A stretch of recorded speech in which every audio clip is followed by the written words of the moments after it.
What's up, guys? Welcome back to the Reality Kingdom, where we put the real in reality or whatever. Period. I'm your host, Pharaoh. We are joined by our wonderful co-host, EZ. EZ, how you feeling, King? Waffle Wednesday again, maybe. Waffle Wednesday again, yes, baby. No, they keep teasing us. We keep thinking it's a waffle, but it's more like a stack of pancakes, and then they all vote together, and then it's more. We're sad on Thursday night.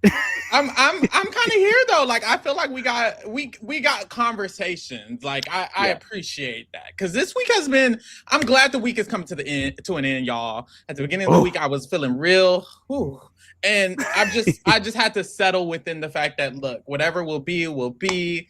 You know, the universe, God will tell it all, and I just have to allow it to happen. Let's get into it. No shade. Are you more of a waffle or a pancake guy, actually? Because you mentioned pancakes. I'm more of a pancake guy. How about you? You're smart. Me as well. Same thing here. And listen, I like waffles. I love waffles. I don't know. Same. Something about a fluffy ass, very nice pancake. It's like, it's thick. I love the texture. Yes. There's something soothing about it. Yeah. I'm actually one of those breakfasts at night people. I know. I don't know. Some people hate that, but I actually like eating pancakes for dessert. Like I have my my eggs, like sausage, hash browns, and then the pancake is like my dessert. Mm-hmm. No, wait, that's kind of tea. I used to eat breakfast for dinner a lot, especially because breakfast is a cheap meal. You know what I mean? Like eggs and even pancake batter, you can mix it with water. Yep. Like it's not expensive. So I usually eat breakfast for dinner sometimes. I ain't even gonna lie. And we got Denny. Denny's still has like cheap deals, and they stay open hella late. Somebody said French toast babe does. French toast is amazing. It's just not common. Like I don't usually eat French toast at home. Yeah. Because then I would have to make it, and I don't know how. But French I like pancakes more. But here we are. We're here to talk Big Brother day 30 in the live feed. I can't believe I've been here. I can't believe I've been doing this 26 days straight. Like we're moving forward, baby. There's 85 days. What's half of 85? 42 and a half. Yeah. We're almost halfway there. We're over a third of the way through the season. And it's still 14 of these bitches in the house. No shade. How are you feeling? Because this is the first time you've done it like every single goddamn night. It is. Honestly, thinking about the fact that it's been 30 days, I'm kind of like, this ain't that bad. Like, I think I could do it for another 55. Yeah. When you say 55, it sounds crazy. Check in. That's older than Angela. Check in on me. Oh my God, no! No, that's ridiculous. I'm sorry, I had to. I haven't been able to chime in on that. What? Oh my God. But I'm feeling okay. Check in on me on day 43. And see how I'm doing halfway. Well, I'll check in on you right here. Okay, period. Thank you. I know that's right. So we're here. Of course, it's day 30, and last night we had some waffling technically, because if you don't recall, yesterday Dee decided that she low-key wants Drew to stay. She teased Devins and Angela, telling them that's kind of what she was leaning for. Their biggest concern was to upset the red corner as they're doing it. So they did talk about ways they could maybe potentially have the red corner suggested. So last night there was a big conversation with Haley. Devins was in the room. Angela was in the room. Chuck was in the room. Dee was in the room. And they're all talking Chuck was in the room? Who knows? Who knows? He could have been, he could have not. I don't remember. That's the gag. I wrote his name down, so I'm assuming he could have been. I'm fucking around. He was there. Okay, girl, who knows? The gag is he literally could have not been there, or he could have been there. Doesn't matter. And nothing changed. That's what's funny. But yeah, I saw a tweet earlier today, and they were like, Chuck is such a non-factor. It's crazy. And it's like, damn, he really is. Like, if we plucked him out of the season, nothing would change. Nothing. Every single thing would be exactly the same, which is crazy. But anyways, they're having this big conversation. And in this conversation, things are getting thrown around about the vote. Angela starts mentioning like, oh, well, Haley, I'm just worried for you. We don't want you to be targeted by anyone. And we know Melody's coming after you. And I'm just worried. And, between Lyric and Melody. And then Haley just says, well, how about we just vote Melody out? How about we just vote Melody out? And he's like, oh my God. That's a great idea. Tell me more. Tell me more about Yeah. that idea that you have. And so this sparks, of course, the conversation of Melody being the main target A, and just going home instead of Drew, which is, of course, what D wanted for the most part. Of course, she wanted Drew to stay in general, but put a pin in it because things start getting misconstrued. No shade. So yes, they talk it out. Devins kind of throws out other ideas. He kind of plays slightly devil's advocate between it, but they kind of settle on the fact that, okay, we could save Drew and we could vote out Melody. As long as Melody's gone and Drew's still here, Drew will rely on us. He'll be loyal to the tool shed for the most part. There's a moment where they're talking about this for a while, and then Drew is coming upstairs and he's about to walk in the room, and they all hide except for Haley. And then he walks in, he sees no one's in there, he leaves, and then they come back out. And low-key, Devin said he felt a little bad about this. He's like, damn, I feel bad that we're hiding from them. But they do this all the time in Big Brother. So they feel bad now, but they didn't feel bad when they locked half the house out of the HOH room 2 weeks ago. Exactly. Got it. Exactly. And in this conversation, there was always also mention of an alleged Melody and Lala fight or argument that happened. Where Melody mentioned, like, how are you going to hit me? How are you going to ball up your fist? Your nails are too long. And the feed's cut. So we don't hear the rest of whatever Haley is claiming occurred. And we still don't have any clarity over this at all. We know Melody has been getting irritated with Lala. They haven't talked on the feeds, like, at all. But I've also not heard at all discuss this. This is the only time I heard it discussed. I haven't heard anyone else discuss it at all. It was weird. The feed cuts have been weird the last few days. I think that there's a lot of tension building. Like, it's been a month and the backyard is closed. And we know how shit can get when the backyard is closed and there's still so many damn people. There's not a lot of places to hide. They're turning on their own allies. They're getting frustrated. Like, there's a lot of tension building inside of even their own alliances. You got your ops, and then you got your ops in your own team, and it's building up. So it's kind of hard to tell. It seems like people are just getting irritated with each other left and right. Yeah, I agree. After this conversation, Haley talks to Kamu solo. Kamu was not in the room when they had that discussion. So she floats the concept of potentially keeping Drew anyways.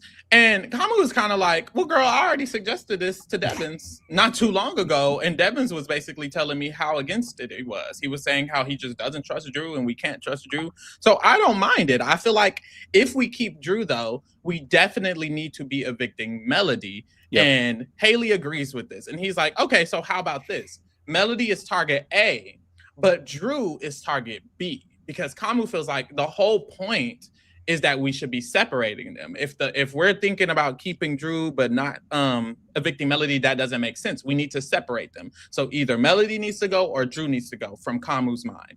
So target A is Melody, and they evict her no matter what. And then if Drew is nominated next to Lyric for some reason, then Drew will be evicted in Kamu's mind. And Haley agrees with this. She's like, I'm down with that plan. And Haley kind of has all week been like, oh, girl, I don't really care. I don't really mind. It is what it is. Woo-woo-woo-woo. So she just goes with it. Period. She also made an interesting comment last night talking about, like, I did my job, now I just want to be a passenger princess. Like, I think the stress has gotten to her. I think all the, like, she wanted to, like, have these public moments of calling people out and talking shit, and now she's, like, backpedaling and made up with people she was talking shit about, or, like, whether it's real or not. And now she's recognizing this is going to be a long game. I'm not going to be HOH in 24 hours, 48 hours. And now it's like, where does my game go from here? And it's also like, I think, like, the elephant in the room is all the crushes, right? Yeah. So, like, Haley has a crush on Kamu. And she got very jealous because Kamu's been spending a lot of time with Lyric, who, shout out to Lyric's, been working that social game to try to get Kamu and Chuck on her side, as we've talked about for several days now. Now the problem is that he stuck his neck out too far to try to protect Lyric, and it backfired. And now Haley and them are getting frustrated, and they're looking at him sideways, and they're like, well, we don't want to give Kamu and Chuck an extra number, right? Especially for the vets who are low-key running this game as we know from the outside. And now you see Kamu's like walked it back, and he's like, well, fuck it, Lyric gotta go. And now he saw an opening to protect her again, and now he's right back to where he actually wanted to be, in my opinion, which is protecting Lyric. Yep, literally. In this conversation, we also see that Haley and Kamu start bringing up the other people in their alliance, and Kamu brings up D, and he's like, every time I talk to D, it's like I'm the only one coming up with ideas, and she's just agreeing with the ideas. And Haley says, honestly, I think the only person smart enough to clock us is Devins. I think that's why. I think Devins is the only one person who could clock the two of us and how good they are. So I mean, almost. I mean, one of the three, if anything. Like, she needs to be worried about all three of the icons. But yeah, I guess they're starting to feel some type of way. They feel like D doesn't do a lot of input, and they feel like Devins potentially can clock them. So 2 steps farther than they ever were, if I will say. So yeah, but what they don't know is that on the other side, the vets are way more weary and sus and frustrated with them on the other side, and are willing to take a shot much quicker and have people take a shot at them much quicker. So it's like, it feels like everything's behind. They're behind, and there's a lot of. I think this is the theme like of this season so far. Is it like there's so many players that are behind right now? Like, can any of them like catch up? Like, literally, aside from the house really being shaken up and going on a comp run, like it looks like it's a slow, steady march. I agree, and I feel like that's like the icons, no matter how much shit I give them, the icons are just so far ahead in this game. Like, they truly just are in the best position, and they're the 3 smartest players in the game, period. They are in the lead. They are ahead. Like, when it comes to who has the chance of winning this game, it's so hard to not just immediately think of D or an icon, because they're just in the best position. They're playing the best. They're all really smart players. They're doing exactly what they need to do. Everything is just set up for them to march to the end, like you said. It truly is just there, which is why I also feel like it's easier for us as viewers, I think it's easier for us to like see everyone's game, because it's so simple right now. The icons are in the best position. They're moving the pieces around. There's kind of this split house thing. So everyone's game is kind of very visible. And I think it makes it more common for me to like, at least me, to criticize things. Because I'm like, well, okay, it's so easy to see D's best move, for example. It's so easy to see that Drew is obsessed with the icons and they probably shouldn't target him. So it's easy for me to say, well, they shouldn't be doing that. Whereas like in a season that's more all over the place, like 27, it's a little bit harder to see what everyone's best move is. You know what I mean? Yeah, last season was a mess. And there were so many flips and so many switches of alliances, and the power kind of shifted back and forth, back and forth.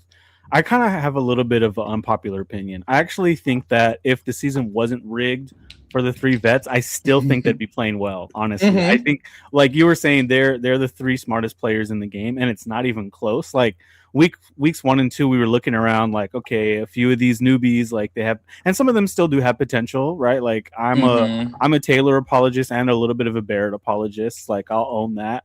And Yash is starting to come on, but still, I think that even if the power was swinging back and forth, I think the vets would have just used the red corner as their shield, still would have used Drew and Barrett as puppets, still would have like found an in with the Giggle Girls, you know what I mean? Actually would have been forced to pull Taylor into a real alliance. Like, I still think they would be, probably all 3 of them would still be in the game, honestly. Yeah, I agree 100% actually. And I feel like that's what bothers me about the lead that they were given by production, if we're being real, is because I mean they already are in the lead coming in. They have the most knowledge of how to play this, so it's like they already were advantaged by the fact that they have past knowledge. And then I think they would be doing well anyway. It's like whenever they do this, it doesn't matter. They didn't give Rachel really shit last season, and she still did better than arguably everyone, because she never got nominated all season. You know what I mean? And then got fucked. So it's like, they can do it on their own, which is why it's a little annoying that it's like they have to help them. It's almost like when you're finna wash the dishes and then your mom tells you to wash the dishes. It's like, girl, we was gonna wash the dishes anyways. Like, this is what this feels like. It feels like you gave him Diamond Power Veto, baby. He was good anyway. Like, people were saying like, oh, to be honest, I think Devins will use that Diamond Power Veto before it expires. I never really thought that. That's kind of why I thought it was OP to give it to him, because it's like Devins is likely going to be able to save himself regardless of the Diamond Power Veto. It's like you're just giving them extra tools to do what they already were going to do. And I would much rather see it like done raw and uncut. You know what I mean? Like, do it without any help. Do it with no first HOH. Do it where you have to really try to maneuver the game. That's why it was so interesting to watch Rachel. And even Sari, although it was like, damn, she kind of tearing this first half up, it was still interesting to see her have to do all of this extra work. Let me fake celebrate with Riley. Let me make 7 different alliances. It's like she had to do so much. And here, that's like, they don't really have to do shit. Like, they barely have relationships with the other side because they don't really have to right now, for the most part. And it's like they would have, I feel, if the season wasn't so lopsided. You know what I mean? And I guess I get why people are critical of the vets right now, and like why are we even at another Waffle Wednesday? Sari did the same shit, and she's one of the best strategists in the history of CBS television.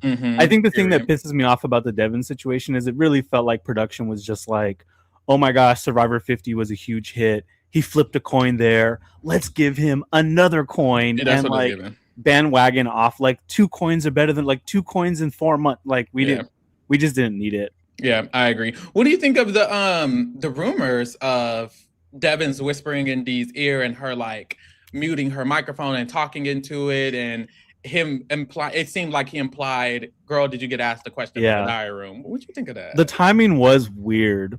I do think that though the vets have a better understanding of trying to make good television. Yeah. Like they've watched themselves.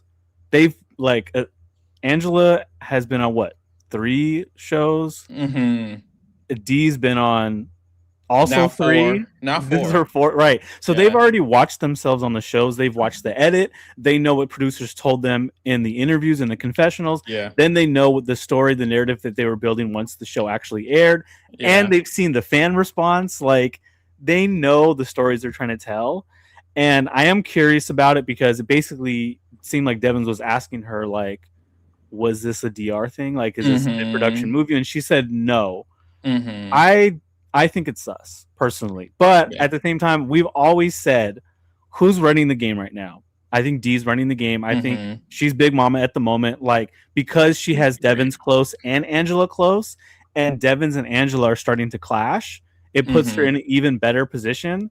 And we said the best players usually find their way to making the right decision. Yeah. By at the end of the week, and I think she's coming to the right decision. Yeah, and I think this is better for her as well. It's sus. It's like, ooh, this was interesting, and it also felt random. Like it felt like it went from 0 conversations about saving Drew, like absolutely none, to the feeds come on, and then all of a sudden she's so dead set on it. That was very interesting, but I also feel like it's so weird because even if it is like the production is asking her a lot of questions and she picked up on it and she executed it, like she still has to execute it. Like she still has to get it done. She still has to decide that she's okay with doing it. Because even Devins, it seemed like if we're going to go with this world where Dee was influenced by the diary room and we're going to say that that's true, it seems like Devins was pushing back a little bit on the concept because he was talking to Dee later and he's like, are you sure this is the smartest thing to do? And like he was clearly pushing back on it, even if he thought it was DR influence. And I think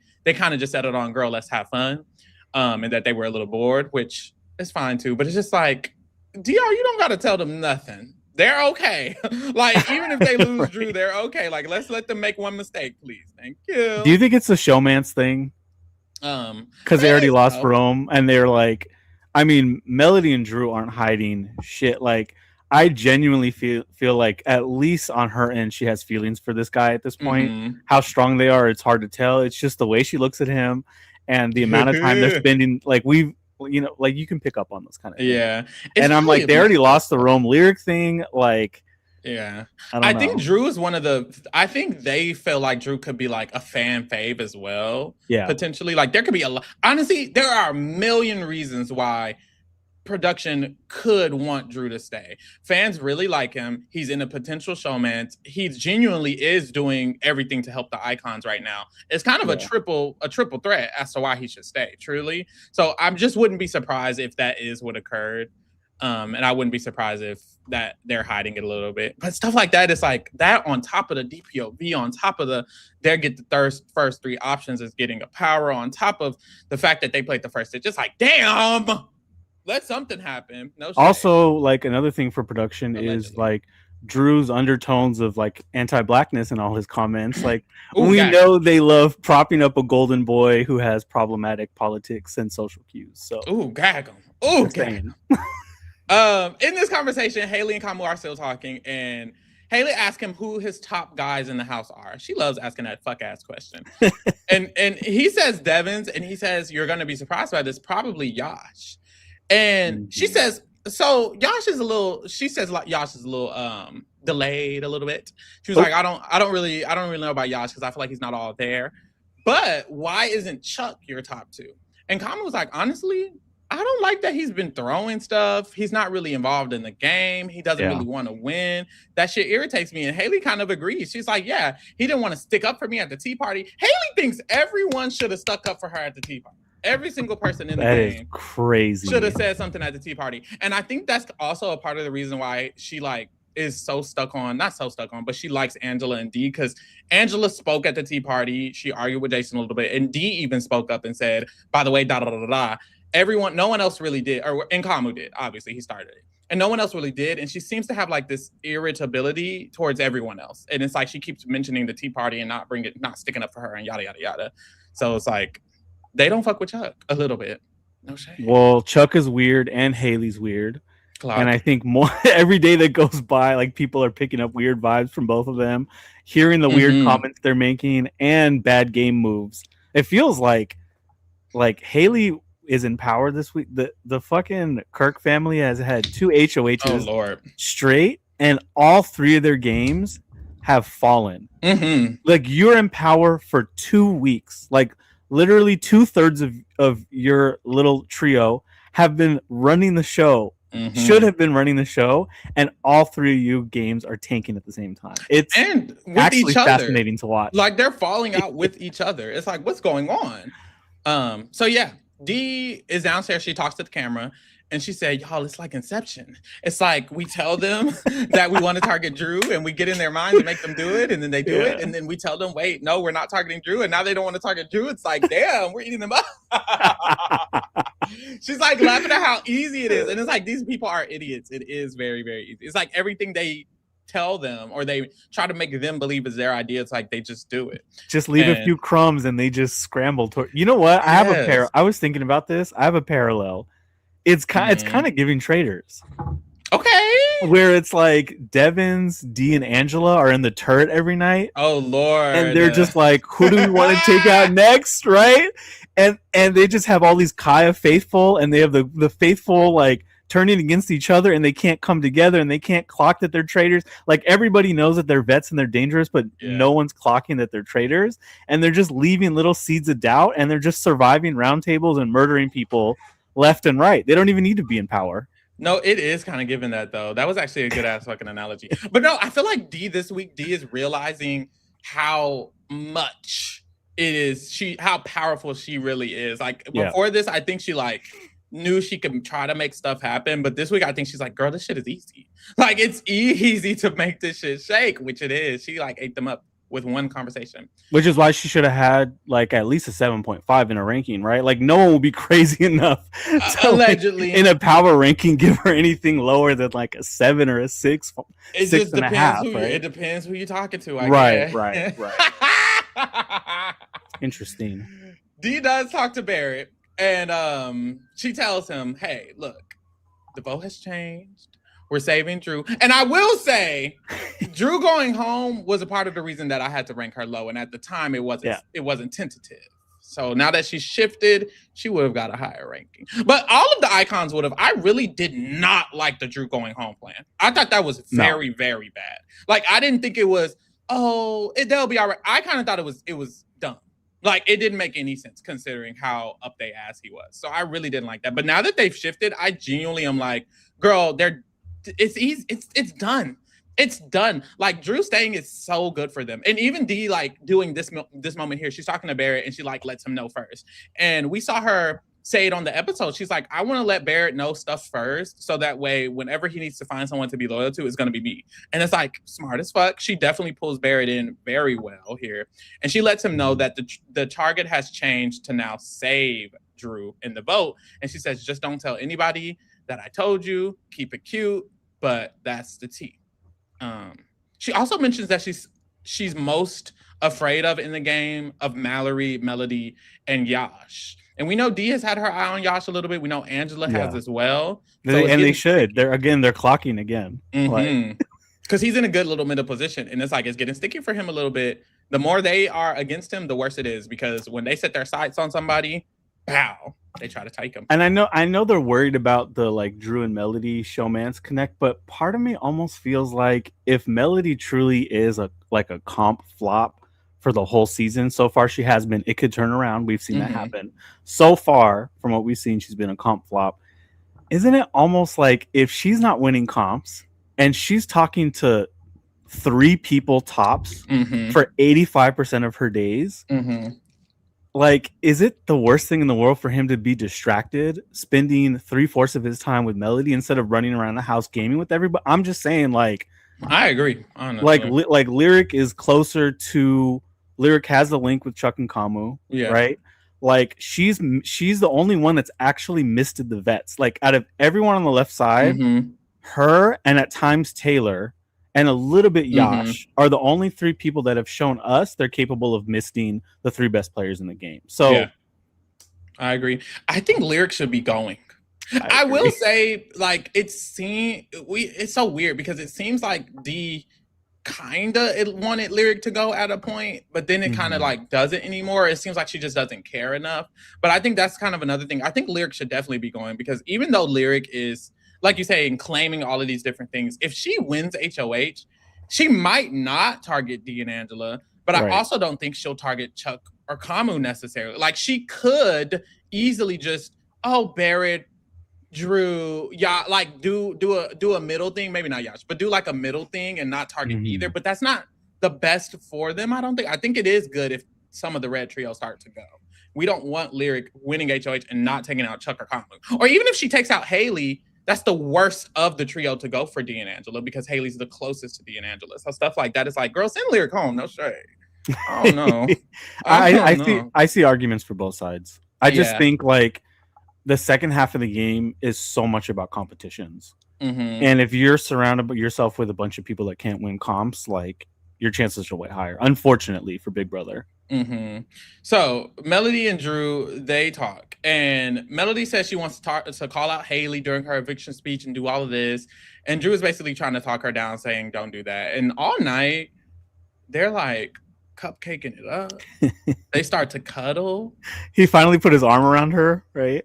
They start to cuddle. He puts his arm around her. He's like wanting to go to sleep. And she's like, no, stay up and eat pizza with me and Lyric. He like lays down for a little bit and then he gets back up and goes back out and does eat the pizza with him and with her and Lyric.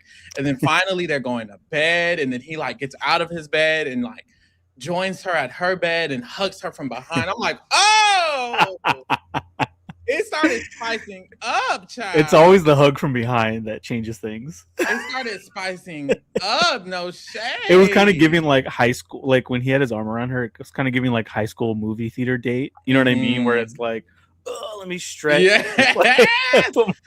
All day yesterday, they were like, just not even yesterday, today as well. They are just around each other 24/7, playing little games, like giggling and kikiing, moping, crying to each other. Like they have just been together 24/7. And obviously it's like one of them is likely could go home.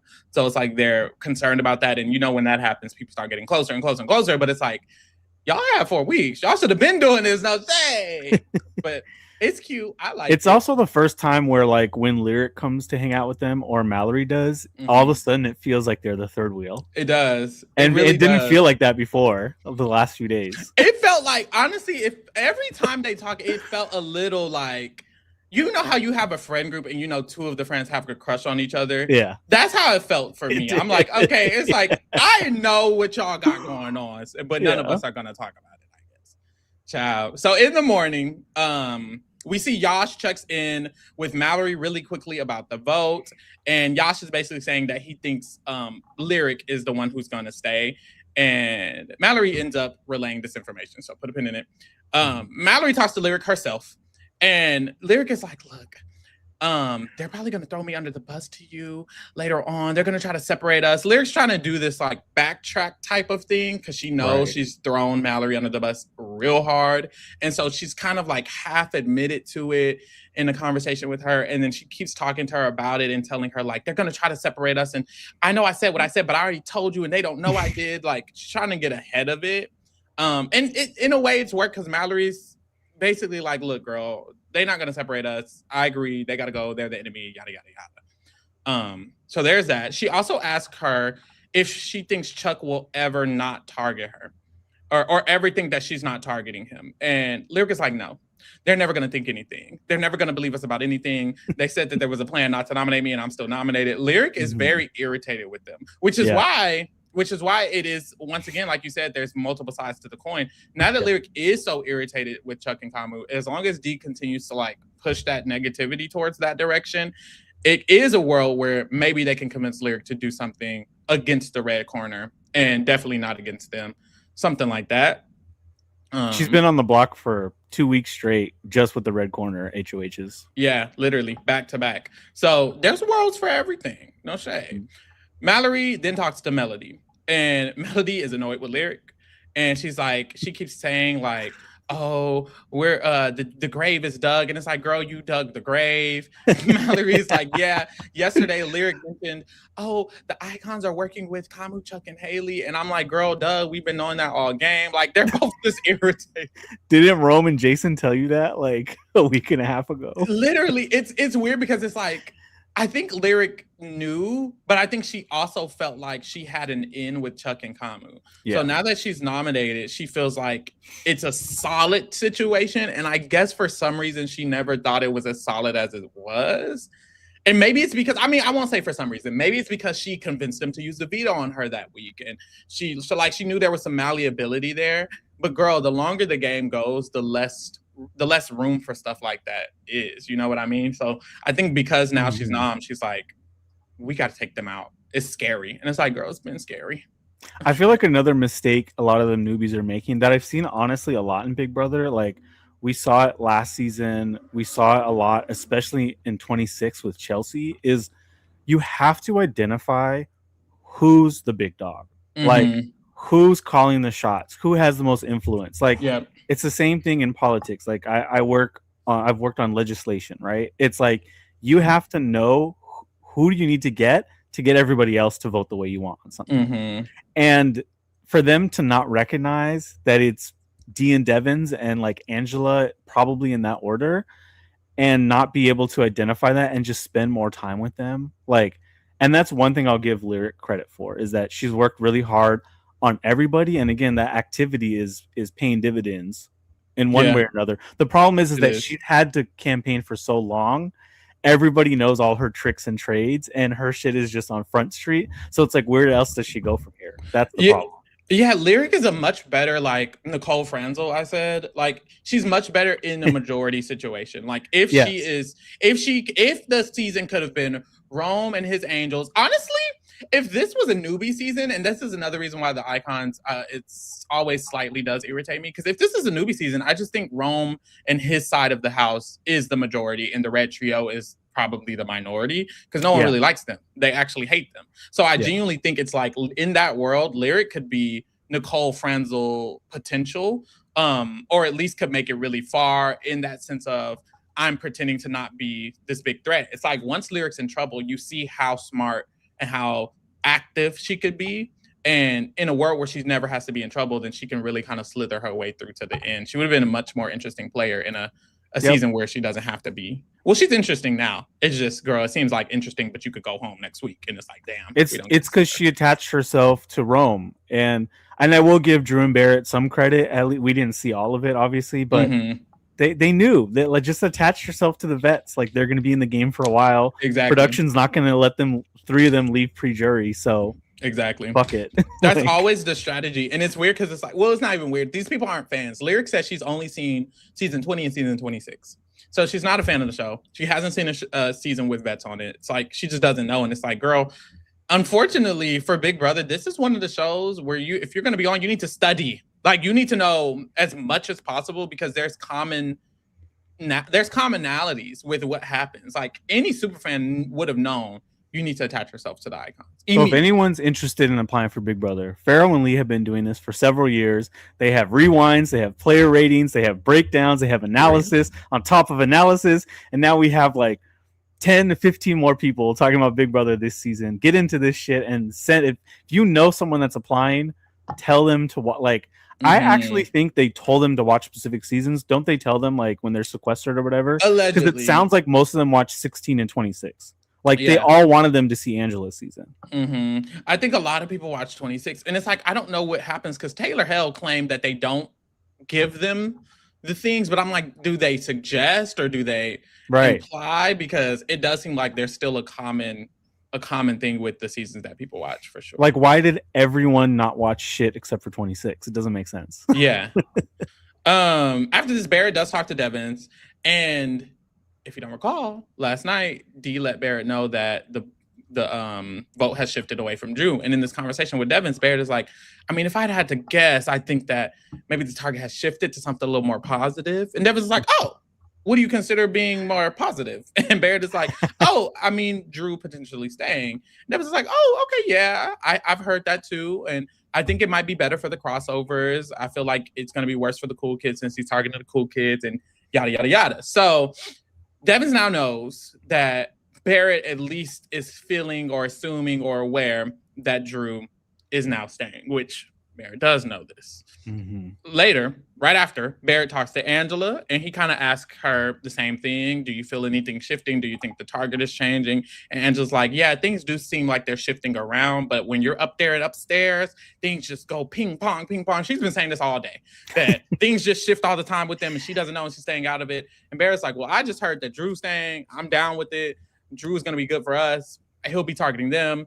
Angela's like, I agree. So now Barrett is kind of like getting more involved in talking to the icons about shit that's actually happening because he's been left out of the loop for so long. And it's like, finally, he can be on the same track as them because Dee is giving him information. He is. And again, like, one of the few people still holding a little hope for Barrett's game. I know, I get it. It's unpopular.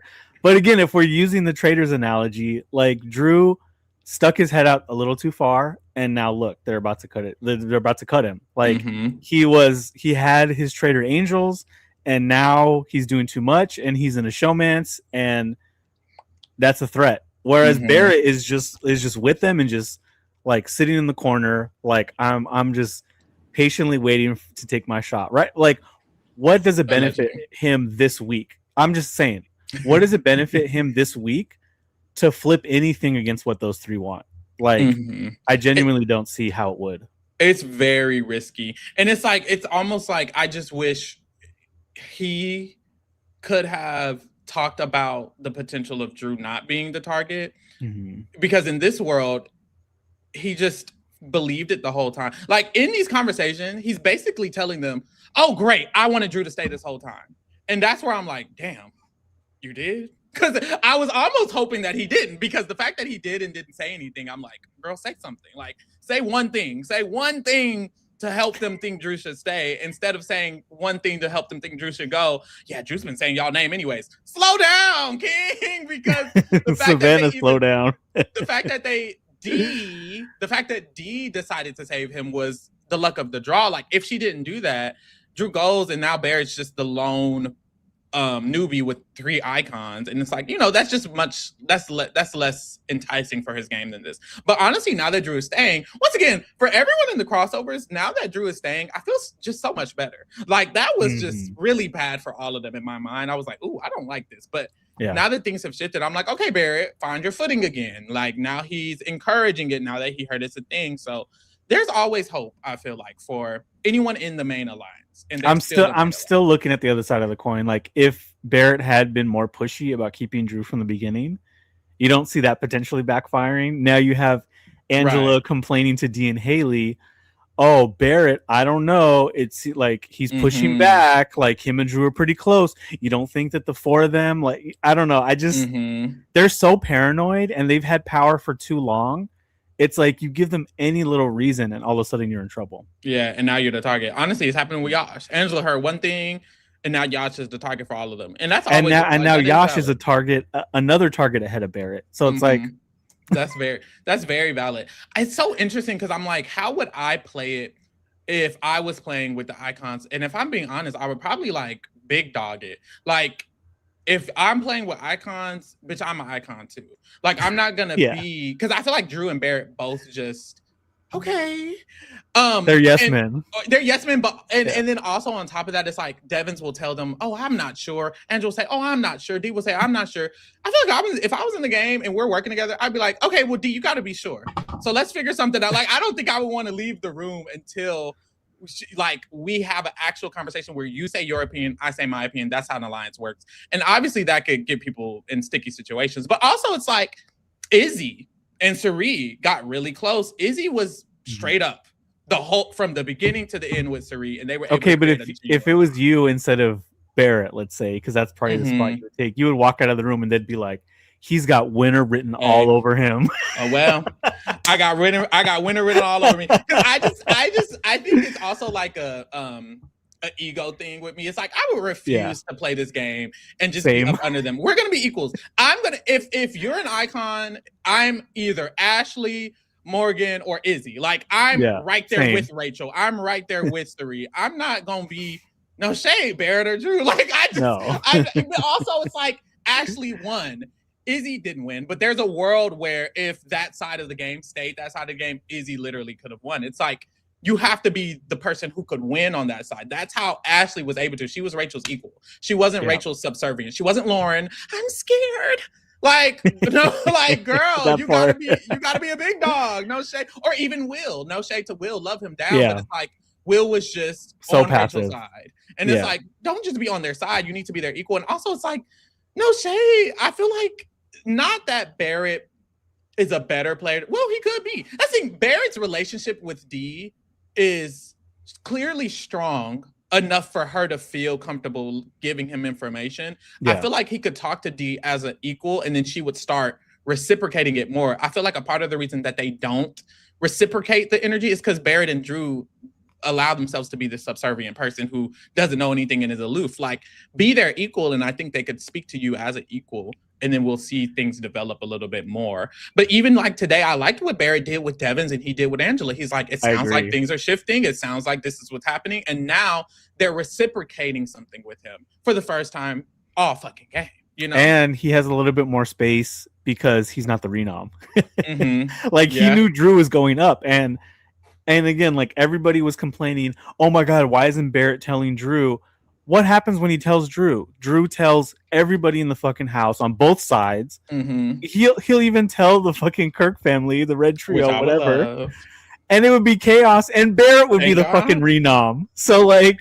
I mean, do it after the Renom. Me, personally, they would have been mad at me. No, that's what I'm saying. I think he's being more active now because the Renom's over. Yeah, I think so, too. And it's just, honestly, it's truly a preference. Everyone decides to play how they feel is the most effective. I think for Barrett, he should play how he is as a human. And I say this all the time. You don't get in that game and try to switch who you are as a person to play the game. I think for Barrett, this is how he can play Big Brother. He is more so a Steve or an Ian, if anything. If you had to compare, like, I'm going to ride it. And then if I can win those comps, if I can take that shot, if I can give D third, then he'll do it then. And it's like, that's his method. And that's okay. He can have that method and play successfully if he starts being a little bit more forthcoming with that potential. But if it was me, it wouldn't be that. If it was me, it would have been chaos in that motherfucking house. And that's just a different person. So it's like, it's valid. And I judge it, but also, like, I do judge it because obviously we're talking about their games. But also, it's valid for him to play a different way. Like, if he plays this way, and period. Eat that shit up, King. Good luck, though. There's just so many people that I think will go before him right now. As it stands. So that's true. And and another reason why it's like with Barrett, I have so much criticism is, one, he's a super fan, but also two, fortune favors the active. Like in Big Brother, it always is better. So it's like that's my main thing with him. I'm like, just be a little bit more. But he's inching or centimetering. So after this, Lyric does talk to Mallory again, and she's reiterating that she feels like she's being played by the other side and yada, yada, yada. Lyric is running around with her head cut off a little bit, like low key. She's been just hopping around saying the same shit. So that's what's happening. Later on, Drew talks to Angela. And Drew is trying to encourage Melody to potentially stay. He's been doing this for a while. He's still doing this today. And with Angela, he's basically saying, look, I just think that Lyric can win more comps. Honestly, the same points he's been making. Like you said, I think there's valid reasons for both sides. I think a part of the issue, or a part of my curiosity with the Melody thing, is that the icons are saying that they want to potentially vote out. Well, actually, the icons aren't even really saying this. I don't know what the icons think about Melody versus Lyric. What have they said? Well, today they're talking about breaking up Drew and Melody. Yeah, because that conversation was happening, and Kamu has said that a lot, and they've agreed, but I'm like, y'all need to talk alone. But yeah, the concept of breaking up Drew and Melody, I'm like, I understand that thought if you're still concerned about Drew, which I guess there's concern about Drew's potential to flip. But a part of me is like, I always kind of feel like, girl, tell Drew to run Melody, because like Drew's willing to run Melody. He's willing to convince Melody. He already is. He already kind of is. He's been doing it for a month. I think that's. It sounds like he's crying on the feeds right now, but it took him a month to crack. Yeah, literally. I think that's kind of it's like their fear of Melody taking Drew away from them is just, to me, it's just not realistic. I don't think it's been that at all. She's not active enough. All she talks to is him and Mallory all day. Yeah, she's fully consumed with him. It's to the point where they're saying it themselves. They're like, yeah, well, the reason that we would just keep Melody is because she's not doing shit. She hasn't campaigned to us. She just sits there and mopes all day. She talks to Drew all day. And I'm like, well, that's great. Like you said it earlier, like if Drew and Melody are consumed with each other, then that's great. And that's another reason why I remember like last season, Rachel was encouraging showmances because they stopped thinking about the game. And it's like, it's true. Lyric has been extremely active. She encouraged showmances, and then look what she does. She fucking cuts Riley and Kat back to back. Bow. Before the jury. Got him, coach. Got him. And it's like, I just think, there's a world where keeping Melody is perfectly fine because she's not going to do shit but what Drew wants. I think there's a clear move for Lyric here if I'm in a position like her. Mm-hmm. I would think deeply, and I'd be like, who are the 2 or 3 people I know probably aren't going to vote for me to stay? And one of them will just be the HOH because the HOH isn't voted. Mm-hmm. It's in voting, right? Let me pick 1 or 2 other people I think aren't fucking with me the most, and let me tell all the other 10 people that those are my targets. That's what I'm putting up. Mm-hmm. Put it on the floor and be like, I'm putting up the HOH because she can't vote, and maybe like Chuck or like I don't even care. Like pick 2 people. Don't even give them a third because you don't have to, right? Yeah, that was the mistake Rome made with Devins. He gave too many names and the order. Give 2 names. HOH, 1 other. Those are my targets. My third one will be a pawn. It's not. Then you can tell everybody it's not you. And now you have 9 people that you're saying you won't put up.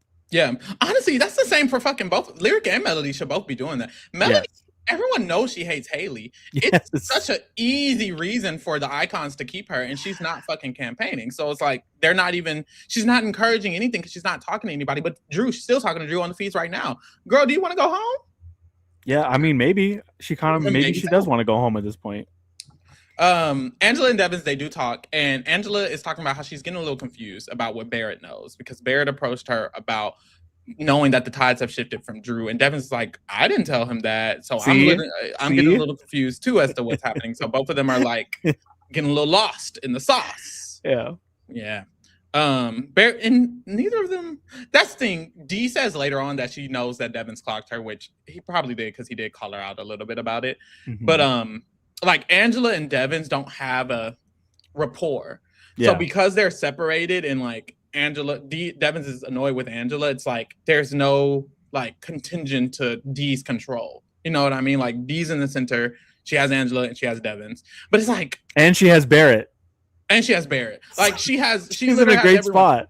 And that's why it's like another thing with Devins, which is why I don't fully get the Devins hype potentially, is because like he was in the best spot, and then he was allowing Drew to live. He's pushing Drew to still go home. It's like, for some reason, I'm like, girl, you're losing the fuck out of me. But he lost Kamu. Like him and Kamu I mean, I guess Kamu still trusts him, But in a week from now, if Devins doesn't have HOH, Kamal's going to start looking at him sideways too. Yeah, he hasn't maintained his connections to the right people, I feel. And I feel like he's just allowing things to just slip away. And I don't love that. I think he needs to, first of all, you need, even if you're annoyed with Angela, if you're in a trio of people, both people in the trio you should probably have a final two with, no shade, or at least a good rapport with both. And Angela isn't doing that with Devins, and Devins isn't doing that with Angela. So, and it's like you all talked about this in a player rating yesterday. It seems like Devins cares so deeply about making good TV and doing what production wants, because now he's trying to read between the edit. Like thinks he's looking at Mallory and Taylor as fan favorites, which he clocked it. Good for you. And now all of a sudden he's like, maybe we should create something with Mallory and Taylor. I'm like, bro, it's too late. Like, you're in a power position. Everyone's rooting against you, or at least the live feeders are. After this, Barrett talks to Yash a little bit, and Barrett is like, at first I was hearing that Lyric was going to be the one staying, but now I'm hearing Drew is the one that's going to be staying. And Yash asked him, who told you that? And Barrett says, Devins. Mind you, Devins is walking in the room, but Barrett does reveal this to Yash. Why does he do this? Do you know? I think Barrett's planting seeds. I think that he's trying to, like, slowly, in a very sneaky way, like, pull people a little closer. Like, he's trying to keep D because he knows she's a power player. He knows Yash is kind of floating in the middle and is not fucking with the red trio, even though they think they have him. So he's trying to maintain some sort of relationship, or at least with Taylor and Lala, it seems like he's trying to at least not be, like, in their top four, like someone they wouldn't nominate. I don't know. I like it. Yeah, like, I think he's planting seeds to cause problems between the two groups. Yeah, Barrett like having Yash and then Mallory and Melody, honestly, is the perfect scenario for him. He needs to want Lyric out. That's another thing. I still just don't like the activeness, because Lyric could easily just be the target, and I feel like he isn't pushing that at all when he has no connection to Lyric, and he has a really good connection to Mallory, and now he's growing one with Melody. He should, at least, if you're not going to push Drew to stay, if you're not going to tell him to tea, if you're not going to say anything about, at least push Lyric to go. Please. I think he's also okay with losing Melody, because then Drew comes closer to him. Yeah, and I don't think I don't know that Lyric being loose in the game is a bigger benefit than Drew being closer to him, because Drew's already as close as he could be, damn near, if I'm being honest, to Barrett. Like, Drew trusts Barrett more than anyone else in his main alliance, because he told Barrett the tea about Devins and D. So I'm like, maybe he is thinking that, though. Maybe that is what he's thinking, which is why he's okay with it. But Lyric is so not with Barrett. Like, at all. Yeah, Lyric is a problem. Like, she's one of the few people that probably would nominate him. Yeah, and it's easy to get her out. It'd be different if it was difficult. It's easy. It's easy. She likes Chuck and Copy. Just say that 2 times a day, and then boom, she's probably going home. He could get her going tomorrow. Tomorrow morning, he could talk to D and be like, damn, Lyric was with Chuck all day yesterday. And then D will do it herself. It's like, I just want one sentence, please. Something. Yeah, because Lyric is a rare blindside for D right now. Yeah, she is. Hey, if she stays, like, she could be a problem for some of these people. I don't know why she's eating it up, but no, she's so active. That's another good thing. She just keeps talking. Yash, later on, he comes up to Angela in the bathroom, and he's asking about the vote a little bit. And Angela's like, I heard that you were targeting me. Did you bring my name up? And he's like, wait, no, I didn't say that at all. No, I didn't. And she's like, oh, okay, that's what I heard. He's like, no, I didn't. I love you. I wish we could talk more game. I actually felt like we should be able to talk more game moving forward. Like, I would love to talk more game with you. And then they hug, and then he leaves. And it was a weird situation. Sure, Jan. It was a weird situation, but Angela got this information via Chuck. Yash does not like Chuck. So Yash hasn't been giving Chuck valid information. Yash genuinely is targeting Chuck. He does not like him. He's like his least favorite person in the house. But Chuck is getting the wrong information from Yash, because Yash is lying to Chuck, and this is why Angela is misconstrued about what's happening. Yash genuinely isn't targeting Angela. So see, now it's giving Clock Tower. Like it's giving blood in the clock tower where Chuck is poisoned. He's like poisoned or drunk and he's getting bad information and he doesn't know that he's getting bad information. So he's repeating it back to his allies and now they're getting bad information. It's bad. And I mean, Devin said it could be a self-fulfilling prophecy if Angela keeps going down this path. Like Yash could have left this conversation and been like, well, girl, she obviously thinks I'm after her. Now I have to be. And it's like, Absolutely. That's not good. She needs to shut the hell up, honestly. Absolutely. But he leaves the room and D comes in and she just relays the conversation to D. And D obviously isn't the biggest fan of Yash right now. So she's just like, honestly, Yash needs to go ASAP. He's probably playing you. It's giving weird. You know, it's giving he's trying to bait you. So they agree that Yash is still a problem. Later on, Melody campaigns for the only time she ever has this entire week. She has her one campaign conversation to Angela. And she tells her, look, if I win HOH, you're not going up. D isn't going up. Devins isn't going up. I'm going to be honest with you. And I was honest with Haley. I told Haley I would nominate her. And that's exactly the truth. Yep. And there you go. Which I will say, I think this is a good campaign because it's common house knowledge that she doesn't like Haley. So and it's the same thing Lyric should be doing. No shade. Yeah, no shade. This is a good campaign. If Melody campaigned consistently, she could probably be staying right now. She just, for some reason, didn't. She just twice a day. Yeah, like twice. Like brush your teeth and campaign twice a day. Like literally. 3 times a day, maybe. Like that's literally. All. This is the one combo. 2 hours. Like 2 hours. Like you're just laying around, sad and mopey. And I get it. She's sensitive. She's a Pisces. Like it's been a lot, right? Like we've heard the complaints a lot of times.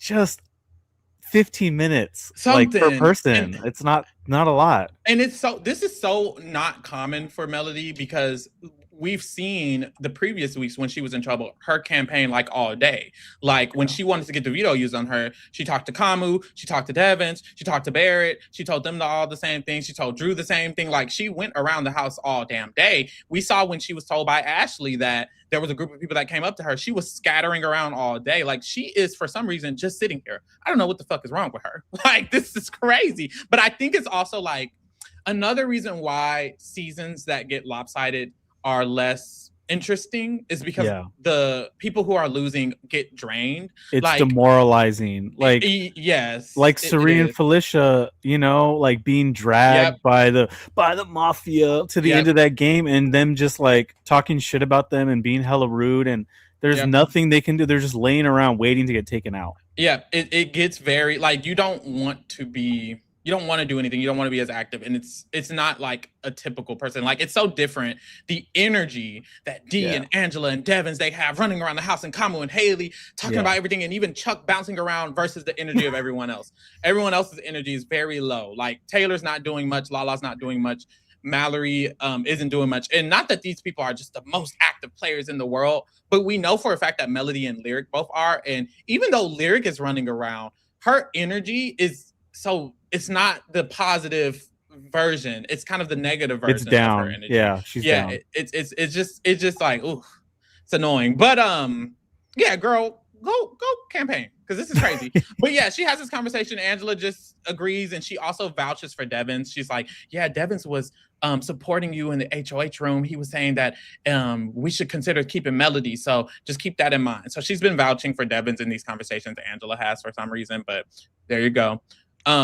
So yes, later on, Yash talks to Chuck really quick. They both try to agree that Lyric needs to stay because Yash was just told by Barrett that Drew is now staying, and Yash doesn't want Drew to stay.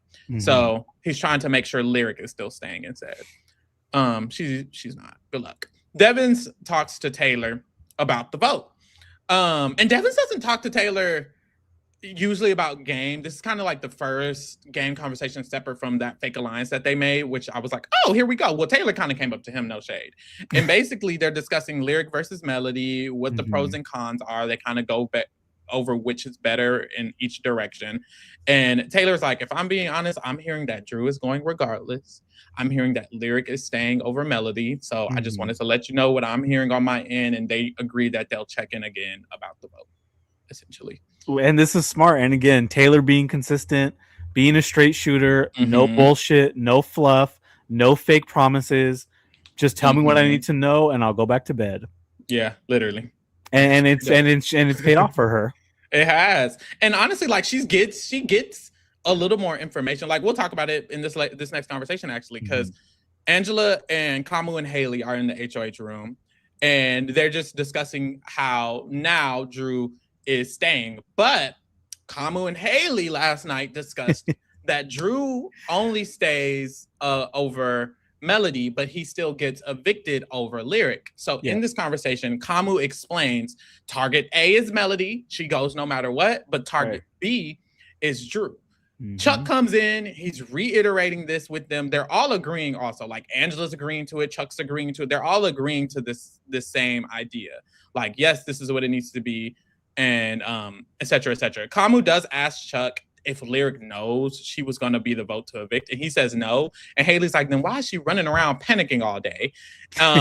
So they're getting a little irritated with that. But that's what they declare. D comes in. And then they also reiterated with D in the room. I'm clear. She clearly was not listening. She was not listening. Or it was kind of like in the middle of the conversation. But he reiterates, okay, Melody will go home versus Drew or Lyric. But Drew will go home versus Lyric. And in this conversation, everyone's nodding along. Everyone's agreeing along. They agree that Haley will tell Yash tomorrow at the end of Final Jam. She says she wants to tell Taylor as well to build trust with Taylor. So that's Haley's plan. Which is hilarious after the veto episode that just came out. Literally. Or Taylor's just eating Haley up for breakfast, lunch, and dinner. Taylor comes in on this conversation and then everyone kind of gets silent, but Haley asks Taylor her preference. And Taylor's like, honestly, old boy has been all over the place. So I understand him going home, not knowing that they've changed their mind on that, of course. Right. So later on, Barrett and Drew, they talk. And Drew is trying to discuss Melody versus Lyric. Obviously, he wants Melody to stay. And in this conversation, Barrett is agreeing with him. We don't know what Barrett really thinks because he just agrees with people sometimes. But Barrett is agreeing in this conversation that he also feels like Lyric should go over Melody. And he says that he's annoyed that the Red Trio, Haley, Chuck, and Kamu, don't tell him shit. He has been telling Angela he's been telling Dee and Devins, really, how Haley still hasn't told him that Drew was even the target to begin with, let alone now that Drew is not the target. So he's getting annoyed with that, which, as he shouldn't trust them. The Haley Barrett thing it's real. Like, like she talked about potentially him being a renom, like behind his back, and he never knows that. And the one conversation she had with him, she kept telling everybody how awkward it was. So like they are not vibing, and low key we're all Barrett in that relationship. And now Haley thinks for some reason she's going to be invited into an alliance with Barrett and Mallory. Like, I don't know what the fuck is wrong with her. Here's the self-awareness. Because she was walking around all the beginning of this week talking about how awkward it was that when she talked to Barrett. It was obviously tension. Barrett don't really like her ass. I don't know what the fuck she thinks going on. No shade. That was crazy. Which is so interesting because Chuck he said a few times that he does trust and like Barrett. So again, I'm just saying, like, to the Barrett haters, I get it. It's frustrating, but it seems like there's more and more people that last week weren't really fucking with him. This week are. Devin talks to Yash after this, and Yash is promoting Lyric staying. He wants Lyric to stay. He's still doing this with Devins. And then they weigh the options between Drew and Lyric, essentially. And Devins is like, I mean, we can't trust Drew, but would Drew put us up? Probably not. And Yash is like, I agree, but I also feel like we could, if Lyric wins HOH, we could kind of tell her what to do in that case. And they just go back and forth. Devins doesn't agree to anything or push his agenda usually. So even in this conversation, nothing really gets said. It's just Yash trying to encourage him a little bit for Lyric to stay, and he's not doing that. So there's that. Haley does eventually talk to Taylor and Kamu. They're all in the HOH room. And in this conversation, Taylor's getting a lot of information. No shade. Which is like... Right. Like, it is. For some reason, Haley thinks her and Taylor are good now. She's like, we're best friends now. So she just starts giving her information. So yeah, she mentions that honestly, she feels like Lyric would be easier to sway if she won HOH than Melody. She thinks Drew would be easier to sway if he won HOH than Melody. So she's trying to imply that basically Drew or Lyric could stay over Melody. And Taylor's like, well, Drew is kind of a wild card. I don't know if we could really sway him. And Haley's like, I wouldn't sway him, but I think other people could sway him. which is a terrible mindset to have. Which is a terrible mindset. Like, it's an individual game. Like, why are you're giving your game to other people and saying, I'm not going to do it, but they can. So basically you're saying, I don't have a good relationship with this person. Yep. But somebody that I'm aligned with is, you're basically giving them like cards, like your own cards for no reason. All of them. Because she can't sway Lyric either. She thinks someone else can sway Lyric. She thinks someone else can sway Drew. Girl, who can you sway? Nobody. Nobody. So yes, she's basically telling Taylor like that's the new plan, that Lyric should stay, Drew should stay over Melody. Boom. Mm-hmm. She also lets Taylor know that Lyric is the person who implied that Kamu's the reason she turned on Mallory. And Taylor's like, what? Like, Taylor is gagging because Taylor's giving her all this tea. And then Taylor just talks about how Lyric came in her room hysterically before Noms, and she was whispering in the bed, and that Taylor overheard and was like, Lyric, what? And she retells that story. So her and Haley have had this is like their second good conversation after what we saw in the episode tonight. And I think obviously Taylor don't like this girl, but I think it's working on Haley. I think Haley genuinely thinks like she'll be good with Taylor moving forward. It's so interesting because like Haley is all talk, right? Like we've seen how she's all bark and no bite, and as soon as somebody like checks her on her bullshit, it's like she freezes up. And now all of a sudden, like Taylor checked her a few times, and now there's some more respect there, which I think is hilarious. It is though.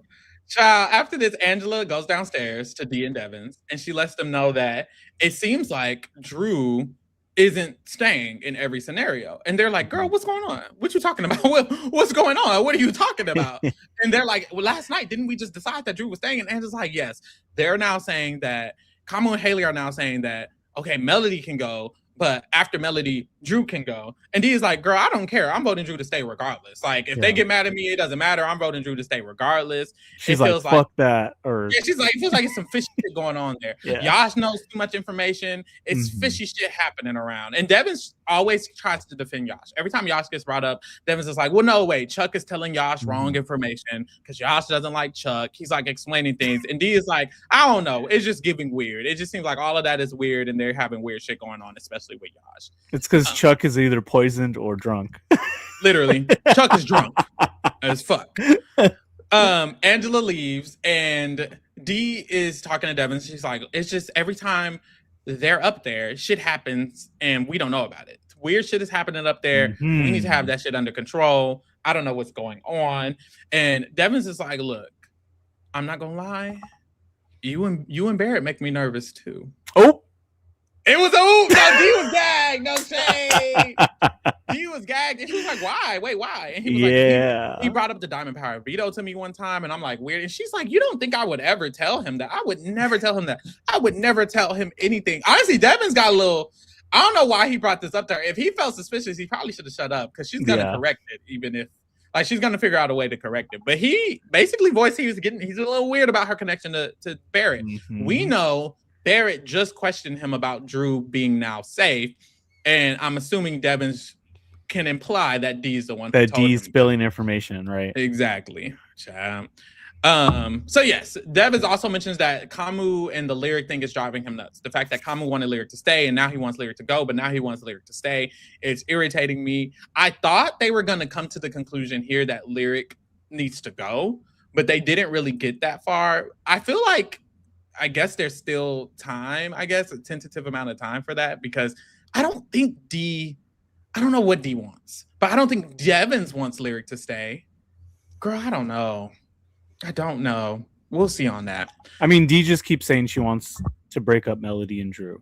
Yeah. And so she keeps coming back to that point, and that'll draw Drew closer to them. I think it's a little bit of miss from Lyric, and she's like, I need another I think she's thinking, I need another person that can win comps that's going to put up the red trio. The problem is like, is anyone actually confident deep down in what, because Lyric's promising everyone the same thing, right?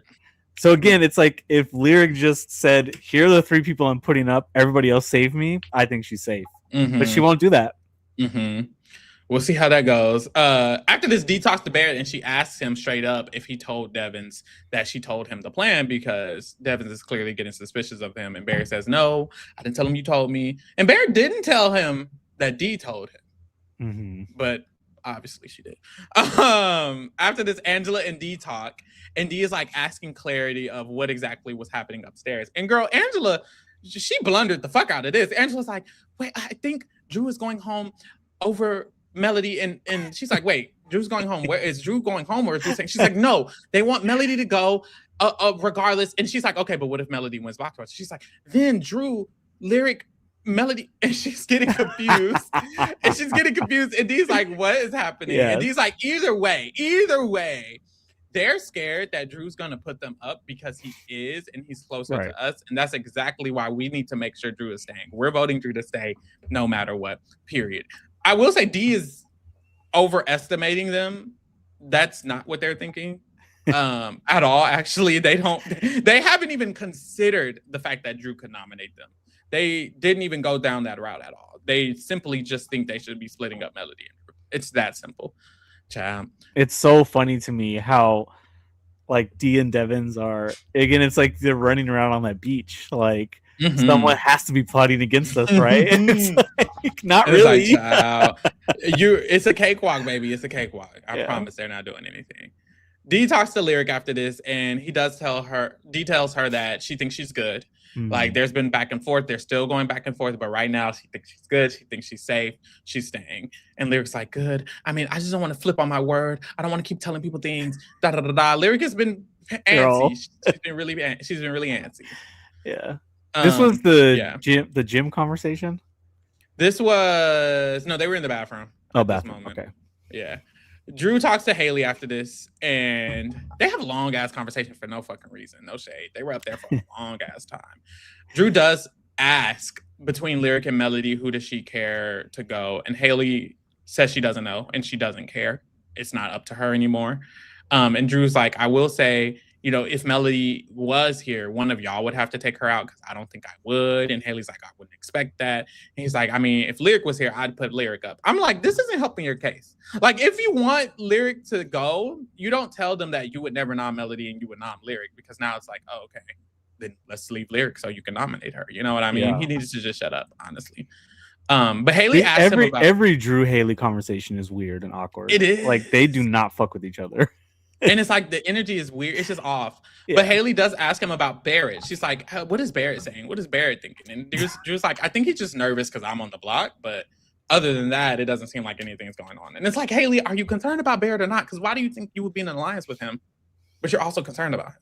Right. And why would you ask someone you think he's close to, like, a question that would imply you're sus of him? Mm-hmm. As if Drew's not going to go back to Barrett and be like, Haley's being weird to both of us, bro. Right.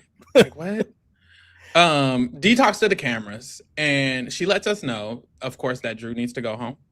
Drew needs to stay. My bad. Yeah. That Drew needs to stay, and that they just need to make sure the Red Trio thinks it's their idea, because that's what they did last night. And they have big egos. And they have their egos. And she says it switched back because of Kamu. Kamu's fucking smart, and he needs to go. So she's sus about Kamu, which I love. Like, clocking again. Like, that's the op. Because there was a moment where she was really against Kamu. Like, she was like, he's the smartest person, he needs to go. And then he like created some alliances with her here and there. And then she kind of like was like, I guess Chuck can go. And then now she's saying again, like, Kamu's smart, he needs to go. Which period. And she also said Devins knows when I'm lying, so I need to stop lying to him. Honestly, I need to just stop doing it. Because he clocked me with the Barrett thing. He knew the tea. I'm just not going to lie to him no more.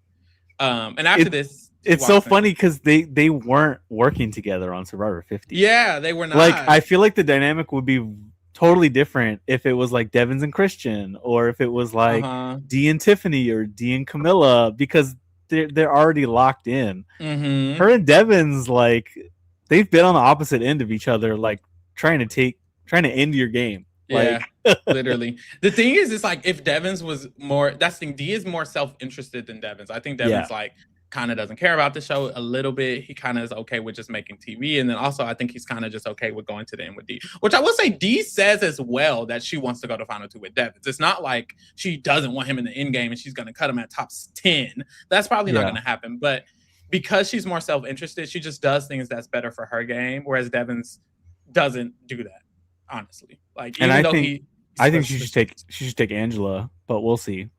It's a long way from now. I think so too, though. So yes, Dee is saying to Devins that she wonders how that shift happened from Drew to not to Drew. And the truth is that they're overthinking this. Kamu just wasn't in the room. Kamu wasn't in the room when they decided that Drew needs to stay. The only thing that happened was Kamu started talking about how he feels like something different than what they said. They just don't correct people. That's the problem. They were sitting in the room.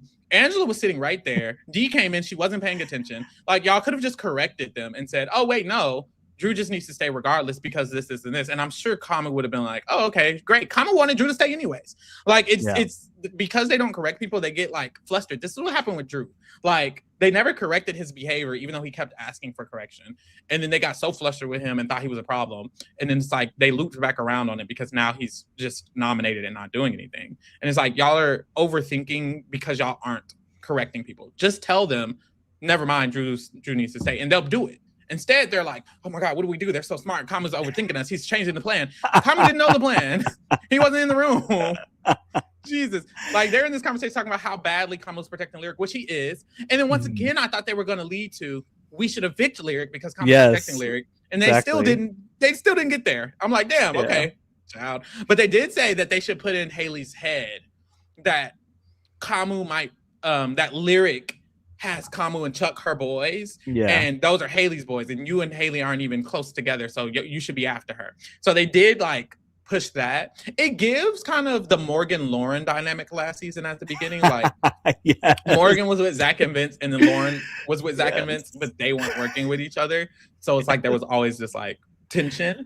And you talk to her all the time, Zach. You talk to her all the time, Zach.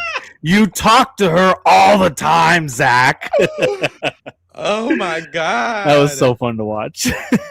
But it's almost like that. It's almost like they feel like they can plant that seed. When they plant that seed, I feel like they should also just push Lyric to be the target. But we'll see. Potentially. Because if they're thinking Kamu's with Lyric, then they should be worried for Lyric to stay. And it seems like they are thinking that. It seems like they are concerned. So I guess put a pin in that, even though it's Wednesday. Well, I will give I'll give Kamu a little bit of credit because he totally flipped as soon as he realized people were starting to get sus of him because he's getting too close to Lyric and fighting too hard for her. He probably picked up that Haley's jealous as well. Like, I feel like he should be emotionally intelligent enough to pick that up.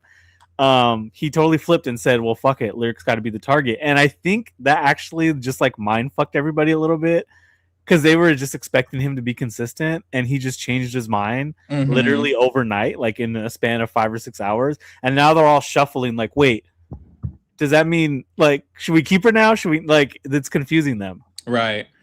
After this, Taylor and Yash, they talk in the storage room and Taylor is saying that Haley wants to make this alliance with them two and Chuck. So it's going to be Haley, Taylor, Yash, and Chuck. Ew. Okay. Hate this. Mind you, Taylor hates Haley, Yash hates Chuck. Please, what are we doing? But they're basically like, girl, let's just play with it and say that we're in it and move forward. Who cares? And then they also start talking about the vote. And Yash is basically like, they want Melody to go home, but I think we should just vote Drew out anyways. Like, he's like, we should just vote Drew out anyways. We shouldn't do what they want. We should just vote Drew out. And Taylor does say we should probably just do what the HOH wants, which I hate that she keeps saying this. She says this often, and I don't like that. I need her to stop thinking that and stop saying that, because she's essentially trying to convince him, nah, we should keep Drew. We should keep Drew because the HOH wants it, and that's what the majority is doing. But Drew is the only person in the house who would nominate Taylor. This is wrong. You should actually be listening to Yash, and you should actually want Drew out because he's the only person in the house saying right now he would nominate her. It's actually imperative that Drew goes. And Yash is also right. Next to Lyric or Melody, Drew could go with their votes. If them, Lala, Mallory, and Lyric all vote Drew out, Drew's out. They have the numbers to actually take Drew out. Genuinely, he's actually right. They can do what they want, and he wants it. She doesn't even have to convince him of doing it, and it's much better for her game. And she should be blindsiding them bitches who are HOH. Haley just nominated you. Fuck her. Like it should be. You're right. Let's make sure whichever of the Giggle Girls wins the power, we evict Drew. Period. Mm-hmm. Period. I don't know if anyone's told Taylor that Drew is such an op for her. Exactly. She don't know. That's the problem. Like as soon as somebody tells her that, she's gonna vote him out. Yeah. The issue is like she genuinely doesn't like him. That's the thing. I'm almost surprised that she didn't bite on this, because she actually doesn't really like him much. She's been telling everyone this all week. I'm like, girl, just do it. But I think she's just, obviously you don't want to go against the grain too much, yada yada yada. But this is a season where it's fuck the grain. The grain is against you. If the grain is against you, then you do go against the grain. You know what I mean? But we'll see, child. Well, we won't see. Nothing's gonna happen. I don't think she'll do it. Kamu and Haley, they talk after this, and Haley is talking about how last night, Angela kept saying, oh, we don't want Melody to target you. We don't want Melody to target you. So I was like, damn, shut up. So that's why I said, let's just target Melody, because they kept bringing that shit up to me. And I'm like, damn. And I'm getting concerned because you and I are the only ones bringing up things and telling people to do things. And even when I said that, Dee was like, whoa, that's a good idea. So the issue is that Haley and Kamu, they're stupid, but like they're aware, but they're still dumb, because Haley is taking this. She's not taking this as they're trying to convince her to do something that they want her to do. She's taking this as her and Kamu are the only ones leading the charge, and everyone's so passive. So she's like, oh, we need to stop being such great leaders, and we need to start backing up on this. Passenger princess. That's what she needs to be a passenger princess, and Kamu's agreeing with it. And it's like, girl, no. They're trying to convince you to do something. They don't realize that they're being run by the traitors. Yeah, literally. That's what the issue is. Literally.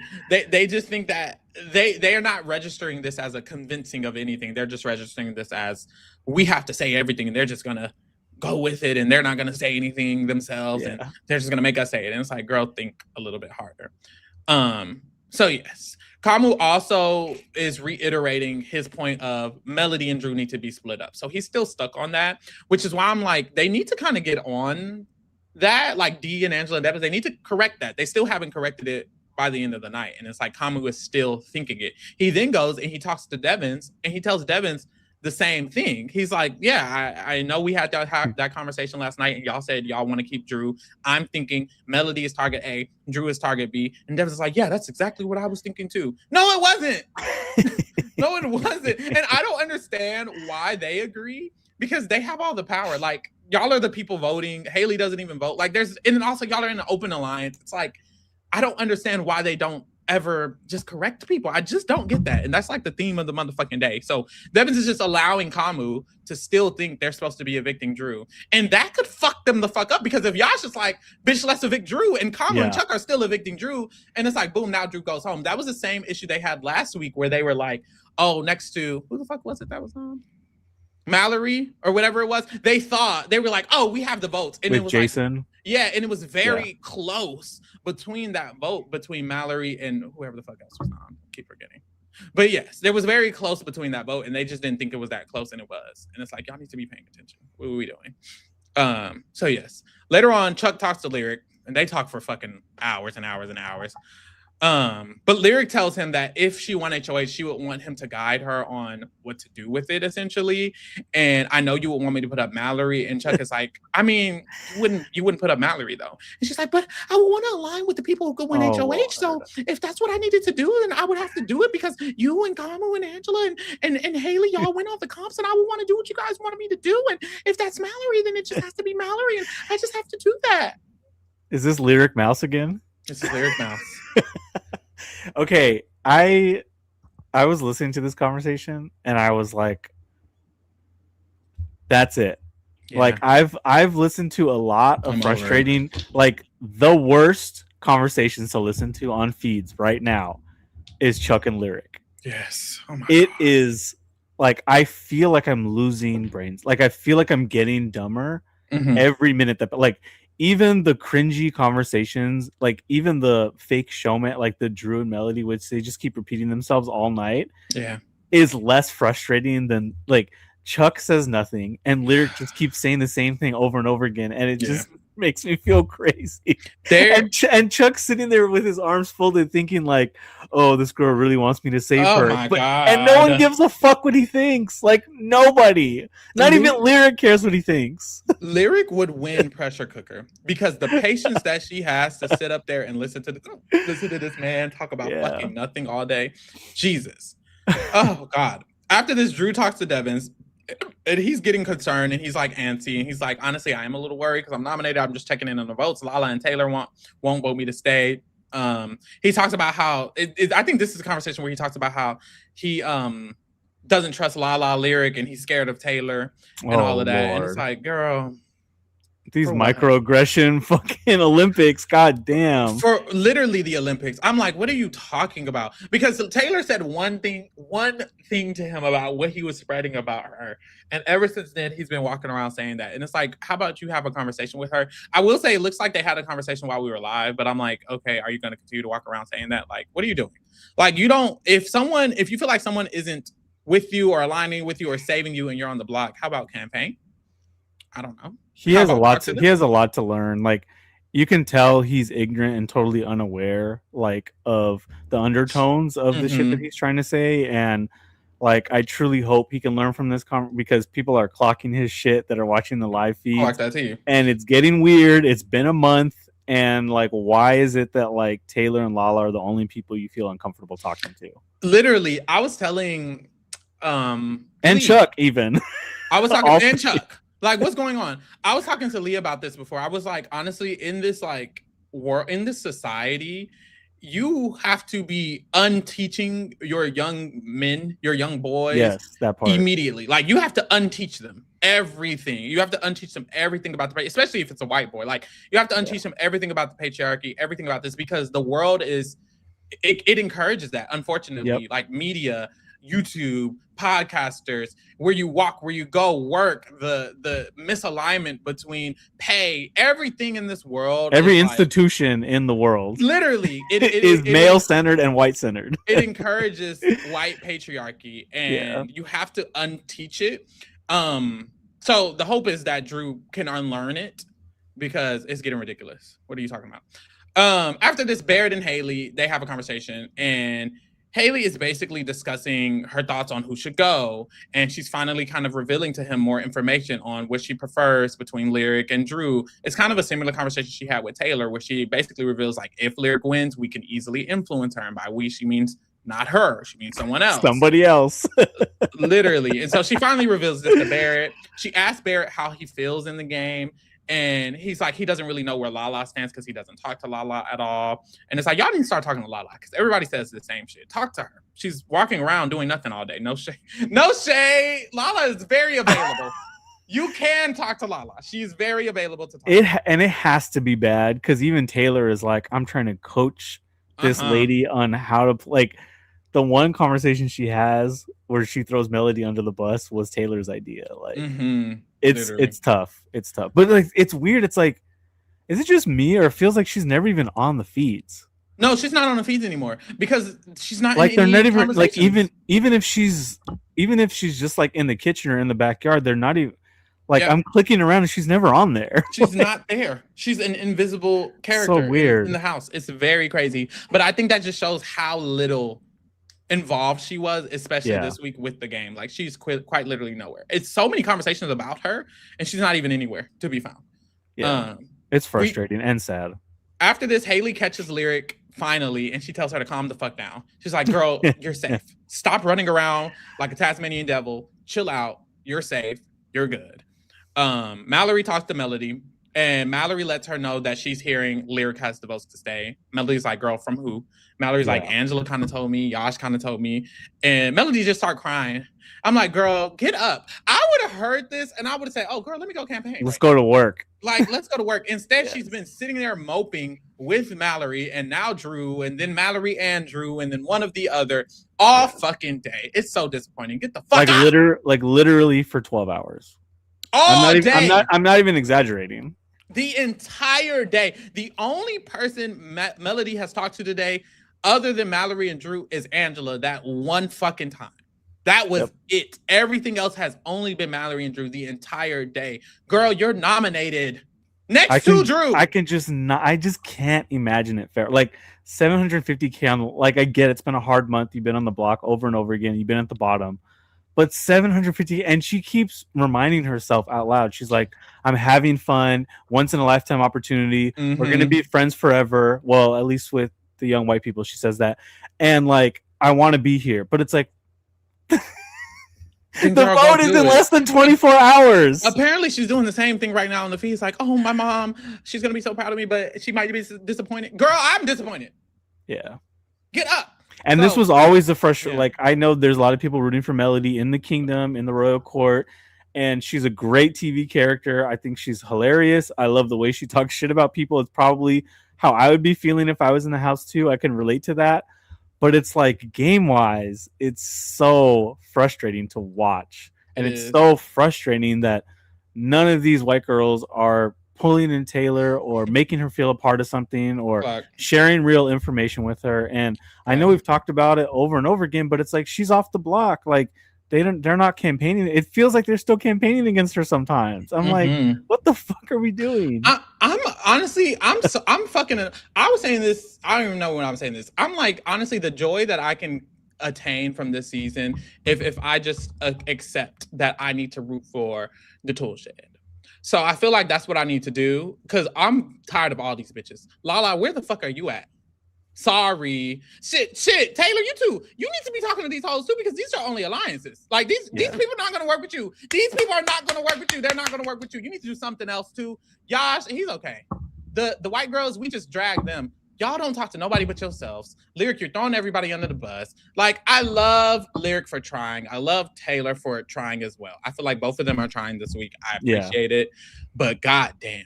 I just and Mallory's a comp beast. She's like, all of them are like pleasant people. Like, we were talking about this earlier. Them.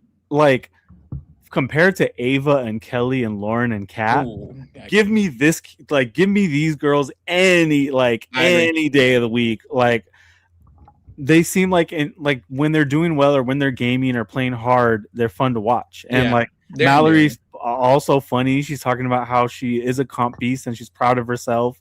The whole pipe queen thing. She keeps saying she has big dick energy, which I think is hilarious. Period. But it's like, why is that not translating to the game? And I get it. Yeah. It's demoralizing. You're on the bottom. We're not sitting there in that house basically knowing that production is just giving the game away to 3 people. Like, it would be really hard. It would be demoralizing. They don't even have the backyard right now. So I'm trying to be patient, but it's frustrating to watch. I genuinely understand it. It's just, I have to, for my own sanity, because otherwise I'm just going to be like them lounging around crying all day.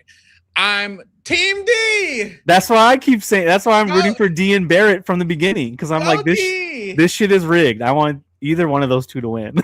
Yeah, go D, go Barrett, go Devins. No, that's too much. That's too much. Okay. The last thing I caught before we started was Drew crying on the feeds, and it looks like Devins went to check in on him, and I heard him say that he's crying because the way he's been playing is ratty. He's like, I feel like a rat. I've been giving y'all all this information on these people, and I just feel bad about it. And then Taylor like came in, and so he stopped talking about it. But it's like, he said this to them earlier in the week, like 2 days ago. And this was another indicator for me as to why I felt like Devins should have immediately kind of like flipped his tone and wanted to save Drew. Because Drew has told Devins this earlier in the week that he feels so guilty about giving all the information to them. And it's like, he wouldn't be fucking crying guilty about giving information to you guys if he wasn't genuinely giving the information to you guys. Like, he's clearly upset and sad that he's played ratty against these other people to help y'all.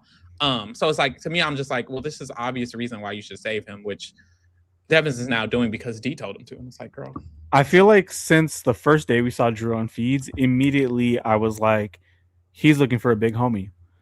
And it was Devins, and then he thought it was Kamu with the Tool Boys or the Handy Boys or whatever the fuck it was. And then that shit fell apart, and now it's like, who's gonna pick him? Like, this young man is looking for a home. He's looking for someone to take them under his wing and be like, let's play this game together. I got your back. I'm going to protect you. I'm going to walk you through it.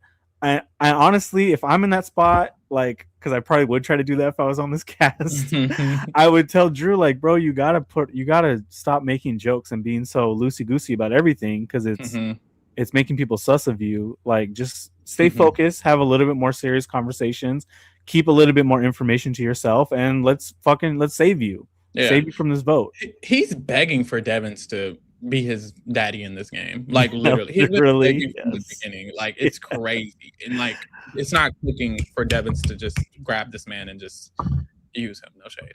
Yeah. But yeah, there we have it. We can get into watching some of these feeds now. Y'all get into the other stuff. Of course, join the Patreon. Tomorrow we'll be live watching the live eviction. We'll be watching Melody win the Blockbuster, Lyric go home. Okay. We'll be watching Mallory win the HOH.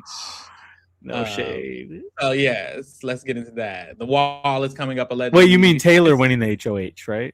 Taylor winning the HOH. You know what? Who's gonna nominate the Red Trio? All of them. Drew. We'll be watching Josh, Barrett. We'll be watching Barrett win the HOH.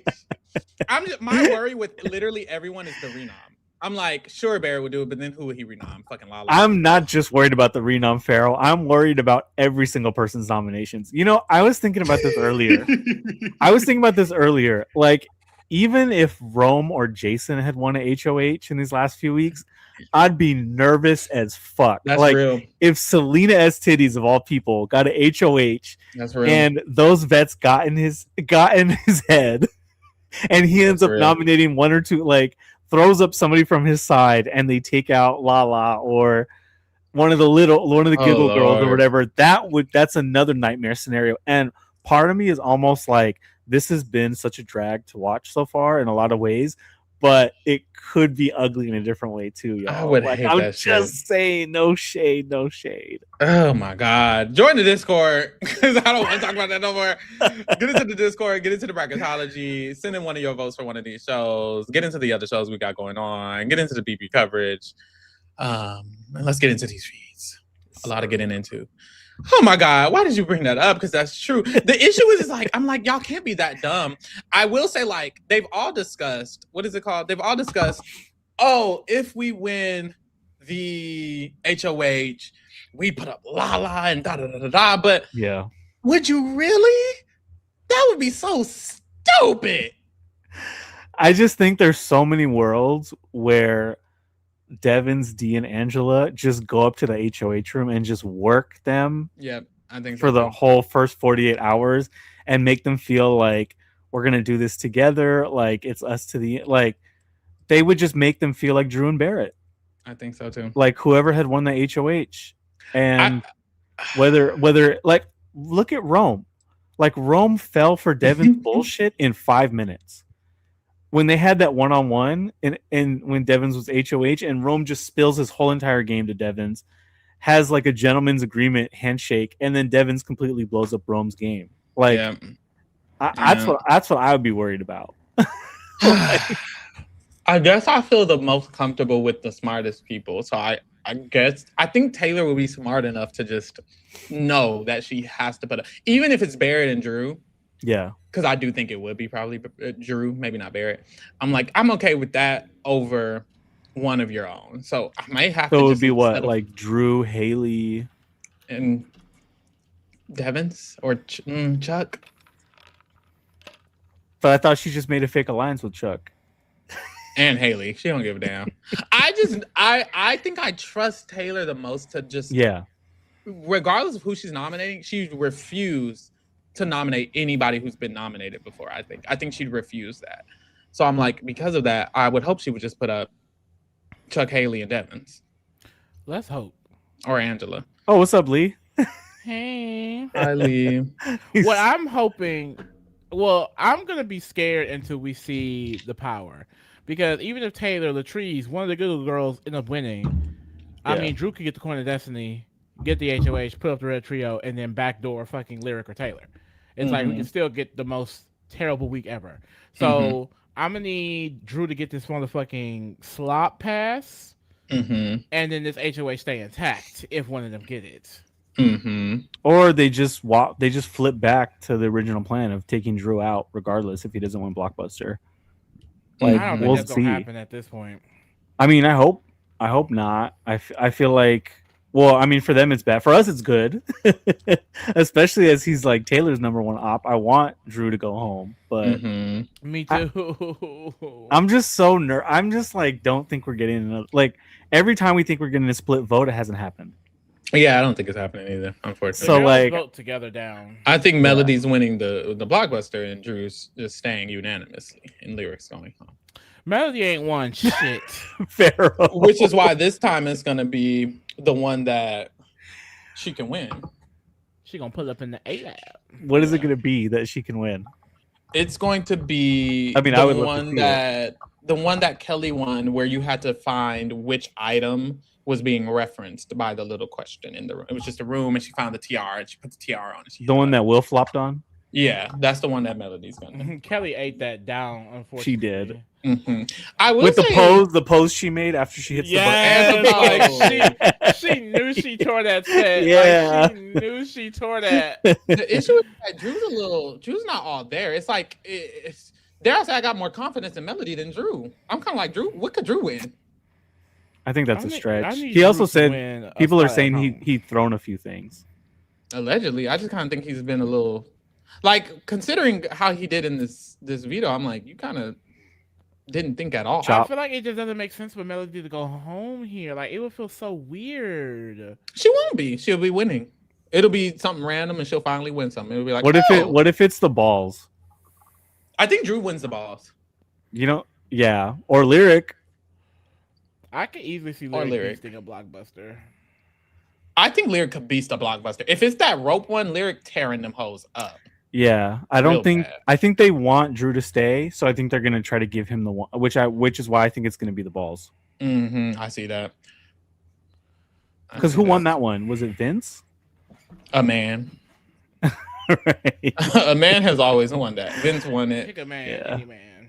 And then Tucker won it, I think, the previous year. Yeah. I like puzzles. Melody hasn't been campaigning. If she by. Like, that's why the only way Melody says is if she wins the thing, because she hasn't been campaigning. So it's like, girl, if you don't campaign and then also lose, stay. It's like, bye, girl. Yeah. No shade. Child, I'm losing a draft member. Bye, girl. I'll pull up. Cass is winning the draft. It's over, y'all. Yeah, he is. Like, let's just. He got it with the first pick. It's like we never had a chance. I would have picked if I could. Unfortunately, I'm winning. Take that for what you will. With who? With Chuck? Figure it out. Figure it out. It's crazy. I guess Lala. I know that's like what, another black queen. Lala versus Haley, bitter jury. Another black queen. Give it to her, girl. Give it to me, baby. That would be insane. I would love it. Who else is known? Oh, Lyric. Lee, you're losing a member. Hopefully. No, in Jesus' name. Sucks. In Jesus' name, I pray. Strong. These bitches just won't go home. In Jesus' name, I pray. Truly. Damn, I'm losing a member. Melody better win this Blockbuster. She better figure something out with the grace of God. I would love an interesting win, though. Blockbusters are kind of predictable. Oh my God.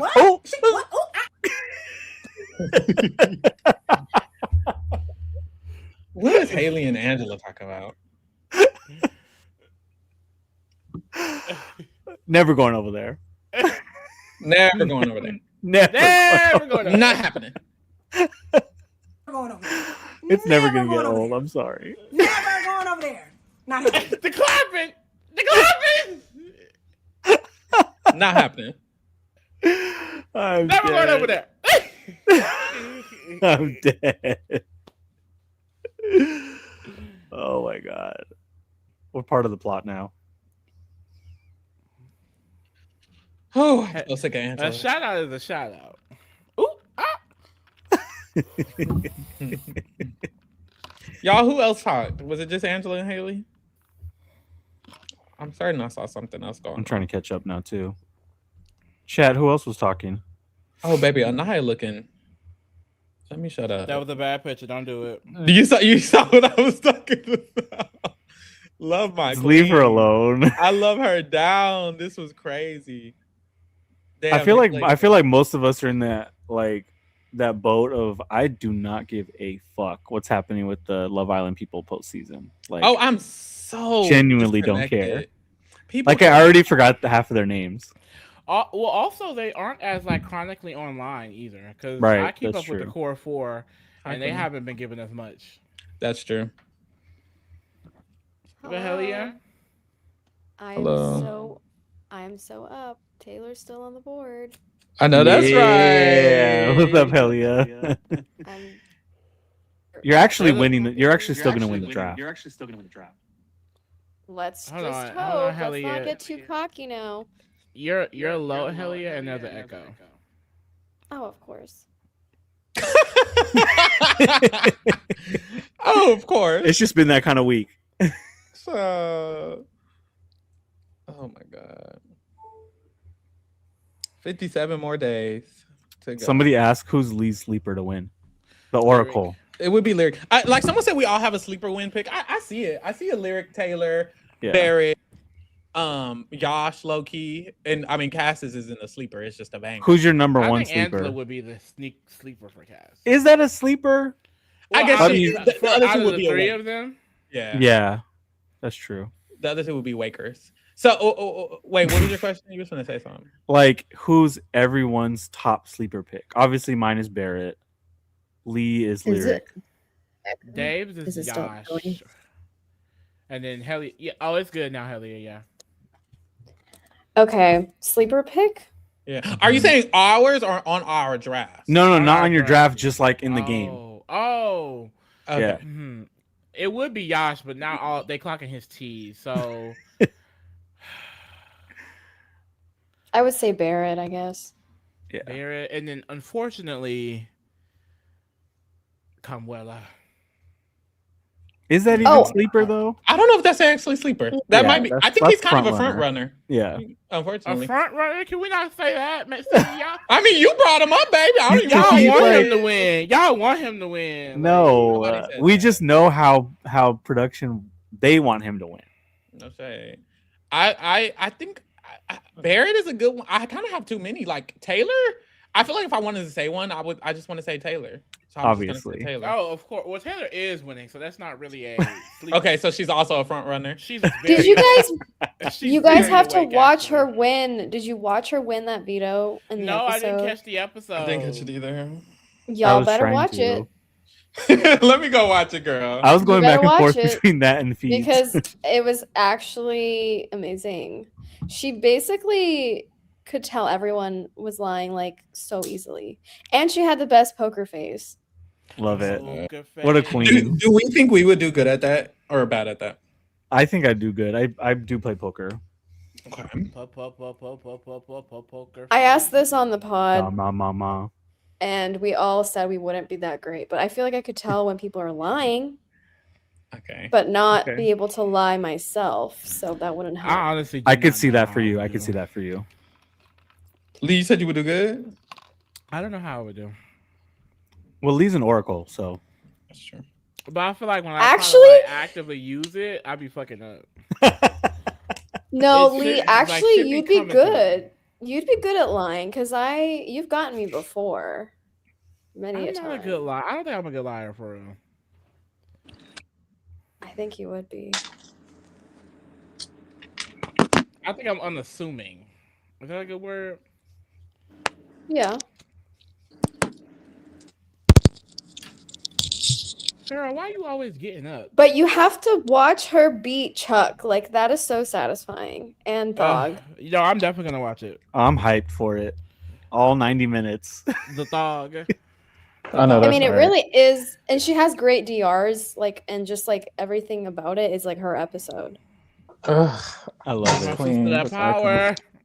Let's get her the power. Now we all have to vote for her, right? Like, I don't care if people voting for Mallory. I already put my votes in. I did. And I'll do it again. I have a thought, y'all. Uh-oh. If Devins doesn't make it to the end game, right? Mm-hmm. I'm not confident in Dee's competition ability. Could she just get out-comped in the end game? I think it's. Is she even studying? Don't think so.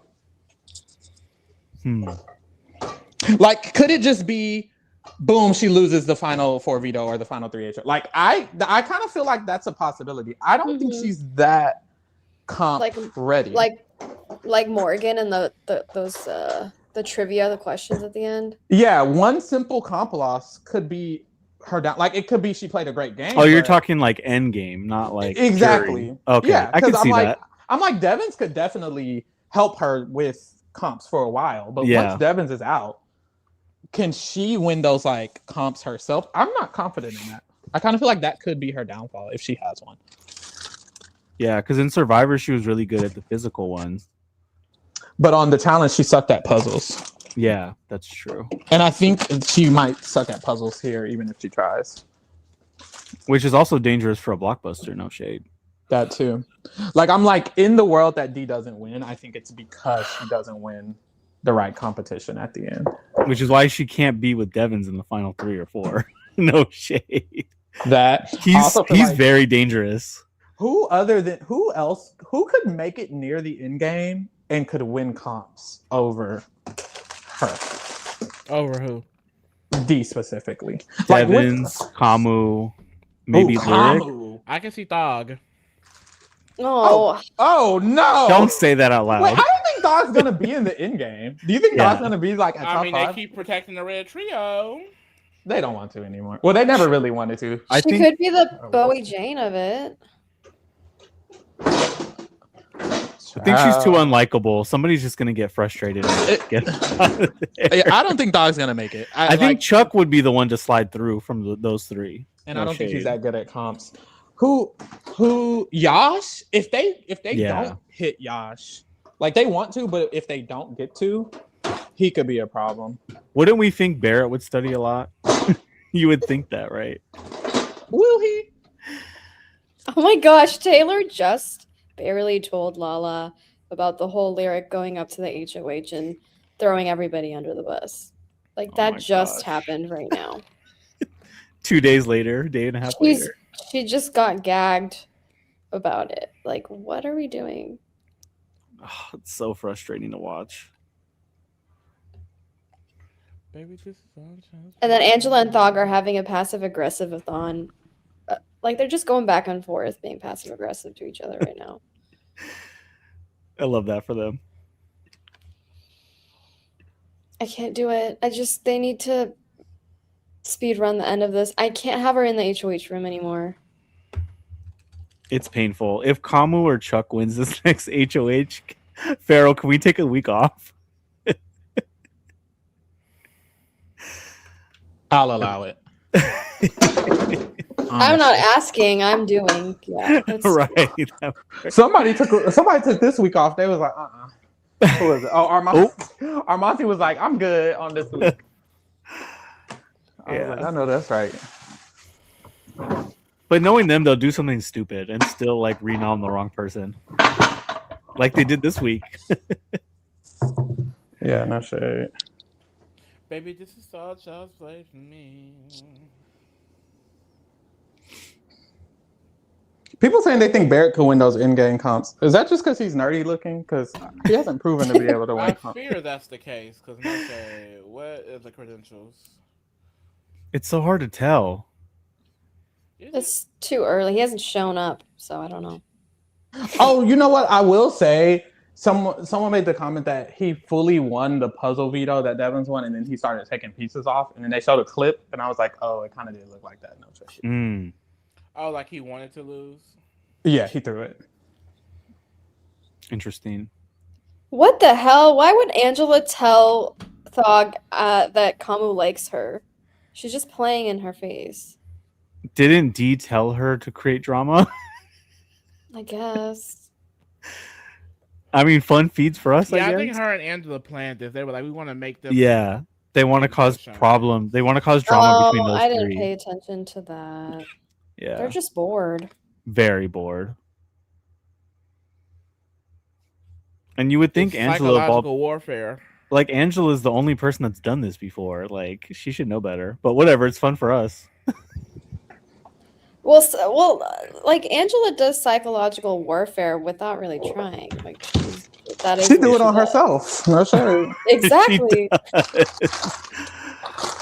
No shade. You finna cook? Sort of, kind of. If Drew survives tomorrow, Angela's definitely going to go off on him at some point next week. And then the week after, she'll go off on Yash. Yeah, she's a very volatile, aggressive person. It's definitely going to come. Oh my god. Why are you laughing? Be like, crazy haircut. Crazy haircut. Droopy eyes. Droopy eyes. Messy bitch. No, she's going to come up with something new for everybody. Yeah. Let me think. Droopy eyes is crazy. Crazy haircut is crazy.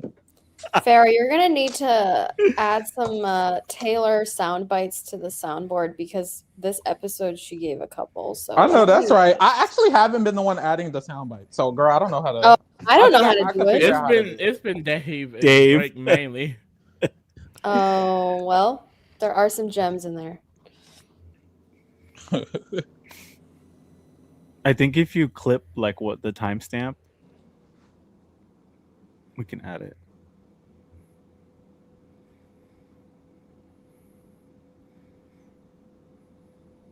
You need something to set yourself up on, Pharaoh. We don't want to just look at the ceiling. Now we're looking at the paper towel. The popcorn ceiling.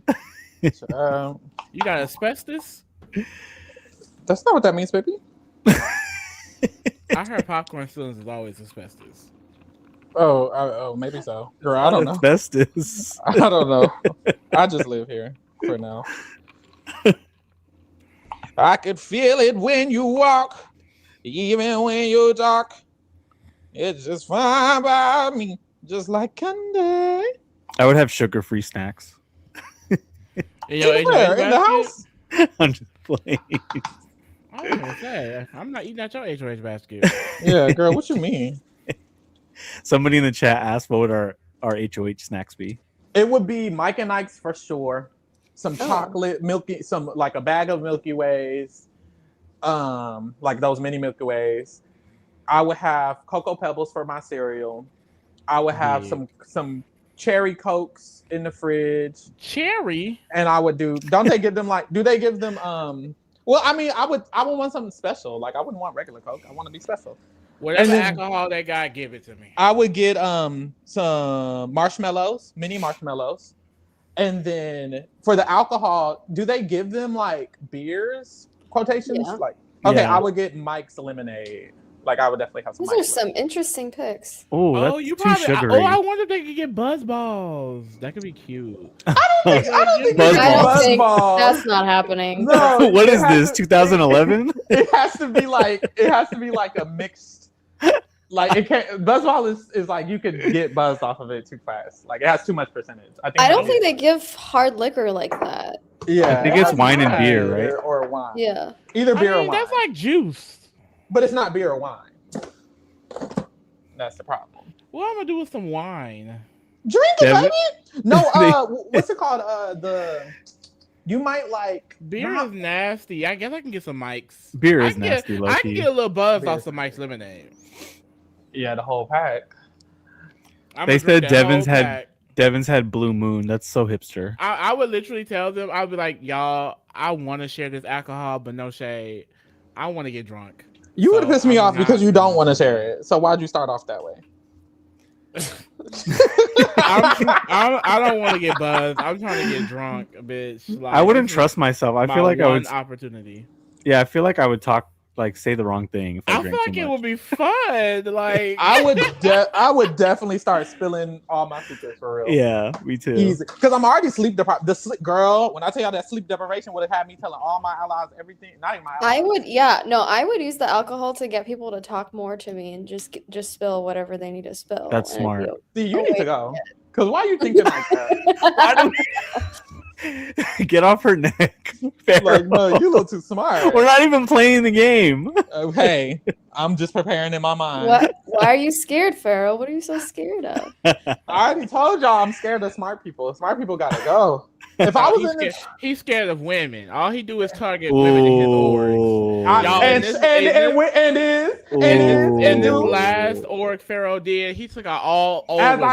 Not only just women, older women. As I should. And if I was playing the game, I take out Tiffany Mitchell, I take out Angela, Danielle Reyes would have to go. Exactly. I know exactly who gotta go. You would take out Lala first? Lala can go. Lala can go. What? They too smart. Felicia, go. Sari, go. Wait, I love how Angela is like in the same category as Tiffany and like right. Lala. And Lala. No, honestly, if I was in this house, D would definitely be like my number one target, but obviously I can't do that right now. Outside of D, Lyric would have to go. Bye, girl. You wouldn't be close with Lyric? Absolutely not. Ew. Hate her. Not the ew. Hate her personality. Hate your hair. Woo! Hate. Never going over there. Never going over there. Not happening. Well, she would throw you under the bus if you were her ally, so I don't think exactly. Yeah, I wouldn't be interested in working with Lyric. Who else would have to I go? feel like it's so like I don't know about what clock in the house, but it's like she's definitely one of those people you just can't tell information to. Like I would not tell her not to for real. Yeah. All the men can stay. I truly am like when I play the game, all y'all the men can so stay. Y'all are gonna be so mad at me. Genuinely, all the men because they're dumb. Like I'm not afraid. I'm just simply not afraid of any of the males' gameplay. Who should I be? Chuck. Please, like, why would I be targeting Chuck? He's so stupid. I mean, Devins. Yeah, what about Devins the can go. competitions, though, Pharaoh? Are you gonna win every competition? Chuck ain't winning shit. Devins would be one of my obviously all of the icons, specifically Devins and D, but that would just have to be on hold. In the meantime, I'm not afraid of none of these other men. Mm-hmm. Brown Charlie asked, Helia, what archetype would be your number one target if you entered the BB house? That's a good question. Probably like the most like buff alpha man there. I'd probably be like, you gotta go.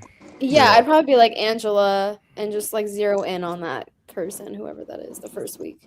Wait, Drew's buff? Nah. He buff enough. He can go.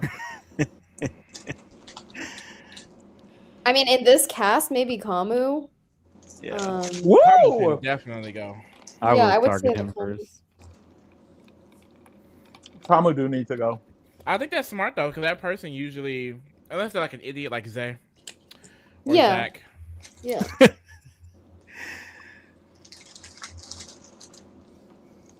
Yeah, because like I don't. I mean, get in good. The ones that are like obviously a little bit more super fanny, I don't think I would target first because I'd want to work with them. Yeah. Same. Yeah. I'm looking at people who I can influence, and versus people who I cannot. And I feel well, that's why you should have kept Ashley. Like I would have not gotten rid of Ashley. Ooh, period. Josh and Taylor were right there, and they didn't see it. They should have gotten Josh my bitch Taylor, so Ashley would have had to go. And see, that's where like I know if I played this game, I would not want to involve emotions, but I know emotions would come into play because Taylor's my bitch. Like I'm sorry, she's not going home. Like she'd be my final two for sure from week 1. She just had a conversation first. Oh, girl, I'm not going to final 2 with Taylor. You see how 2 of y'all already want to take her there? This is crazy. I never thought I was taking her to final 2, but that's my. You can make a final 2. You don't have to stick to it. Oh, so EZ is evil. So you gonna cut Taylor? I would cut whoever I would lose to. Oh, okay. Oh, EZ is evil. EZ gonna make the move. For 750K, I would probably cut. But I've thought of that. Like, let's say I go into the house and I meet my best good Judy. Like oh my god, like that is my best bitch. But they could beat me. It's like for example, if I had the opportunity at Final 3 to take Taylor Hale to Final 2, I'm taking Taylor Hale to Final 2. I fear. Okay, Monty. But I would want to take her. Lee. It's like that would be hard. I knew that would be my best bitch the whole season. Like, I just feel like that would be a really hard decision for me. No shade. Yeah, that's tough. It ain't hard for me. Bye, girl. See you on the flip. No, I do think specifically. I'd probably try to take Brittany. Specifically Taylor, because she did what she did to Michael. I would feel more comfortable doing it. Like, it's different if it's a season and they've never cut anybody and they've been a loyal ally to me and everybody else. I'm like, ooh, this feels weird. Taylor has proven that she would cut any bitch when she took out Michael, and Michael was helping her throughout the season. So I would be like, you know what, she could go. But I would have justified. I'd be like, yeah, but that's Michael. Like, me and her, like, that's my sister. Like, no, like, I don't know. It would be hard. It just would be hard. Like, I wouldn't cut Pharaoh. I mean, go, baby. 75K is not bad. If I needed to, if you're beating me, you gotta go. Oh, Pharaoh's cutting anyone. Pharaoh, you can't trust Libras. Girl, you'll be all right when we're done and we're back at home. You'll get okay. No, I wouldn't, bitch. If you cut me, I'm killing you. Well, then I'm dead. Now I'm dead. Like, you a murderer all over Big Brother, please. I'm Mike Mallon, bitch. I don't mind if someone decided they didn't want to be friends with me after Big Brother. I wouldn't mind, because then I probably didn't want to be friends with you to begin with. If we play this game and you don't want to be my friend, half of 27's cast still hates each other. So. Ooh, no say. As they should, honestly. Most of them were annoying. Really? Like 3/4 of them were annoying. I mean, honestly, we could maybe just say 100% of them. I'm trying to think of a non-annoying person. You know what? Will. He's the only not annoying one, honestly. Yeah, it's just. Is Will. Rachel annoying? A little bit. We're not going to speak on that. I love Rachel. I love Rachel so much. But she's a Libra, just like me. And I feel like when she was younger, she was more annoying. Last year, she was fun to watch, for me at least. That's why I need to get into the rewinds, because I do not know her like OG seasons like that at all. Yeah. It was fun. I can't wait. It was the thing fun. Is, though, she was feisty. I'm gonna love her on 12, but we'll see. But when I watched BB13 for the first time, I was Team Kalia and Danielle Donato. As you should be. And I feel that's not gonna change. Like, I love a good underdog. Exactly. Yeah. I agree. Real. Yeah. Y'all, they're not going to give you margarita mix or tequila. That's just not happening. Why not? It's hard liquor, baby. I want to be drunk like Janelle so I can slap Chuck. You can do that sober. You gonna go home over Chuck? If Janelle can do it, I can do it. It's a play. Janelle slap. didn't slap nobody. She slapped Bo. She like shoved him. Yeah, she put her hands on that man. They were doing anything back then. And you're not Janelle. Doing anything, saying anything. It was the fool. That's why it's like, honestly, it really shouldn't be a shock that they cast people like Hamu, because girl, they just been casting bigots. It don't matter. Yeah, it's always literally since day one. It's been like that. My thing is that they used to do it and then express the reason why as like, we want them to have this like conversation. Like, there's no conversation. Like, Hamu didn't have a conversation with Jason. They're cutting the feeds when anything gets brought up about anything. Like, we didn't see that. We saw him take him out. And probably 50% because he was homophobic. Like, come on now. Like, yeah. We're not getting the Kent and Monkey storyline again. Y'all can go ahead and hang that up. Got it. Kent was a weirdo. Haley's telling Angela that if it's Lyric versus Drew, that Drew needs to go. Is Angela going to correct her? Why do they not do that? That's pissing me off. Says Taylor told her that she would put up Drew if she won HOH.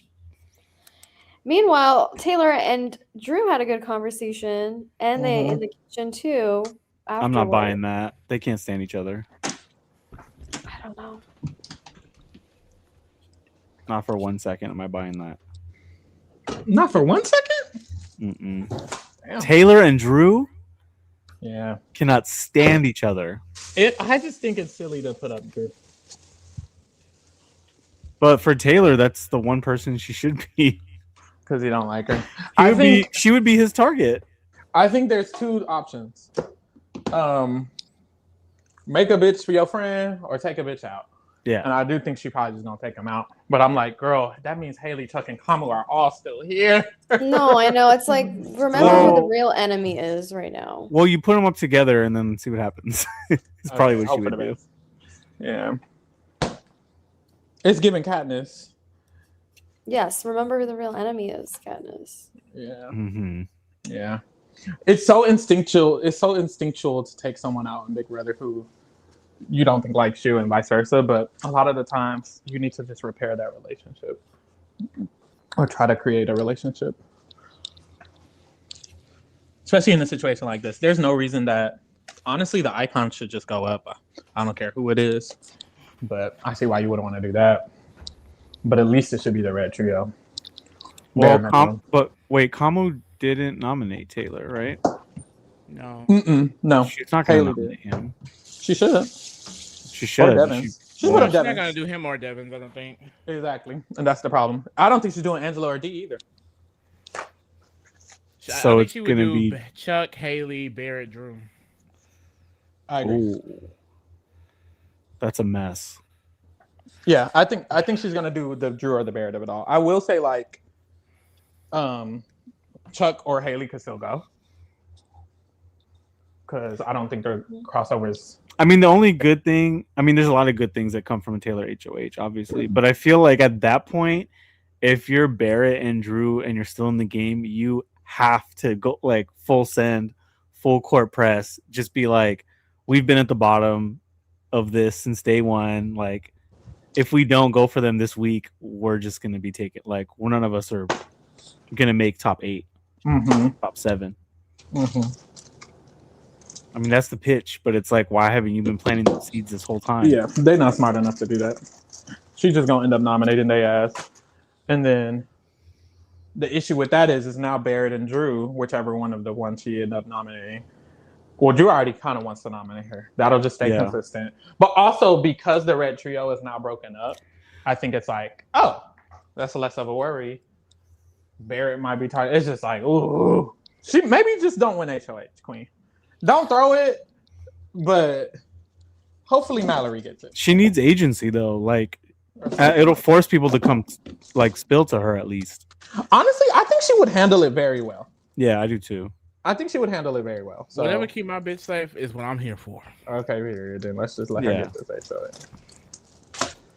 She got it. Like, if Taylor doesn't make jury after all the bullshit that's happened, it's like this is gonna be such a drag to watch. Jury a long way away. I don't even pray. Like that's what I'm saying. I don't even pray for jury no more because it's too far away. Like it is what it is if they make it or not. Because how many more people before jury? 14, 15. I think 4. Especially because they keep adding bitches to the season. Guess who's making it to jury though? D, my winner. Oh, I was gonna say Lala. That diva. Yes. She will be casting. She's winning actually. She's gonna be in final 2. Yeah. Her and Thog. I would live. Her and Thog is crazy. Can you imagine? We're gonna take out Lala for real. Leave Lala alone.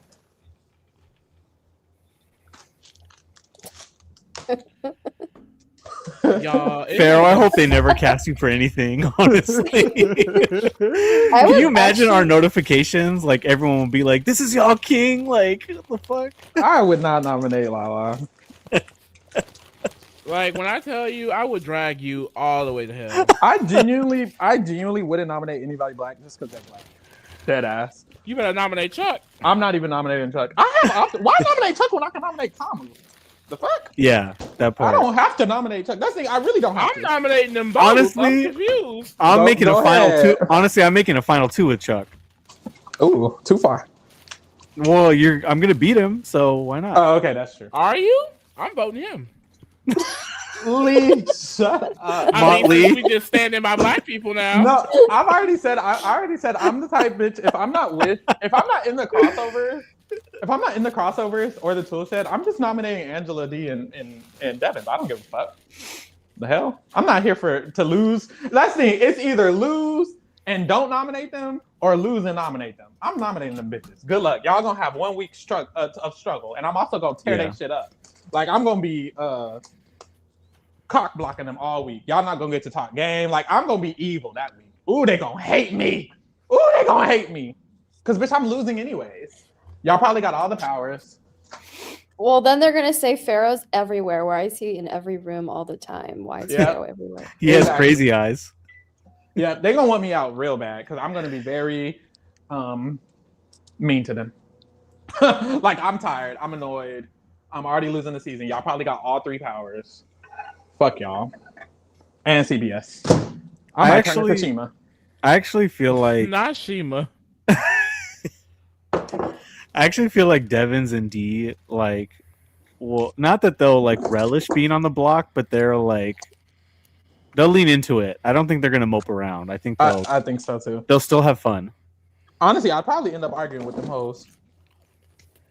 I think Angela is the one that's gonna be a pain in the ass. Honestly, I'd be nice to Angela. No, I mean, like, when she's on the block, she's gonna be the biggest pain. Oh, you're right. And I just follow Angela around all week and bully her the way she was bullying Lisa. Let me stop. Pharaoh. I mean, but you're not lying. Let me shut up. I just I don't understand how that's like a confusing thing, or like that there's a gray area there. Like, there's no gray area there. Like, that's what was happening. Girl, people just liked Angela, so they wanted to claim whatever.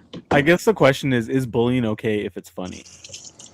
That's a good question. I kind of was like, Lisa. Yeah, but it's not funny to Lisa, so to her it's bullying. Yeah, I was kind of like, to Lisa, I see why it's bullying, but to me, I'm kind of like, well, girl, bye. Like, I'm almost like, girl, you gotta defend yourself a little bit, because she kind of just cried and went behind the trash can, and I'm like, well, girl, defend yourself. This is just Angela.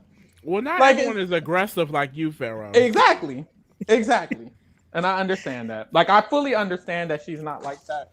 But I also feel like in the back of my mind, I'm like, girl, you need to stand up to Angela. Don't let Angela talk to you like that. That's crazy. Do not let nobody do that. That's what I'm going to tell my kids. I have a question. Would it be okay to bully somebody that's been an asshole? Like, is that justified? Like, I'm pro that. Like, if it's Thog or Kamu or whatever. I'm pro follow Kamu around with a pot and pan and bang it in his head. Dead ass. Like, I feel like I don't have any problem with that at all. I just don't like a jump set. Like, I would hate if it's like multiple people. Like, I'm not a fan of like when someone come out of the house and like multiple people are flooding their man. It's just like, that to me, a behavior is just still weird, because I know I wouldn't partake. But like, if you insult an individual person and that person reacts in a way that's like always taunting you, it's like, well, you shouldn't have never messed with them. Shouldn't have been a bitch. Yeah, all that other stuff is doing too much.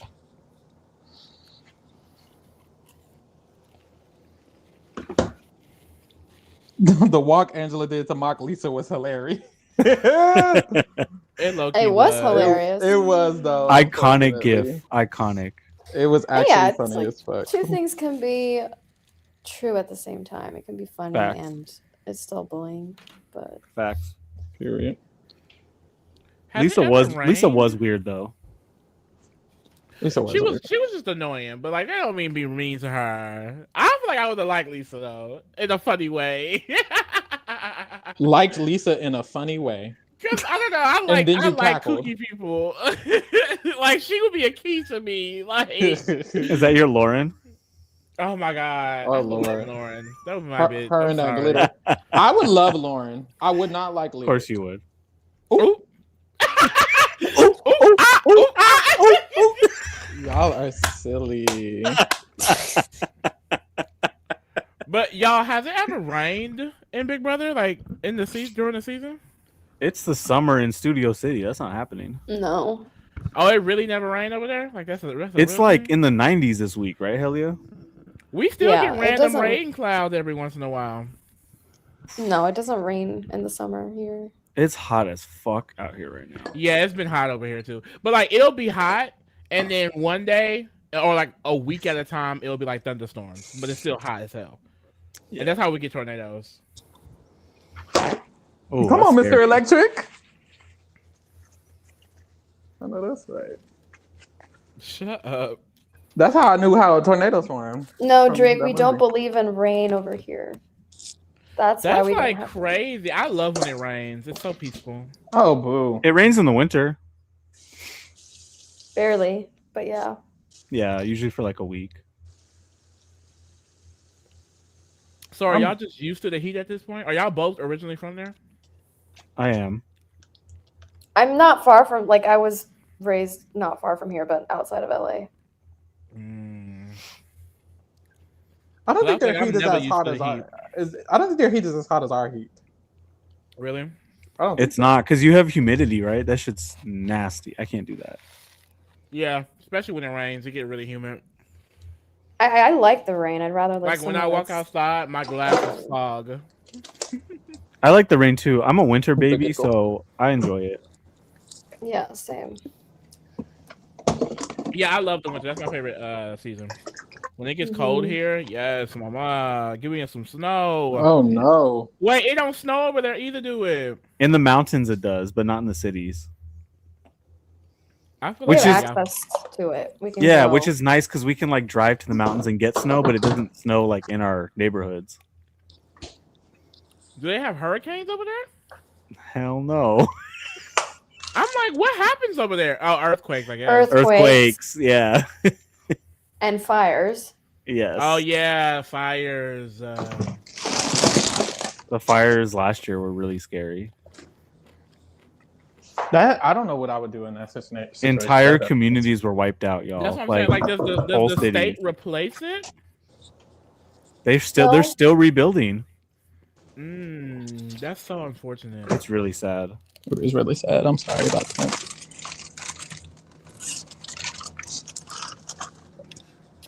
Like, I know a few people who their entire like childhood house is gone. Is gone.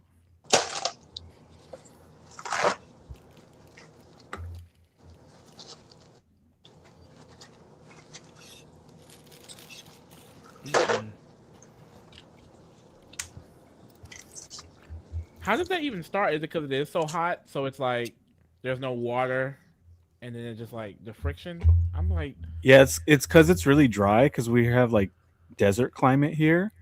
So when it gets really dry, it's like there's like fire warnings all over, like neighborhoods that are prone to fires, and it like literally a cigarette. You know what I mean? Or like a small if you're in the like mountains or anywhere near where there's a lot of trees and shit, like brush, it'll just light up. Take off. Yeah, that's crazy.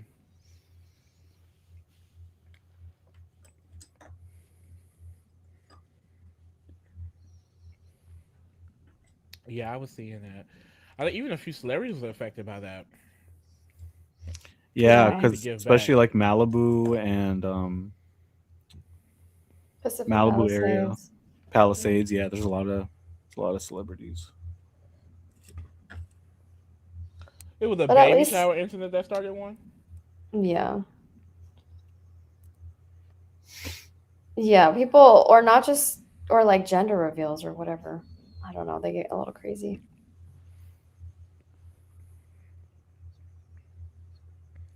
It's because people want to be so extra for their gender reveal. Baby, is it a boy or a girl? Come on now.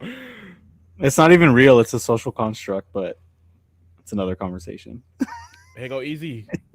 I know. I'm always. I just can't help it. I'm sorry. Are you excited for Traitors Australia? I haven't watched yet. I am hyped. I got spoiled because I went to the Instagram to look for like a thing so I can create the thumbnail, but I'm even more excited, so I don't care. I haven't gotten any spoilers yet. I'm gonna watch either tonight or tomorrow. That's gonna be a key. How long is it? 5 weeks? I think 5 weeks, 10 episodes. Oh, that's not bad. I hate that the internationals drop like multiple times a week though. Like honestly, I think I would rather just do 10 weeks and then doing 2 episodes every week. Yeah. But then we complain that we didn't get enough in the edit. So that's it's like that's tea as well. That's the thing. You can't please the public. You really shouldn't. You can't. I mean, just hang it up. Because I'm gonna complain. One thing about me, I'm gonna complain, bitch. I don't give a fuck. Easy. They talking about the challenge in the chat. Have you seen the episode? I haven't yet. Oh, I saw clips. Low key, why I'm like, wait, do I need Nerys, Big Mama Nerys. Yes, that's all I know. I hope she dunks on Sydney, but I haven't seen it yet. Yo, I haven't watched the challenge in several seasons now. Why are the filters on there so weird now? Like I saw the trailer and I'm like, why does this show look like this? Because half of them are like 46 years old now. Oh my god. And they still have Bananas still on that show. Like what is going on? With his steroids. I can't do it. I can't watch. And why is Riley there from Big Brother 25? Mm-hmm. Why? What are we doing? Keanu... a brand new face.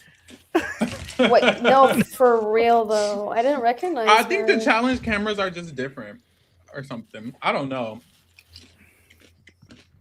Because she do look different as fuck. I hope Keanu has his short time over there. I don't know. Same. You're not a Keanu fan, Helia? No. Are you, sir? Mm-hmm.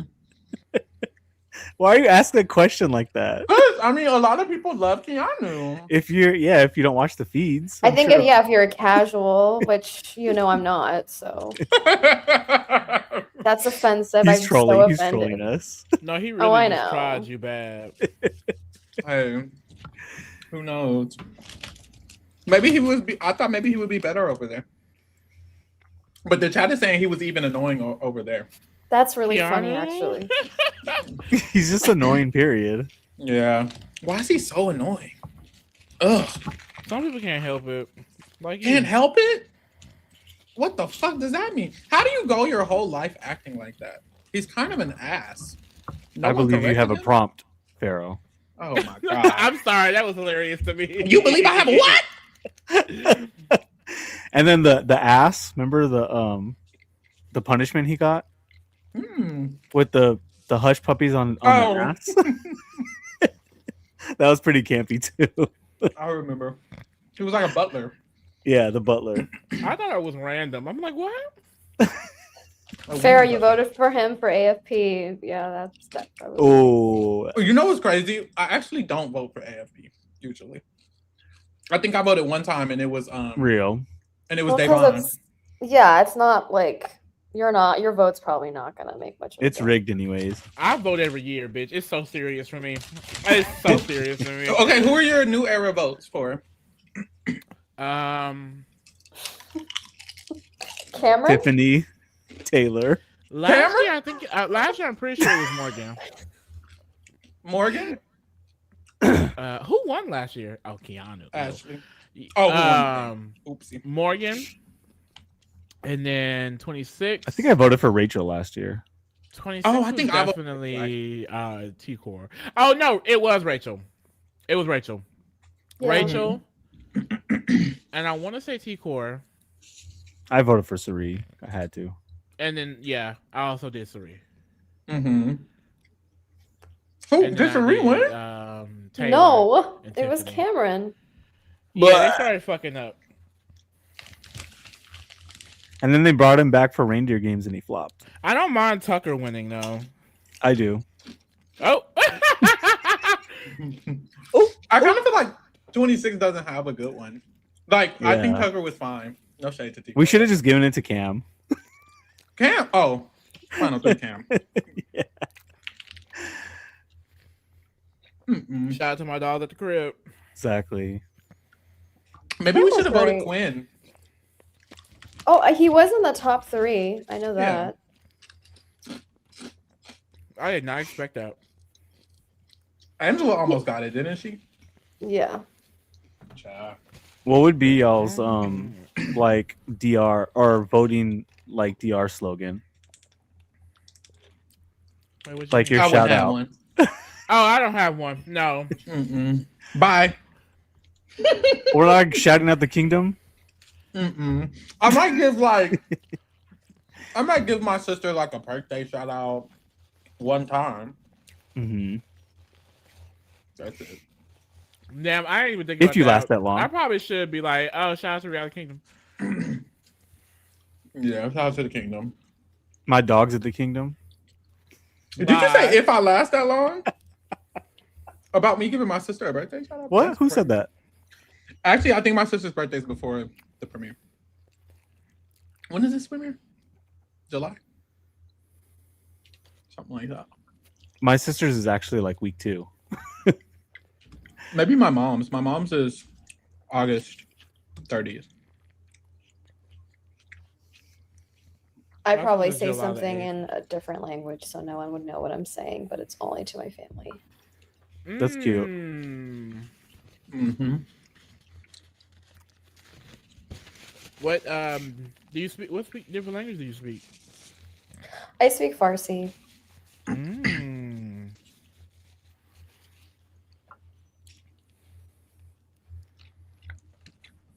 But knowing them, they'd probably cut off my mic and they'd be like, "We can't do this."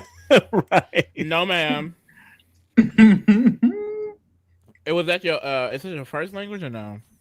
Yeah, it was my first language. Diva. We love a culture, diva. Yes, English is my second language. Immigrant child over here. Period. Izzy, you know more languages? My Spanish is like choppy, but I could do the basics. Period. Oh, that's real. Portuguese. Oh no, can't do that. Someone in the chat said Portuguese. Oh, sign language would be cool. Sign language would be cool. I know the alphabet in sign language, but I can't really form words. Well, I can form words. So I know the alphabet, but sentences is a no.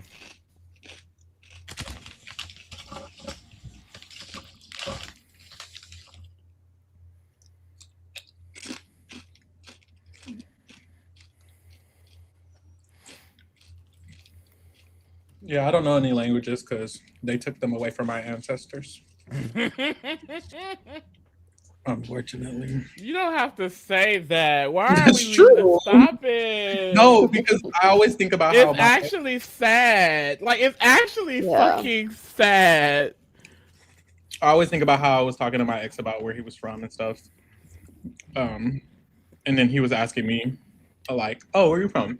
I was like, oh, here. And he's like, no, but like, I was like, oh, you don't know. Oh, Lord. And neither do I. So sad. Hey, there's Duolingo. Yeah. There's Duolingo. I wouldn't even know which language to learn. Whatever you want. That's true. I would love to know Spanish. I know Spanish. I know a little Spanish. Like if Lee and I were doing Amazing Race and we were in a Spanish country, I could figure it out. Yeah, I could too. I took like 5 years of Spanish, but it's not the same thing as like always speaking it. So like everyday Spanish. But I mean, if you live especially in Southern California, like Spanish is very, very helpful to know. Yes, I am in Texas, girl. Oh, for sure. I mean, you guys are basically Mexico. Essentially, yeah. That part. Well, they had it first, but then colonization. That part. Someone said that the girls want to forget that. Well, you almost were your own country. Don't people still talk about that? We still have slavery over here, girl. Oh, Lord. Don't people still talk about like Texas seceding from the U.S.? Yeah. I will say that's why I thought we were the only one with a flag.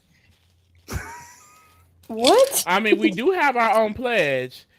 I pledge allegiance to the Texas, one state, under God, divisible. What is it? You don't even know it, baby. Girl, thank God.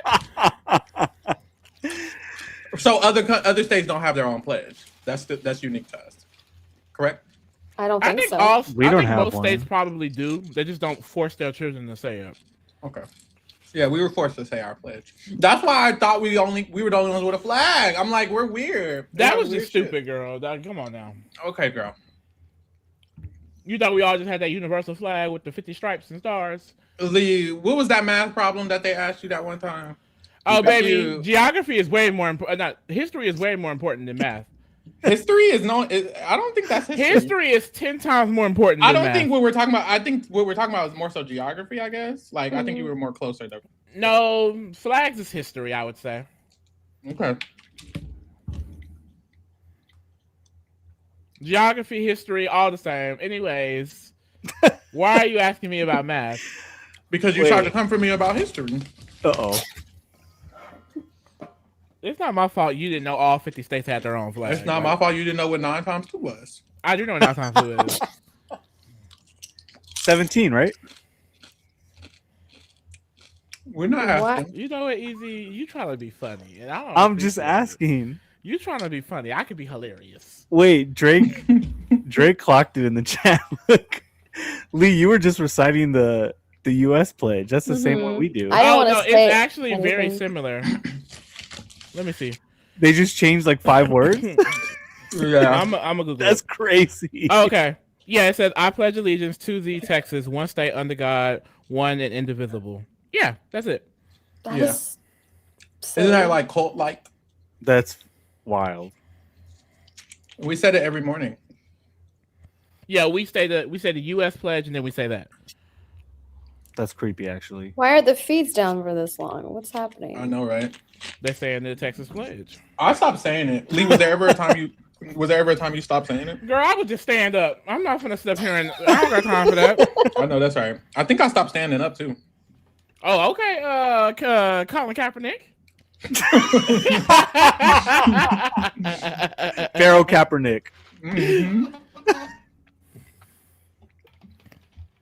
I know that's right. Oh, they back. Someone said Yash played in Devin's face. Is that true? An hour ago? No, people be lying. Okay. Be careful about them tweets. Somebody will tweet something crazy. D wants Devin to go home, and all she said was, "Fuck her." Yeah.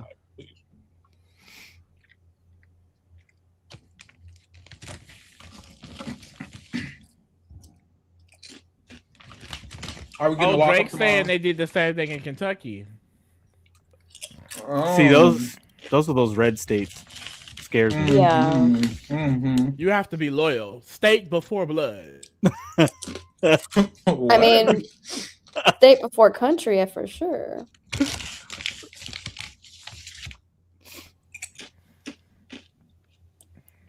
Mind you, we're supposed to be United States.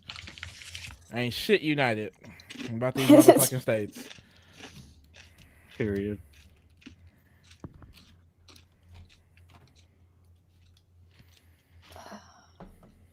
You're not Canada down.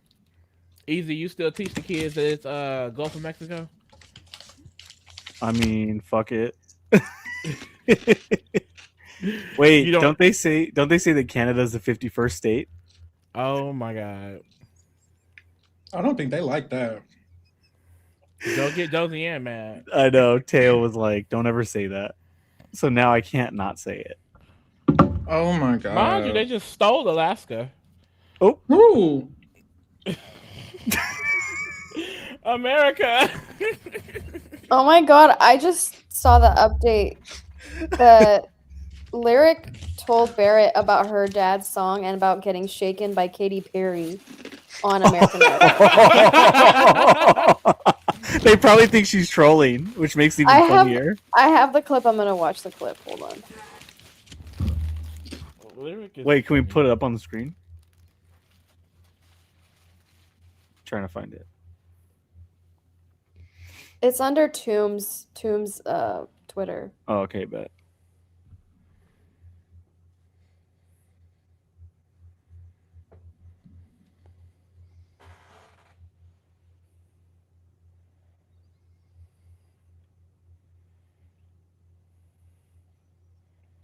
Taylor, so you didn't make it to the actual competition?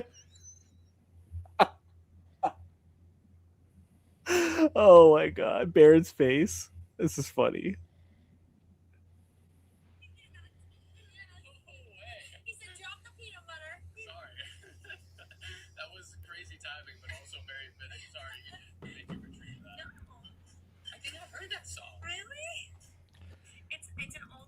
But all right, girlies, I'm gonna head out. Y'all have a good night. All right, Lee, get some rest. Bye. Imagine Lyric wins and Katy Perry shows up to the finale.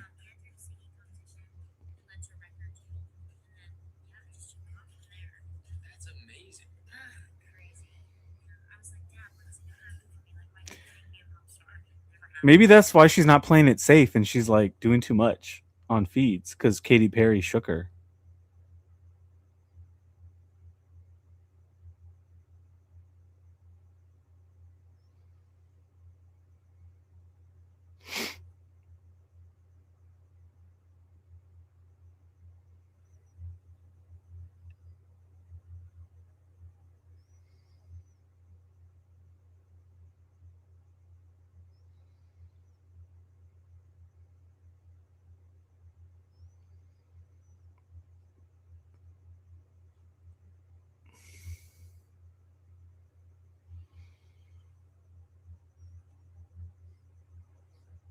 I just have a feeling they're going to flip back again in the morning.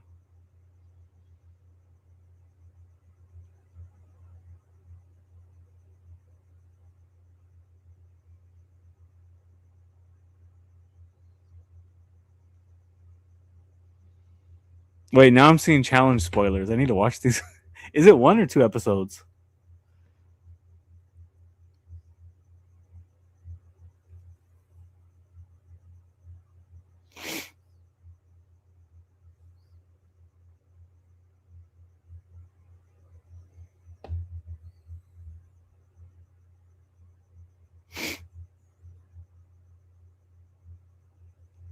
They dropped 2 episodes on the premiere? That's crazy. I wonder why. Maybe because the show's falling apart and they're trying to save it by hooking us. I mean, honestly, that's a smart tactic. I'll have to listen to a clip of Barrett. What did he say? I'm trying to catch up too. He didn't say nothing for real. He's just frustrated that Haley still isn't telling him Drew is the target, or is not the target anymore, but was.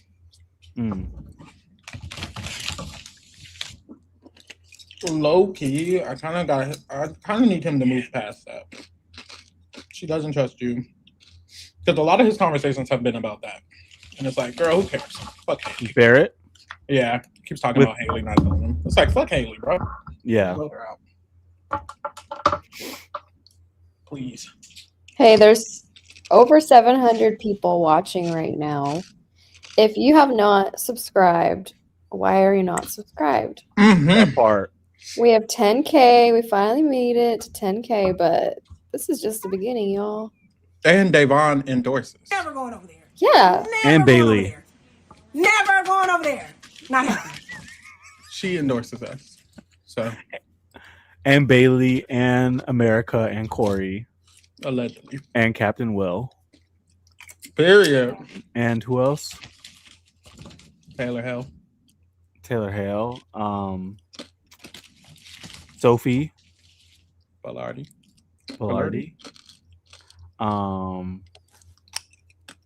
Julie Chen Moonves herself.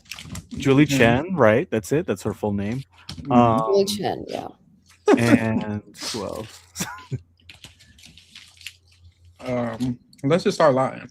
Katura. That was one of my favorite interviews you've ever done. Really? That Katura interview, it was just so real. It was. I love it. It felt like she really opened up.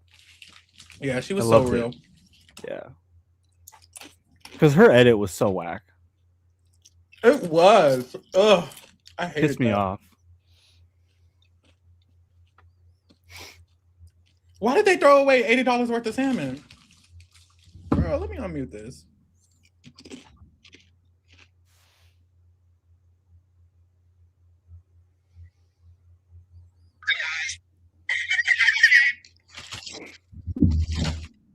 Girl, why did they throw away $80 worth of salmon?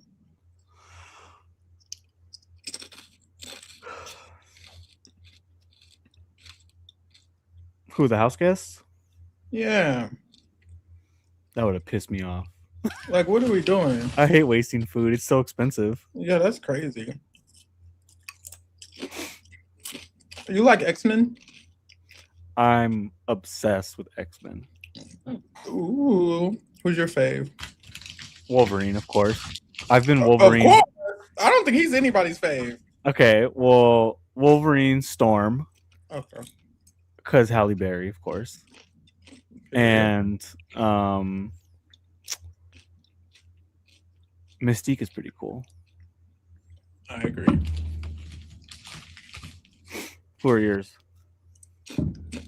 And why do you ask? Mine are Nightcrawler. Isn't that Alan Cumming? It is Alan Cumming. Yeah. That's funny. That was the first thing I ever remembered seeing him in. Mm-hmm. Oh no, I remember him from Spy Kids. Cool. Of course. Yeah. Yeah.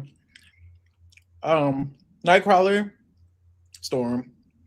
I used to really like Rogue. I think I would like a new version of her. Like you didn't like Anna Paquin? Anne Hathaway. Anna Paquin. Oh, I don't know. Remember from the OG X-Men movies? She was Rogue with the little hair. Okay, I didn't know who. I don't know who that lady is. From True Blood. You never watched True Blood? Mm-mm. She's a really good actress. She does look really familiar though. I will say. Yeah, she's really talented. Okay, yeah, I see. Why is it that I like Mystique? Mary, I like Mystique. I like Mystique too. Mystique is cool. I like shapeshifter characters. I feel like they're interesting. If I could have a power, it would be shapeshifting for sure. Well, that's because you're an air sign and y'all are just like that. Shapeshifters, yeah. Yeah.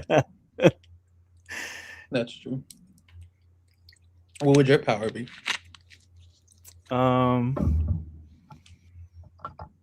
Probably fly. Oh, I've always been so like afraid of that. Like I think that's like it would be like a Batman arc because I'm scared of heights. So it would be like my fear would become my power. Mine would be teleportation. Teleportation all the way. Really? Okay. Who teleports? Oh, I don't know. Nightcrawler does. Yeah. That's cool. I'm just saying in general. You would be Alan Cumming. I like that. You would be. A lot of people say we look the same, so I get it. Really? I see the resemblance. I feel like someone's lying. Pharaoh. You can see her Scottish roots clearly. That's very much there. Mm-hmm. Interesting. The X-Men Evolution cartoon was so good. I love that cartoon. I loved Kitty in the cartoon. Kitty is cool, but like they haven't made her character cool in live action, in my opinion, yet. Because she's the one who runs through walls. I have a question, unrelated. Why? Mm-hmm. How many days has Thog worn that flannel jacket or whatever? Every day. It's kind of like Jason in that fuck ass green sweater. God damn. Lord. Shit ever. I don't like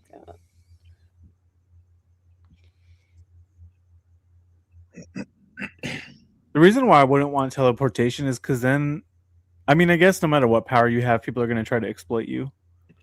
But it feels like a lot of pressure because you can never make an excuse for not being somewhere. Sure.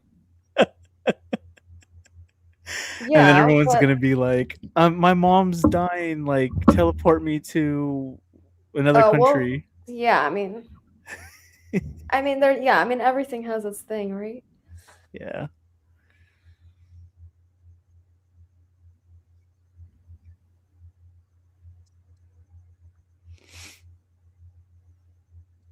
I still like the original X-Men cartoons better than the Evolution.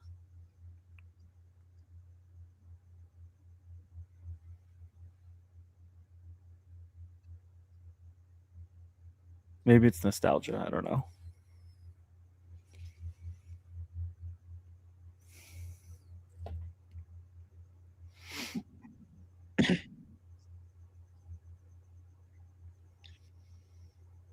Yeah, or Poison Ivy Mary. That would be cool.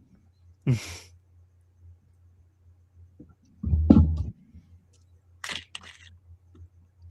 always felt like Poison Ivy would be a fun alliance name. Oh my gosh. I'm so sick of alliance names. Especially this season. I know.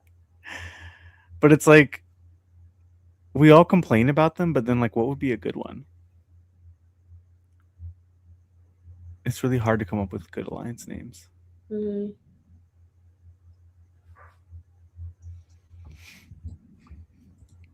So Drew on these feeds saying after this week that they can continue to skate by, throw away. I know. I'm like, listen, like, what is going on? Why are we? Girl, he trying to throw the next HOH. Mind you was just nominated. Like, what's going on? And Barrett. I'm just so frustrated. I don't know. I'm just like, is that ever gonna come back around? Like, hey, by the way, you were the target this whole time, and now all of a sudden they're fine, and then like what? He's gonna tell him, like, if Drew wins HOH at some point, he's got to tell him, right? But outside of that, why would you?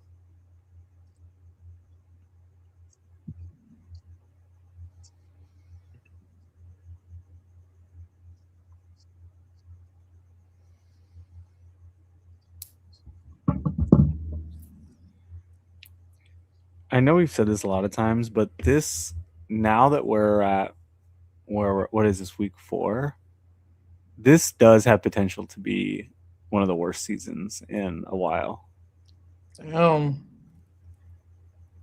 But we say that every year. Not every year. Not every year. No, because at this point last season was crazy already. 26 was crazy. Yeah, 26 and 27, we knew they were. 25 was crazy at this point too. Yeah, it wasn't. Yeah. And 23 we had the cookout, and 24 it was hell. So 24 we were like, this could be the worst season ever. Yeah. I mean, boot order is already not great. Yeah, I think there's still room, but we'll see. There's still room for banger HOH after banger HOH. Oh gosh, Lyric in the storage room with these two, I can't. Oh Lord, What did she I don't say? even want to see. Nothing. Thank God it's over.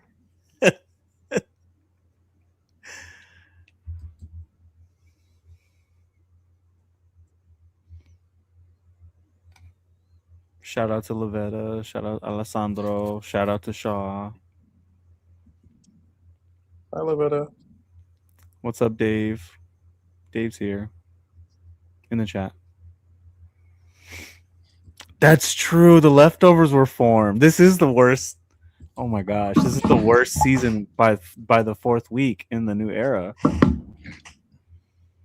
We had cookout, leftovers, Suri in them. Then we had the madness with Angela and Quinn and Tucker.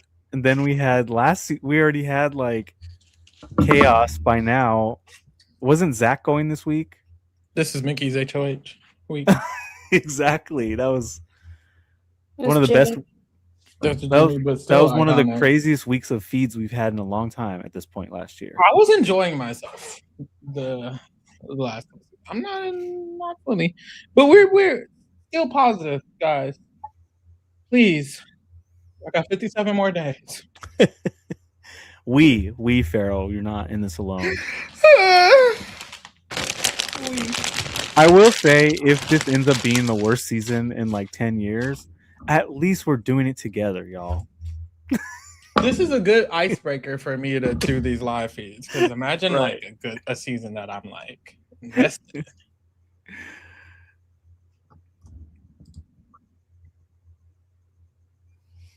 At least I feel like now I'm like suffering with a squad and not just like alone on Twitter with a few friends.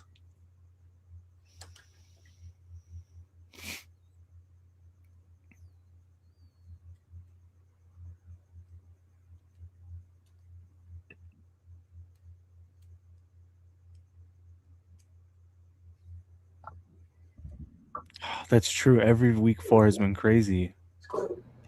Hey, horse. Hello. Oh. Now. What? Hey. So this is your introduction. This is how you want to start this off. Now it's a party. Dave's here. Now it's a party.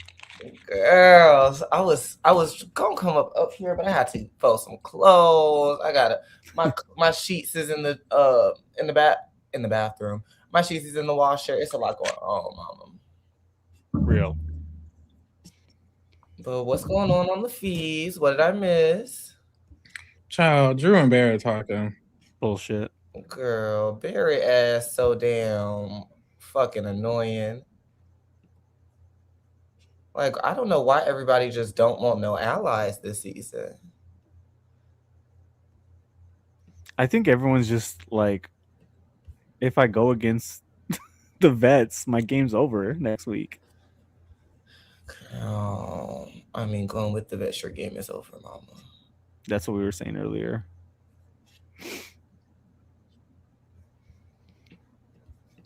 Someone asked, can we rank the winning potential? I think right now you have to put the vets at 3. I think D is 1, Devins is 2, Angela's 3, in my opinion. And then I think you go Kamu. And then there's a huge fall off. And maybe you go Yash, you go Barrett, Yash, Mallory. No, sorry. You go Taylor. Taylor after Kamu. I mean, is that are they considered front runners, or are they just like have the most potential? Well, I'm kind of just putting them in order of like where I think they are right now. Yeah, I would go Taylor 5, then I would go Barrett and Yash 6, 7. Then it's like I guess Mallory if she survives. Mallory or Lyric. And I think nobody else has a shot at winning. What do y'all think? Who's 1, 2, and 3? The vets. I put D, Devins, Angela in that order. Mm-hmm. And then I went Kamu and then Taylor as my 5. And then Barrett 6, Yash 7. And then either Mallory or Lyric 8. And nobody else has a shot, in my opinion. I like that list. Yeah, at this point, child, it's like, girl, give it to anybody, girl. That's how I'm feeling, girl. It's dragging. I'm kind of just like, let's get to it, actually. Like, I'd rather see, congratulations, D, you have won the game. Can we have two double evictions at this point, like back to back? Let's make it 4. Because I think what's also like kind of fucking me up is, usually when it's like this line, you're like, okay, well, the infighting is going to be fun. I don't think I'm going to be gagged by the infighting. Like, it's just going to be like, well, now it's time to go after each other. And it's just going to be like, I'm bored. Gentleman's handshake. No, I'm kind of not even, call me crazy if like one of the people on the left win and like nominate the red trio. I kind of still don't care because the other 2 red trio are still going to be here. It's going to be top 10. The entire crossovers are still here. The icons are still here. Drew and Bear still eating their ass. Y'all still in fake alliances with them. Lyric still throwing people under the bus. Like, Lala still not doing nothing. Like, I don't even think it will be enough. Like, it would have to be 4 HOHs in a row because we got 4 HOHs in a row at first. Like, I would need an entire... I don't have to go on what was those girls from BB Ken? The Giggle Girls. The hot chocolate? No, the white girls. The white girls. Oh, I forget. I cannot remember. They're gonna have to the go Powerpuff Girls? No. That was Love Island. The What's their name, what y'all? was their name? The Girly Pops, girl. The Girly Pops. If they hit a Girly Pop, foul, you got it. But until then, it would have to be. It would be like Mallory, Taylor, Lyric, Yash, back to Mallory. That's what it would have to be. Then to Lala, then to Melody, then to Lyric, then to Mallory, then to Yash. The fucked up thing is, even if they nominated all 3 of the red trio, a renom someone else could still go home. It could end up just being Drew. You know what I mean? It could. That would be so depressing if they nominate all 3 of them and still they all survive. Dave, I hate what you got going on. Oh, you don't like my Housewives confessional? I hate what you got going on. I thought it was giving what's happening? Yeah, it's giving Zoom meeting. Me and Pharaoh went out to dinner just to kind of hash some of our issues. So I'm just really going to see what it's about. But yeah, I'm pretty sure his big ass got some bullshit coming. Like that's kind of what. That's what it's giving.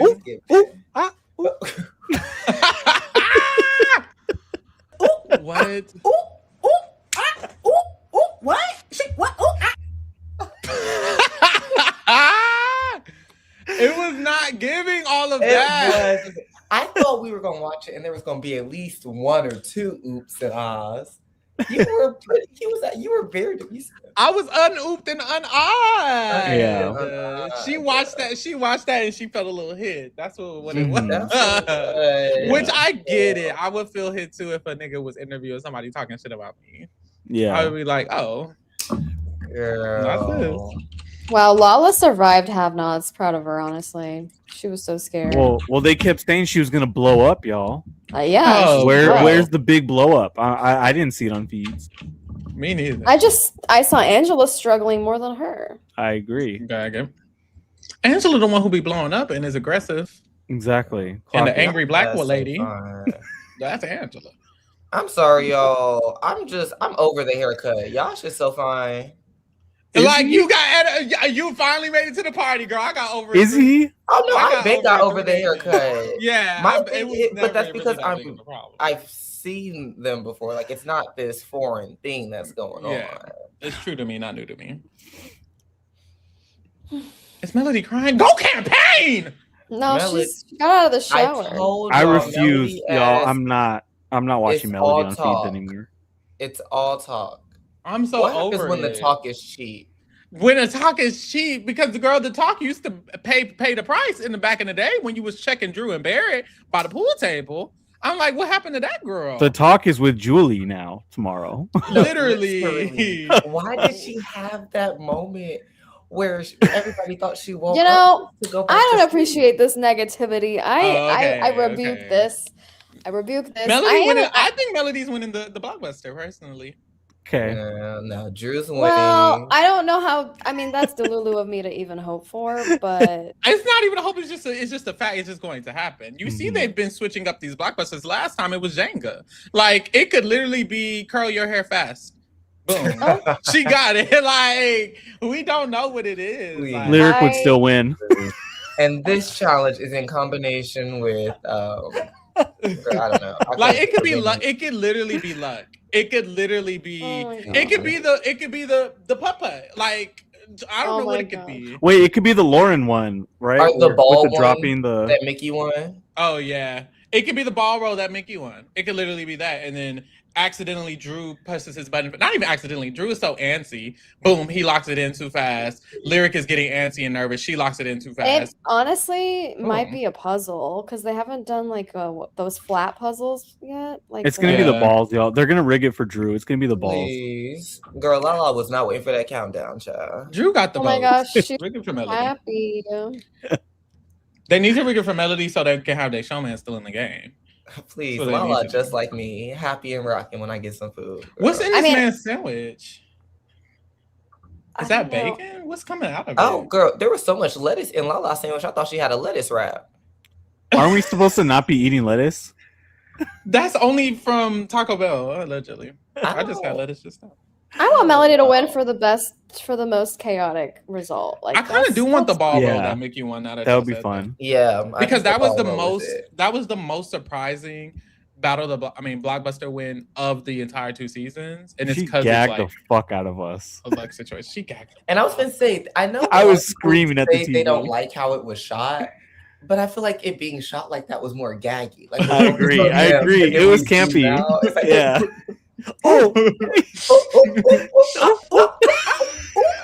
They like it's never not going to be funny. I'm sorry. It's like a month from now it's still going to be funny. Like the way the camera slowly panned over and we were like, "Wait. Is that Mickey? Is that Mickey?" And she was serving face, but she said, "Yeah." She was like, "That was a gag." That's gonna be Melody. Gonna be Melody tomorrow. Hello.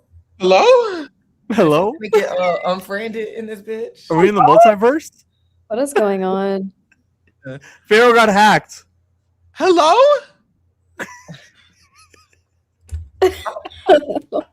The multiverse. Y'all saw me sitting here not moving, right? You got hacked. Who's that girl? La la la la la la la la la la. Are we back? Mm-hmm. We sure? What do y'all see? I see the tool shed. We see 3 pharaohs. Okay, because that was like, ooh, No, I agree. Every 5 minutes it's gonna go off. Never going over there.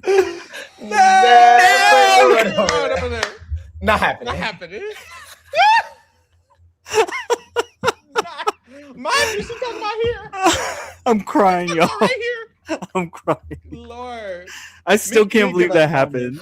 I still can't believe that happened. Because what? Like, I'm literally in tears. Like, what? When it hit the chat, I was like, wait, what's happening? Yes. And I thought they were joking. Pharaoh on live, trying to do the live feed update. Girl, they in the chat. They was in the chat. Girl, Devontae shading you. I was like, who is Devontae? Who is Devontae? And then somebody finally typed it right. They was typing too fucking fast. They got so excited. And they finally was like, Davon. I was like, Davon. And then somebody was like, let him do the update, y'all. Let him do the update. I was like, what's going on? Oh my god. I was like, what's going on? So I had to leave the chat. I was like, let me oh put the my chat god. aside. Yeah. Let me finish the update because what's going on? I think it was also just really entertaining to like see how pissed off Lee was. Like it was just so he was so offended for you. Like, yes. Oh my god! Between Lee and D coming on afterwards, and D talking about it just pissed me off because y'all are big fans. I was like, what's going? I didn't even see the video at that time, y'all. I was like, what are y'all talking about? What's going on? He just wanted to be here for the mess. I knew you would find it a key. The Bailey interview getting views.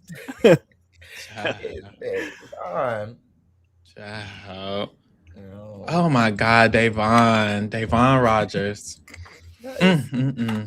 So never going over there. Sometimes it'll be your heroes. I mean, hey, so be it. Never going over there. Never going over there. Never going over there. Over there. Not happening. Not happening. We can make it happen. I feel like we got to give her some years. Agree. She'll be fine. She'll come around after. Now, that was a moment she didn't like David. Now, was D being messy and placing it as concern? That's exactly what happened. He came up here. Really, he was being messy, but he was like, "Oh, I just on behalf of you and Lee, I just wanted to speak." He was just looking for an excuse to drag Davon. Let's be real. He wanted the tea. No shade. Tea. Y'all are silly. Oh my gosh! I appreciated the stand with Pharaoh of it all. Thank you. Okay, because we said hashtag. Not hashtag. But I keep saying that the girl. Very excited for the end of the year recap of all of like the moments. Everything. Mm-hmm. It's been a lot. It's been a lot. Like a lot. I'm like, what's been some of y'all favorite moments so far? The very first podcast we did with y'all. Which one? It was RuPaul's Drag Race cast reaction. Love it. That was a who. It was a lot of us on there. That's the thing. Back in the day, it was 8, 9 bitches. We had half the team on one podcast. Everybody talking over each other. Oh. It was 10 bitches on a podcast. What? What?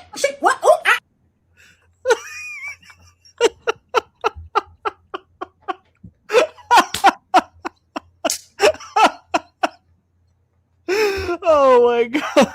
No. What sends me the most is like the fact that didn't even happen. I don't know why that sends me. Because mind you, she said all that, and you're just sitting there like, very well, thank you. Like I was being demure. Mind you, I'm usually not demure. I don't know why. Mama, keep it cute. Ooh, not too much. That wasn't even on our podcast. Exactly. So, also, the first game he played, he almost won. They wanted to skip over that. Right. And the reason she took me out was because I'm a big threat, which is still fuck Cat. No, Mary do to be being shady, y'all. Oh, wait. No, I had to. It's funny though. Weird or kind of, I don't know how cringy it'll be to watch back that first Mafia game we had or werewolf game we did. Oh, the werewolf. Oh my gosh, it's really that was early. That was like we a didn't month know of each y'all other. knowing But we each had other. so many campy moments still. Literally, Josie, yeah, That was and then Denisha versus Teo. Like that was crazy. That was a gag. And I mean, like, even just like the moment of playing with Rachel and Brendan, like, yes, that did happen. Oh That my was gosh, that was crazy. We had a lot of shit, honestly. It was still a key. We've had a lot of podcasts this year. Also, low-key, Tez joining the community from us watching Survivor Australia. Shout out Tez. Shout out to Tez. Hey Tez. Yeah, I think the Drag Race roast is the rap and roast. Yes, peak moment. We've had a lot of podcasts since we've been on here. Not stripped down. Stripped down is crazy. Please. No, we were just covering anything before Big Brother. We were, bro. Oh, I forgot we did Be Scared. Like that was not tea. No shade. The Traders US we did really well though. That was the first show I covered. Yes, Traders bro. US was fun. Yeah, it took y'all a little minute to find y'all footing. Oh, just us, right? Y'all not you, Dave, but the us. Please, we did Huh? that, girl. She what? Yeah, Drake. I really like Jury Duty. That was like my Jury baby. Jury Duty was dope. No, okay, so this is the beginning. That podcast was so fun. You guys did. It was a key. This is crazy. Look at all these bitches. Look at all these people. 15 people talking over each other. That's crazy. Traders UK was Traders fun UK. too. Yeah. I forgot I used to do the drag race. Look at Mira's eating this up, honey. Whatever outfit that is. Yeah. Damn. No, BGC was fun. The BGC rewind was really fun. It was. It was 5 people on Drag Race I Trial. was gagging with that little leather jacket. This is a lot. I Fear forgot Factor. Dave was That was on the Fear first Factor. Kaya I show. didn't even know Dave was on there. That's it. Oh, well, fuck my drag. That's it, girl. This is crazy. I was like on pretty much all of them. I think I started falling off towards the end though. That's it. I know that's right. We was doing baddies since January. God damn, and it's still on. And then it was Why is it Survivor 6 50 bitches on here? It's crazy. Jesus. Everyone wanted to do Traders. No, Traders was stacked. Like I 2/3 remember of us. watching that Traders podcast and like I saw Candace on the screen, but me no her, no Candace. And I was like, did she speak? Oh, Pharaoh, Age of Attraction was fun too. It was. Oh, such it a good was. It was. I forgot we That did Love show Is was so Blind. What the ridiculous. fuck? Helly, And you was there? Didn't y'all do Perfect Match Yeah. too? Did we? Yeah, unfortunately. That's crazy. Oh my god, I forgot I talked to him. Y'all, if y'all want to hear Austin talk about D for a little bit, get into this after. That was though. a fun. That was a House fun of interview. Villains was 4 months ago. He's so cute. House of Villains was 4 months ago. Oh my That's crazy. God. Like, it was what- 5 of y'all on here too. What's crazy is House of Villains felt longer than Survivor Australia felt. It Like, really did. It Survivor felt like it Australia just felt dragged. It just happened. I didn't That watch was House so of cute. Villains. Though. This House such of a- Villains Oh. drag, no shade. I had It fun did on there drag. actually. It was my first season watching it, and it was so silly. I know that's right. Oh, here go the werewolf game. Survivor Shout out. Australia was fun Yeah. too. Shout out Tez. Tess said, "Who's recapping the challenge? Who is recapping that girl? Not me." It's Drake, Peter, K Lova, And D. Yeah. Mm-hmm. I might hop on if there's ever room because it seemed like the episode was good. Well, as fuck. we used to have 8 people, so Yeah. fuck No, it. no shade. I forgot we did this BB Can shit. No shade. What the fuck? Jury duty. This is when I left y'all for dead. This was the first time. Oh my gosh, I had to do that by myself, and you just left me. And you ate it up, queen. You Thank did. you. No, we cleared. Damn, we've done some shit. What is this? Mormon wife? Oh, bro, we were Doing I don't know nothing anything. about that. anything. Oh, yeah. There's Age of Attraction. Which I still think we should have did. We still should have did Mm-hmm. Love Overboard. You know, no shade. I like Love I heard it Overboard. was good.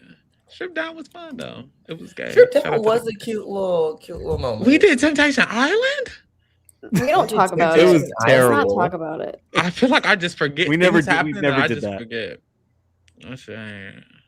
Y'all was having a key on Survivor Redemption, child. It was fun. Summer House was a cute little key, but it just started getting repetitive because once that Amanda and West T came out, that's all we were talking about. Yeah. Oh, Are You the One? That was fun. Are You the One? Are You the One was a key. Shout out to $1 Million Secret. $1 Million Secret was fun. Damn. What has it been? 6 months? I don't know. That's right. 7 months. Not another Meet the Queens. Damn, Drag Race just never for 3 ends. months. Jesus. Well, we get a break for the rest of the year, thank God. That's true. BB can. Okay, we getting but to. I maybe need to watch that Canada's Drag Race because the girl said. Mind you, that's just our lives. We have videos as well. That's what's crazy. Yeah, Master Chef. We have recorded podcasts. Yeah, Master Chef. This is a lot of the baddies and shit though. That shit. I forgot I did Love Cup, and that was just me though. This was back when it was just me, so we don't got too much. Look at me alone doing the challenge. I was alone doing the challenge for years, acting a fool. And now we have allies. We got so many people to cover. Shout out to y'all. That 10K. Now y'all need to make that 11K. You know, bitch, 100. Yeah. One step at a time. We going for 11K tomorrow night. Trust. Let's go. When Mallory went HOH. Oh, those feeds are gonna hit. See, and that's also or Taylor. I have to blame the season because honestly, if the season was gagging, more people will want to be watching people cover it.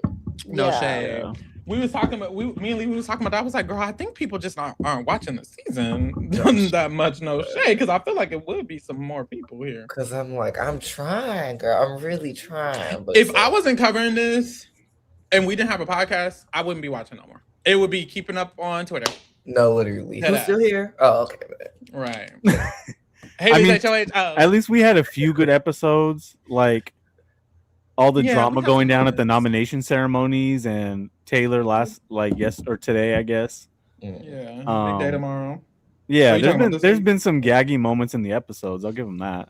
I agree, but it does nothing if it doesn't. It's steamroll. Yeah. And like I was saying, even like when it gets to the infighting of the tool shed, it's not as interesting and as intricate as I would hope. Like it's like, okay, we kind of have these like two trios, and then you want to say Drew and Barry, but Barry couldn't give two shits about Drew.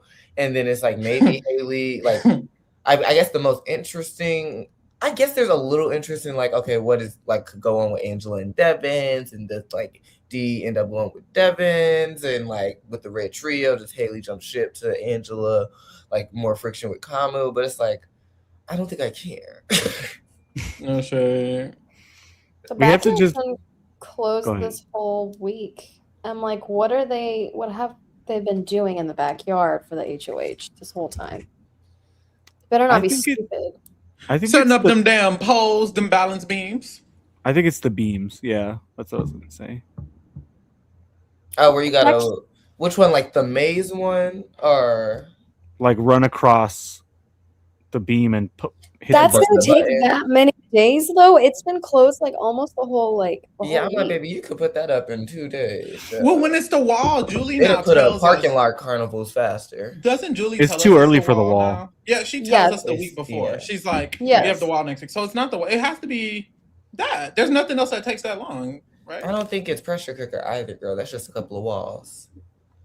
It's probably something with like an elaborate set and like hydraulics and all types. The beam. Also, don't they do pressure cooker in like the warehouse, not in the backyard? Yeah, they did in the basement. They ain't gonna do pressure cooker, y'all. Wrap it up. I don't know why they don't like it. They just want to keep it for every 20 years. Like it'll be back in 20 years, maybe. They don't like it because they're forced to stay up. Yeah, they don't want to pay workers to be up, paying attention to the feeds that long. Yeah. Isn't that crazy? Whereas we would do it for free. It's because it's overnight. They don't like games that last overnight. Because even that HOH that Davon almost won, where her hand was up, and James won or something like that. Like they didn't like that, which is why they didn't do. They didn't do it again. Never going over there. Never going over there. Never going over there. Not happening. Y'all are so trigger happy with that. I didn't bring this lady up no more. You said her name. Oh my God. Please. Even that one, they don't want to do it again because it took too long. They don't like anything that takes too long. But I just feel like one comp that takes too long all season is not that hard to ask for. Quit playing with me, bitch. Literally, y'all can have y'all little 2 hour, 3 hour cup. Because the truth is, we should be having multiple endurance comps. Why is there only one endurance HOH all fucking season? That's stupid. Definitely should. There should definitely be some button shit going on. Oh, I guess they do those a little bit later, where they like have like they wake them up. Like I feel like that should be a challenge every season, where it's like you get woken up in the middle of the night. I agree. You ain't up, girl. You can't compete. I agree. Oh, they do that endurance comp with your hand. Oh yeah. Because I was gonna say, so they do have multiple. They did it 26 with the marshmallow and the pole. Yeah, but they do it late in the season because they want it to last less long, and it's like that's annoying. Because last season they did it at Final Four. You remember it was just Keanu and it was just Keanu, Xavier. What is that man's name?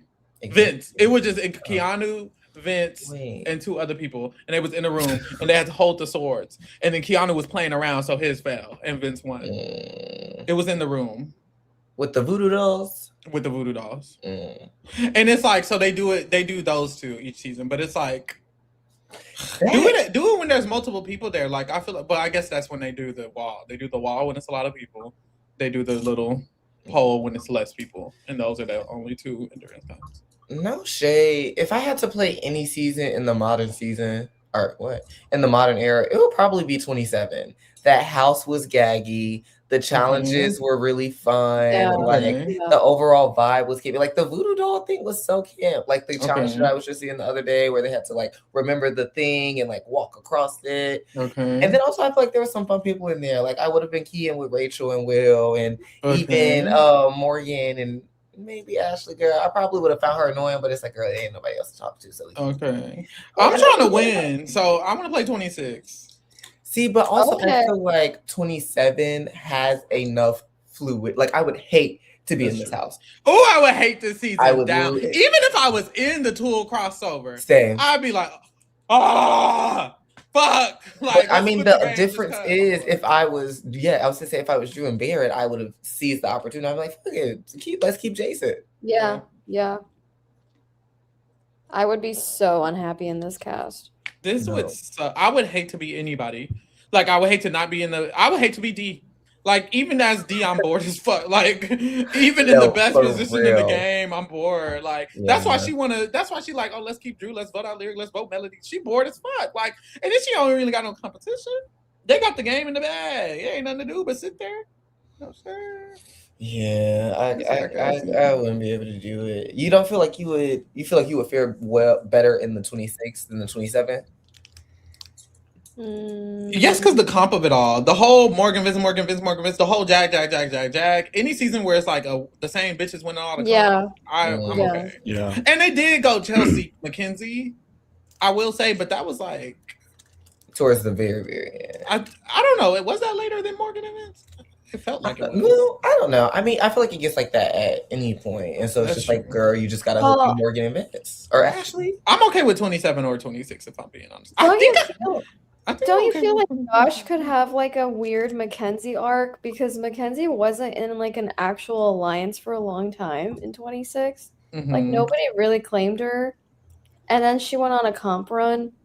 And then obviously ended up in the end because she got taken. But I think he's a little bit smarter than her. Well, no, for sure. But I'm just saying, like, that could be a weird similar trajectory. I think so, hell yeah. I see Josh winning. I see it. I do too. Like as it goes on, I keep starting to see it more and more for him. So yeah, he gotta control it though. Yeah, and he did win a blockbuster. Yeah, so it's like he has. TL, so y'all not gonna play with the icons this season? I would, and I would be bored. That's fun. Yeah, no, I just wouldn't want to. And it's like, this is who y'all had to offer. Like, right, these are the icons. Like these is like I would be much happier if I was playing with Tiffany Mitchell and Derek X and Sandra Diaz-Twine. That I would would be like, okay, or June. And June, like I would be like, oh, okay, this is nothing. I can have a good little hoot and a holler with them. Yeah. Like Devin is boring and lame. Sorry, Angela is weird and lame. Sorry, D is cool. Yeah, but it's like there's like, I don't know. Yeah, I would not want to play with them. Definitely, if it was some people that I guess probably looked like me, then I would be up under them like Barrett. But it's just like I don't think I want to play with D Devins or Angela. Like I'm good. Like I would fake the funk, but I don't think I could fake it too long. I'm not gonna lie. Last week I would have flipped it for Jason to stay. No shame. Like I think they could get a good 3 weeks out of me. After that, I'm kind of like, you know what? I'm bored. Like I'm just too bored. Like but say you flip it. Do you think there's a way you can like work your way back in? They're gonna be mad at me, girl. Honestly, this season could be easy because I already told Easy during the update. I'm like, girl, just talk to them like a equal and not like a subservient. I would have just told D, Devins, and Angela. Yeah. Actually, we should save Jason. How about that? Like, and they dumbasses would have been like, oh, I mean, you could do whatever you would like. And my bitch ass would do whatever I would like. No, they wouldn't.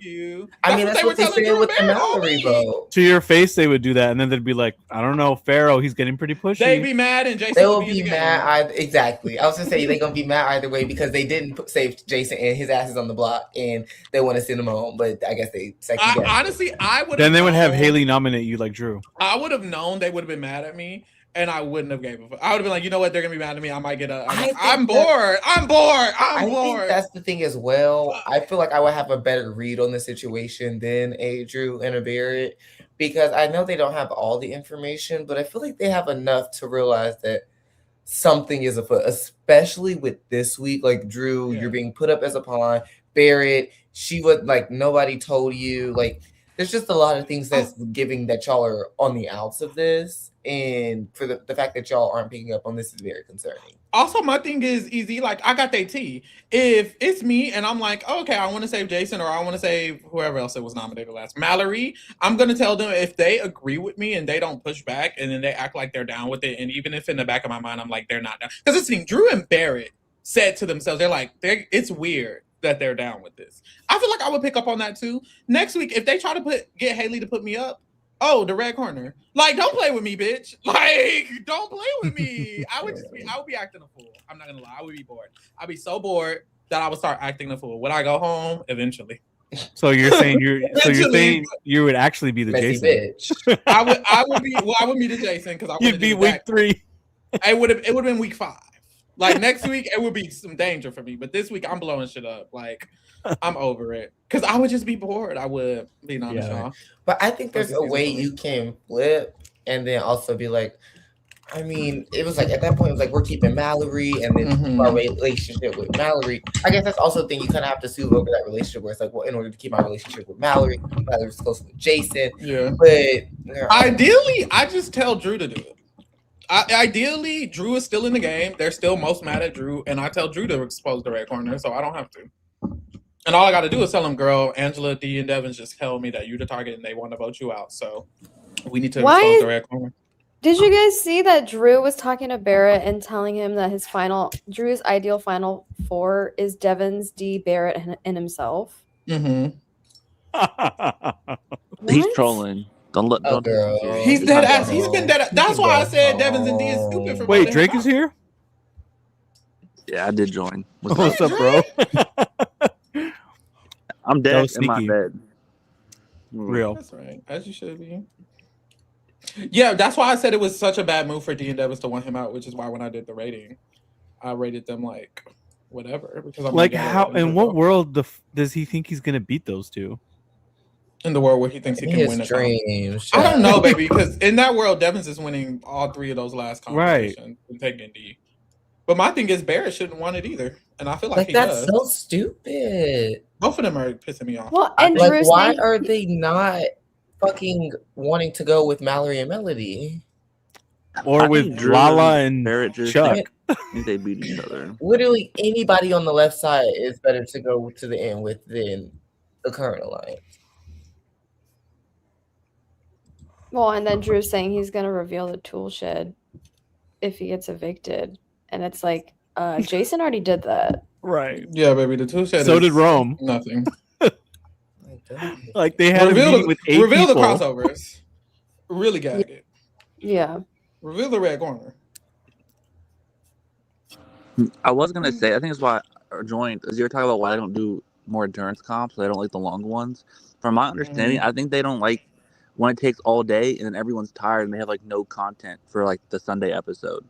So I think like, they only need stuff like competition and pre-noms. And if everyone is tired from a comp and then they just do noms, they don't got nothing to show. Well, hold on, because on the Sunday episodes they mostly just show the competition anyways. Whether it's a WrestleGasm or not. WrestleGasm was 30 minutes. I just think that's their. Please don't say that word anymore. That's what they called it. No, you're right. That's what they're gonna. We don't have to say it here. When they do the Final Four veto, they're gonna go, "Oh yeah, day 23. That was WrestleGasm." That's what they're gonna have to say. I'm just saying we don't have to repeat it. This is so irrelevant. That's another thing about updating shit. It's like things happen that don't matter, unfortunately. Haven't the HOHs been more equitable across the board so far? I think so, yeah. So I'm not really gonna complain. Yeah, I like the comps. It hasn't gone the way we want, but like, it's if we do more physical comps, the left side's gonna lose even more. Yeah, I like the comps so far. The only one that wasn't equitable was the first one because only 3 people could play. Right. All right, y'all. I'm gonna go to bed. Good night, love. Good night. Good night. Get some rest.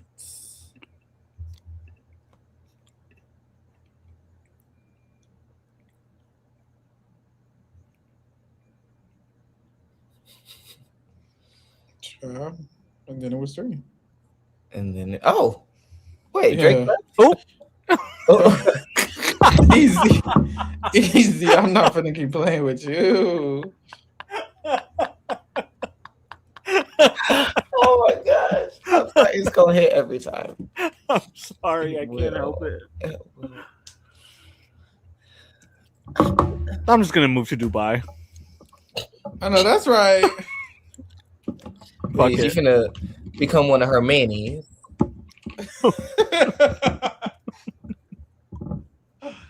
You silly. All this over Danielle Licky. I don't know who that lady is. It don't matter. No, I was like, who? It don't matter. All this over Danielle Licky and a cosign, an alleged cosign. Let me stop drinking that piss though.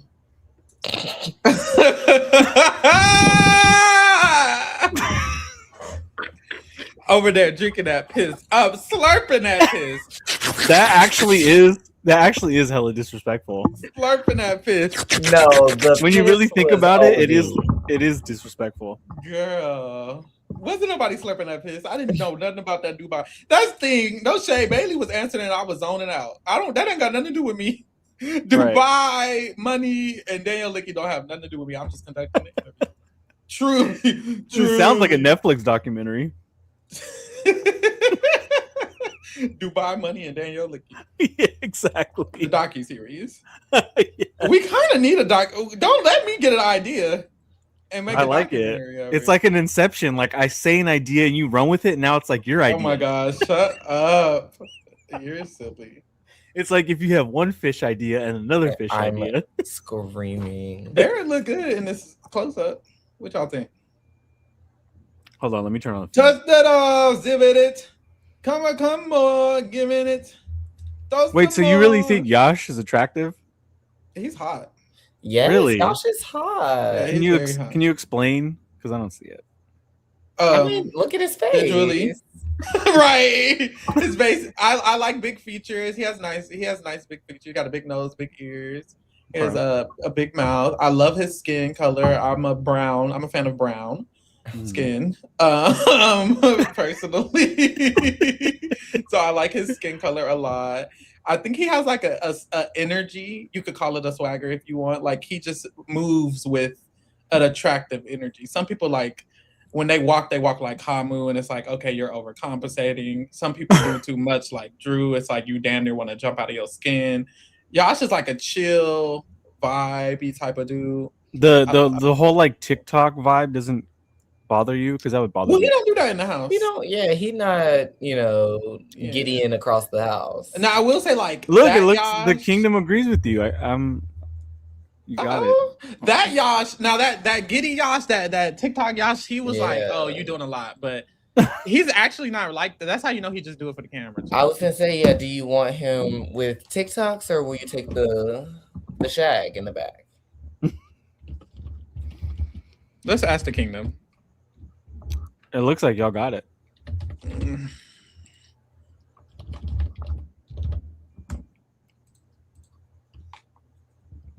The only polls that matter this week. This is the only poll I've done.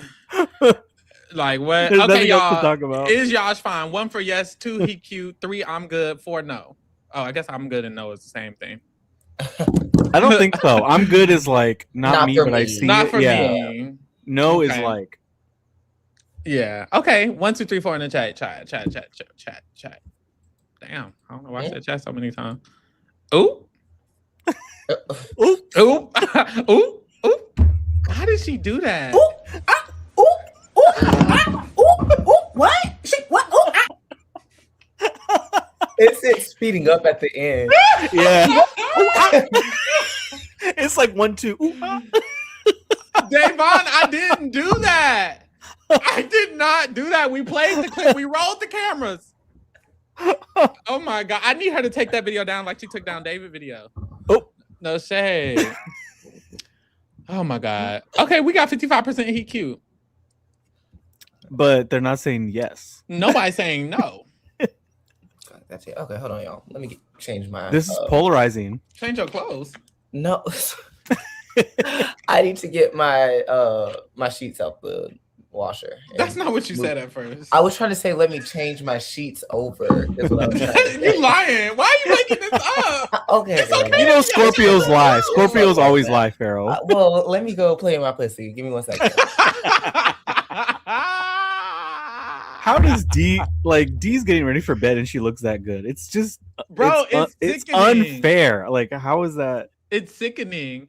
It's so sickening. I hate that her hair is so like that, and she doesn't even like sleep with any type of hair covering. Like she just wakes up and her. She's not even trying.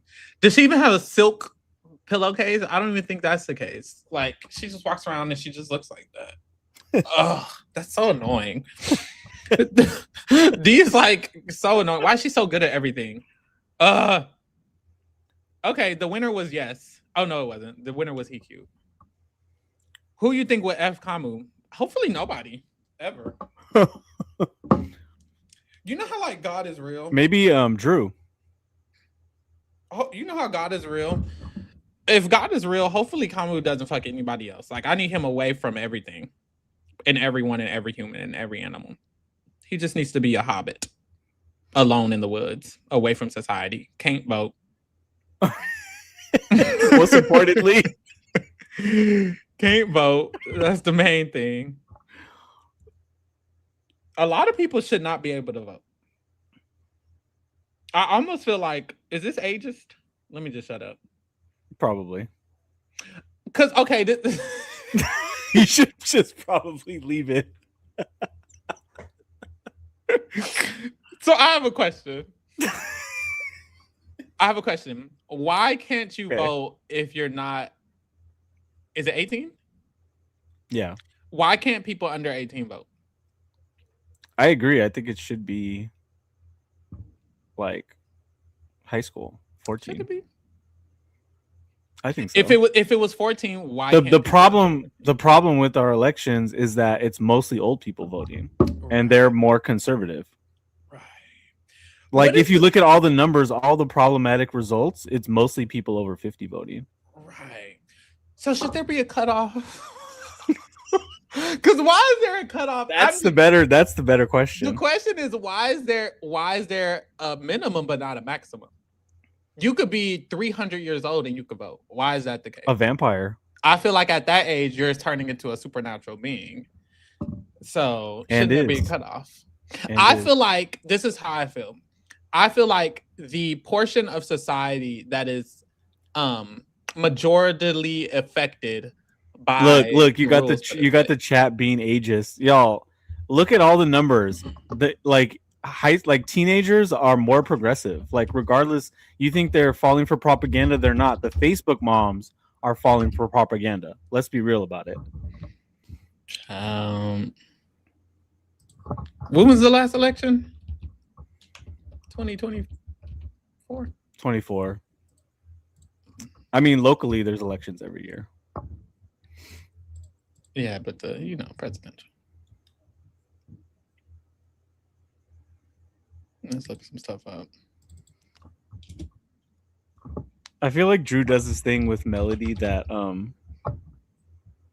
he's like trying to do like trying to look cute, like he does poses when he's laying down. You know what I mean? Mm-hmm.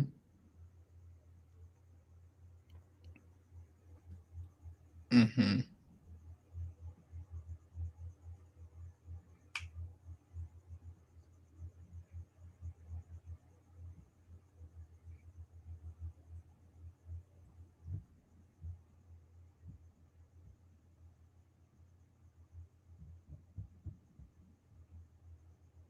Casting really flopped this season. No shade. Actually, all shade. Kind of like. I just hate how white they are. Where's the niggas? The diversity was lacking.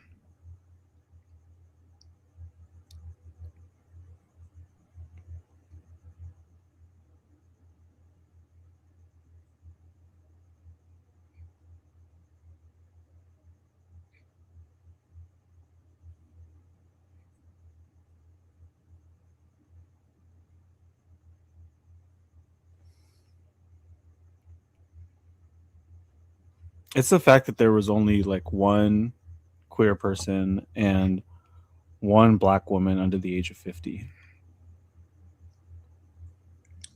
That's crazy. That's just like honestly, it's just a setup, in my opinion. That's ridiculous as fuck. What happened? Nothing.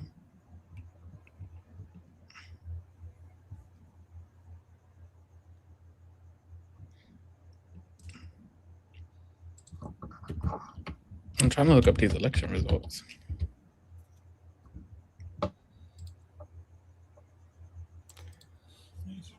We got the chat having strong opinions. I know people have strong opinions about this. I work at a high school, so I personally see a lot of potential with our young people. Even, yes, they're susceptible to propaganda just like everybody else. Let's pull it up. Because what are they saying? That the young people don't vote right? Unfortunately, I mean, we could skip to age. I mean, it's always going to be like white men that, and to a degree, white women that are going to ruin elections. We talking about age. This is the percentage. 54% Harris, 18 to 29. This is the majority. Even 30 to 44. This is the majority. It's when you get to that 45 to 64 where you start switching over. 65 and over. I'm kind of just feeling like, let's cut it off. What's the... I just feel like when it comes to this election, like, who does this affect the most? It affects people, 60 and under. Wait, why the poor people? Girl, what they doing? Well, it's 50, barely. I was gonna say it was that 50 to 99, but I guess that's not necessarily. People are just so quick to blame young people for everything, and it's like, no, like all the bullshit we have is being passed down from older generations. Like, to me, it's our responsibility, whatever generation you're in, to pass on a better world for the next ones, not blame them for the problems we have now. Girl, that's personally ageist. Child, let me not be ageist then. I mean, is it ageist or is it statistics? I just also feel I just feel like, I mean, there's a minimum. there could be a maximum. I don't know. Why is that not the same? I don't understand why that's not the same. It's the white voters, if we're being real. Well, let's just make a race requirement. You can't be white and vote. Period. Oh. Like, period. Like, let's just end it there. That's okay. Let me quit playing. Everybody has a right to vote. Yada yada yada. Child, unfortunately, child. Except for women. No. To me, it's more that the elections are rigged before we vote. You know what I mean? Mm-hmm. Like the people that. Well, hold on. Why the chat acting like I didn't just pull up the motherfucking results? Why the chat still acting like the what are they doing? What the? It's Did y'all not just see the results? It's because you said have a cutoff. He's joking, y'all. He's not serious. I hope. Girl, how can I be serious? I don't run shit. If I did, I'd be serious. Please. If I did, everybody Congressman Pharaoh can't vote again. How about that? Let's try to add a constitution. Add a constitution. Whatever. You know what I mean. No, we need to change the fucking constitution. Ain't that shit from 1920 to 1816? It's the oldest. I don't know if we need to change it. Maybe just add some amendments. Update it. But my thing is, I feel like they kind of. Thank you. I mean, nothing seems wrong with it. It's just, is it always being abided to? And that's the problem. It's that it doesn't even matter what the Constitution says. It's that who's in power controls how it's implemented. That's true. Same thing with elections. Like, you have to kind of sell out to big corporations to get on the election in the first place. That's the issue. Mm-hmm. They still in the chat saying it's crazy shit. I'm not blaming anybody. I pulled up the statistic, and the statistic blamed the person on the statistic. Like, I didn't have to blame anyone. The stats blamed them for me. The stats literally speak for themselves. I'm just reading out the stats. That's all that was. No shade. Someone said the Electoral College. That could go. That's some bullshit. That's some white supremacist bullshit. That could go. La Jador said, I love it here, just subscribed.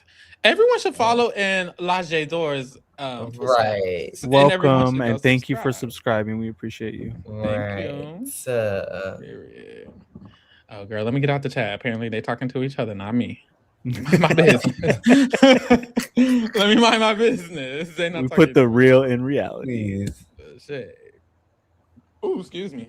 Drew and Melody again for the 500th time. Y'all, the other day when we was getting subscribers and I was telling people to subscribe, I think people unsubscribed when I started talking shit about Devin. So no shade. Cause we was gaining, and then I started saying, yeah, and Devin's like, he not really playing good. And then I looked and it said drop. I said, ooh,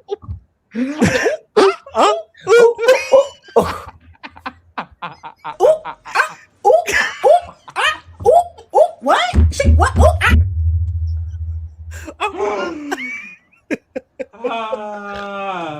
Please, but I mean, she said in the interviewer.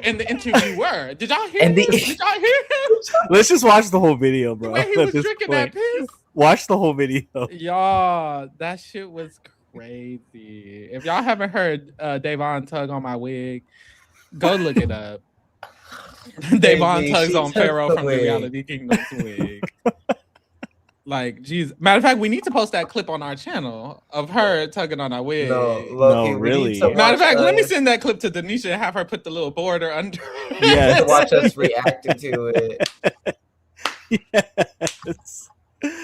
Fuck it at this point. Oh my god. It's more interesting than what happens in the house right now. And the caption could be Davon something. What is Devin talking to Mallory about? Some bullshit. No, literally. He's just trying to make sure she doesn't nominate him, which she will. Hopefully. Well, remember we talked about it earlier. Ever since Morgan called her pipe queen, he's been all up in her ass, like trying to be cool. All of a sudden, like, oh, Mallory, yeah, I want to work with her.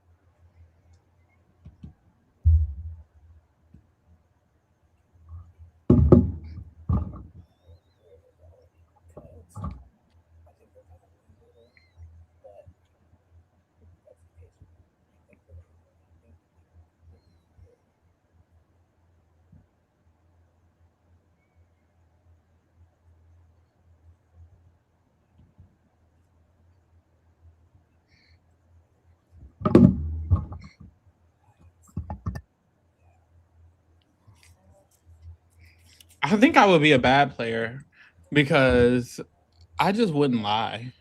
Like I would, but like not this much. Like Mallory was like, "Who's voting to keep Drew?" I'd been like, "Me." like she's like, "Who's lying? We can figure out who's lying." I would be like, "Girl, me." It's me. Like I'm voting to keep Drew. Sorry. Because why am I lying about that? I don't see the point. Honestly, he's gonna stay, and then what? I mean, I feel like you lie until you know. Like, what if I don't know if I want to keep Drew? Yeah, he know. The problem is, if you tell the truth, then Devins pulls some shit like he did to Rome. Mm-hmm. But I'm Devins in that scenario. I'm Devins because Devins is the one lying to Mallory. I'm like, if I'm Devins and I have all the power and I run this shit, well, they're lying. They're kind of lying to each other. That's true. She's not giving him much. That's true. And I just wouldn't do that. I think I would just be honest and hope they're honest back. And if they're not, oh well. Not honest all the time. Obviously, you have to lie sometimes. But I'm like, about my vote to evict Drew, who cares? I'm not even close with any of the nominees. It doesn't matter. What is she going to say? Melody, he's evicting you. Duh. Melody hasn't talked to me all week. And Melody doesn't like me anyways. Like, it's just certain things I don't feel like are necessary to... I just don't think it matters that Devins is not evicting Drew. I think that is so meaningless. And I also feel like being honest builds genuine rapport. Like he's doing this to build rapport with Mallory. And then if Drew's on the block and he doesn't evict him, Mallory's going to be like, so he fucking lied to my face for no reason. Literally no reason, because who cares? But hey, that's just me. The Devins of it all is... I don't understand why it's so polarizing. It's like, I don't hate him. I don't even necessarily dislike him. I understand why he was on 50. Like, I just I don't have strong feelings. Like, I just don't feel like he's the most impressive. I don't think he's the most interesting. I don't think he's the most entertaining. It's just like, he's just a fucking white dude from Georgia who like looks for idols and flipped it. You know what I mean? Like, wants to play risky. Like, I'm not gagged either way. Yeah. So it's like him on feeds for 3 months just never felt exciting. That's true.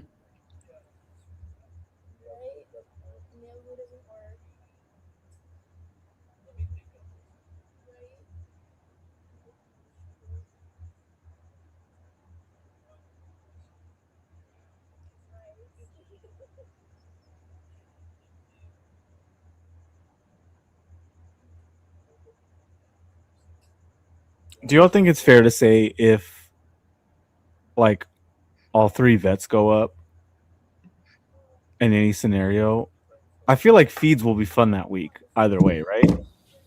Yeah, I think so. I'm just almost like, in what world does that happen? And then, yeah, like you were saying, where it's like, okay, they all go up, 2 of them are still here. It's just like, it's just so many of them. Like, it's all the icons, all of the red trio. And then but they want to keep Drew, so it's like then either Melody or Lyric is going. It's just like, damn, is it just my feeds being weird? It's just your feeds. Because to me, it makes sense. It even makes more sense to have Christian. Like, who's Christian? Hubicki. Okay. I kind of just didn't need anyone for Survivor, let alone 2 people from Survivor. Yeah. No shade. If I'm being honest. Like, it worked because it was Suri. Hudson Williams is straight with a girlfriend? Who? Hudson Williams. No, I thought he was talking to somebody. A girl? A dude. So who the fuck is this on his Instagram? That's a woman. Maybe he bi. Maybe that's his friend. Yes, his friend. Oh, that's your friend? Ain't that your friend? Chad, let me know. I don't think so. Because I know Connor gay down. Allegedly. Girl, I actually don't know. Let me get out these men's business. No, they ain't gay people business. I could be in their business. They ain't our business. Exactly. Yeah, hold on. What y'all got going on? Oh, girl, he been straight. Well, they said that's old. They said that's old tea. I'm like, no shit. I never really got into the heated rivalry of it all. So, girl, it's just porn. If you ever want porn with a storyline, baby, I don't like my porn with a storyline. I like to get straight to it. Really? Oh, you jack off dry. Scorpio energy. Yeah, I just give me what I need. I didn't come here for no piece of delivery. Give me that dick. I love a good storyline, and they was acting. Oh, honey, I was here. I have a question. Is Angela from California originally? I don't know. I thought she was from Ohio or wherever she's from. Where's she from? Where she do? I think estate? Utah. Yeah, I thought she was born and raised. Why she gives California a girl? No, I thought because she keeps talking about California to Drew, I'm like, I think she might originally be from Southern California somewhere. Oh, that makes sense. Does she give California energy? A little bit, yeah. Who gives California energy? Like suburban mom. Does Drew give California energy?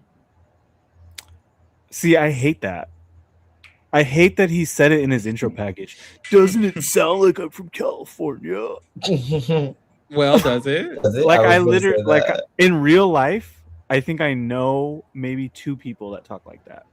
So yes, 2 out of like 5,000. Okay. So who gives California if not him? I mean, none of them are from here except for him, right? I feel like you could give it energy. I feel like Melody got a little California. I feel it. Like she's blonde. It's the energy. It's the energy.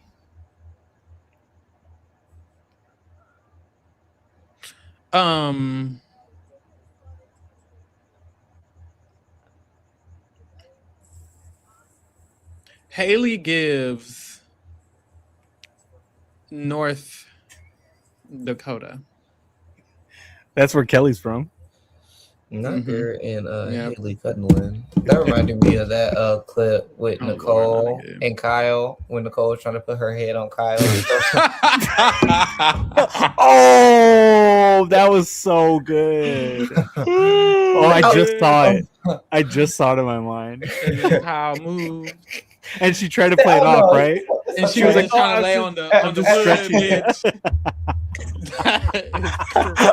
Oh my god. That will never not be funny. Oh my god. That kind of epitomized the season, right?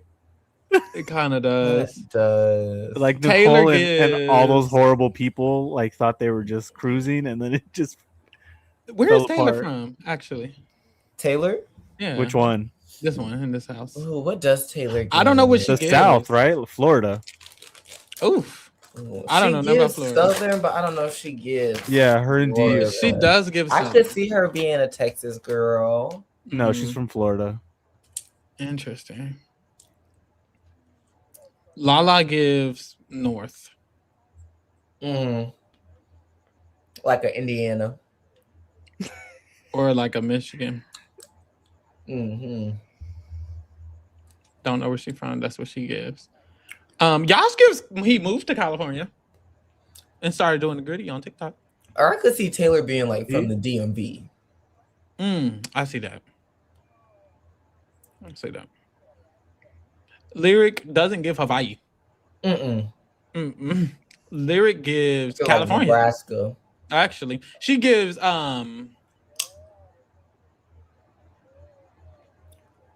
Midwest. It gives Nebraska. Jeez. I don't know where Nebraska's at. Me either. Mallory, she gives she's from Jersey, isn't she? I feel like, I see Jersey. She's like the Ava, right? Like I can see Boston. Like the East Coast. Barrett's so regular. I don't know where he from. I could see Barrett like as a barista. Twitter, mama. No shame. Come on over to YouTube.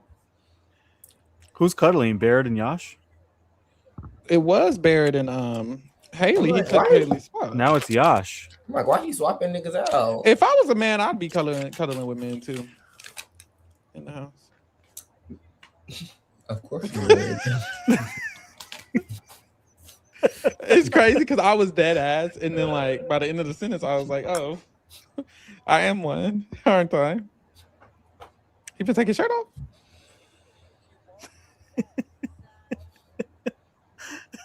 BB After Dark. They said Barry gives Seattle, Barry gives New York. Barry definitely gives Austin for sure. He does give Austin, and that's where he's from. He gives extremely progressive area. I would see Seattle for him for sure. He don't give me New York. He don't give me New York either. I feel like D kind of gives me New York. I was gonna say, does anyone give New York? D could give New York. She's but she Cubana down. She doesn't give she's from New York to me. She gives me like New York in the sense of J-Lo. Nah, she gives me Miami. She gives Miami down. You're right. Down. She gives Miami down. Devins might give New York like old white man from New York. He's not old, but he has a southern accent. I don't hear it. Devins gives like Staten You don't Island. hear it? Mm-mm. I hear it all the time. I hear the accent, but it doesn't mean anything to me. That could be anybody's accent if you ask me. Yeah, but where is he from? Georgia. Ain't nothing like a Georgia girl. Miami to Dubai. I'm dead. Child, ain't nothing like. Who got evicted? Jason? What Jason give? New York. He's Cali. Okay. See, I know a lot more people like Jason than like Drew. Yeah, definitely. He does give like. Because I think Jason's from the Bay Area, but now he lives here in LA. Mm-hmm. What the fuck is going on? They're bored and flirting. Y'all gotta be careful when you get on Instagram because sometimes shit just be popping up.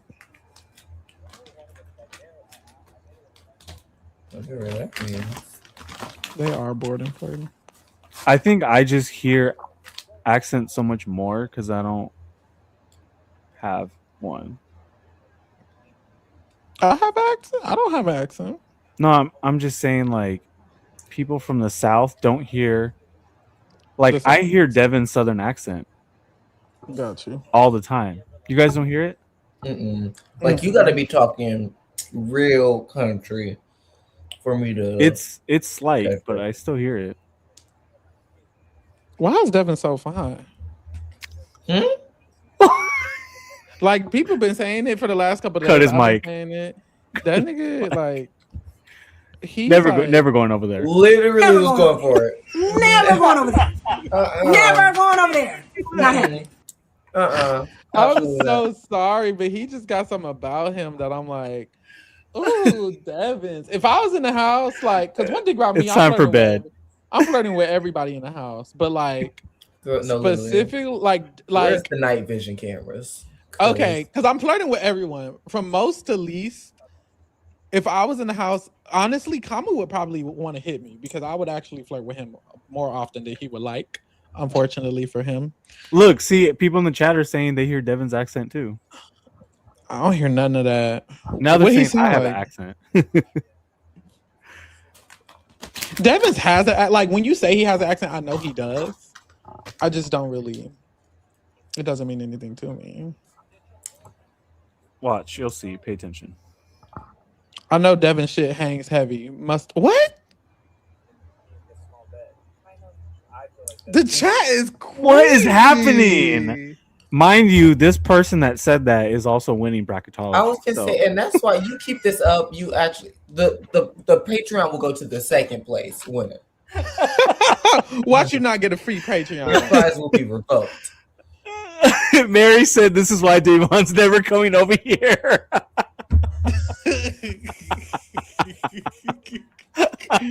Lord, now that's funny. Oh Lord, oh Jesus. Sincere is such a fuck ass dude. Why are we still talking about him? Girl, he popped up on my. I said that's why I was saying y'all gotta be careful on Instagram. What happened? Just pop up. He just popped up. It was just his face, and I immediately thought of how horrible. It was another analogy. Always, one fish, two fish, red fish, blue fish. Should I do a mullet, y'all? No. You don't like mullets? I think you should. I love them. What's your favorite hairstyle? Not mullets. You gotta choose one. You like fades? I think fades are cool, but I don't want it for myself. What you want for yourself? What you got right now? Like just a slick back? I just got the regular, just the slick back. I just do the slick back because it's easy. Okay. Simple. Okay. That's your favorite? For me. What about on somebody else? You don't prefer? I feel like it's like depending on like everybody's a little different. You know what I mean? Like no, the same haircut isn't gonna look good on everyone. Okay, that's real. Do you have a style that like your lady wears and you're like, ooh, this gets me going. Like I like this. Or does she just look the same all the time to you? Regardless. I think it depends. Like I like long hair on women, but then also like it's like up and I'm like getting shit done. You know what I mean? Like okay. I like both. I know what you're talking about. Updo, like a quick little put it up, boom. It's a little messy bun. Okay, I think it's more like does the haircut match the person? Boom. And their personality. There was this dude I used to like be friends with, I guess. And he likes like bald women or like women with fades. He's like that just like really gets him going. Like that's his favorite hairstyle on a woman, which I love. Bald women? Yeah, like or like a fade or just like a very very very very low haircut. He's like interested in that. Oh like, no, Drake, you definitely have a country accent. Does he? Does he not?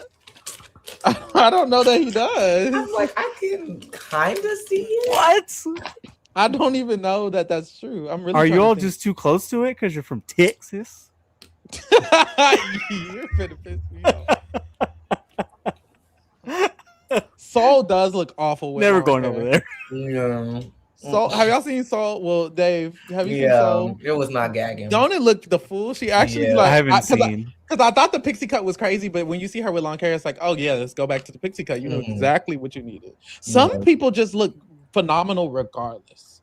Like those are the people who I hate. Why could you do like D? D could be bald and she would still be beautiful, gorgeous, fine as fuck. Like facts. Now somebody else in this cast, if they were bald, I'd be like, oh. But Melody. that's not who I was thinking. But honestly, a lot of people it applies to, for being real. Like Angela Bald. D's like the only one. Honestly, I think Angela Bald would kind of be T. Imagine Angela with a fade and she dyes it like pink, like she has a pink like, or like a little like a faux hawk. Yes, like I kind of see it on her. No shit. That would be kind of dope, actually. Could any of these dudes be bald? Shit, y'all. Let me shut up before he see this and be mad. Y'all could be fine bald. I think he taking it. I think Barrick would look good with any hairstyle, if I'm being honest. Chuck about 3 weeks away from being bald.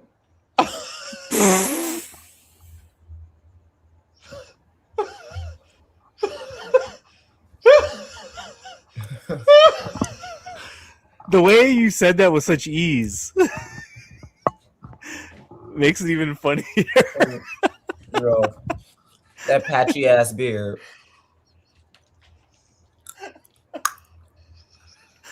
Just chomping on ice, talking shit about Chuck. What the fuck?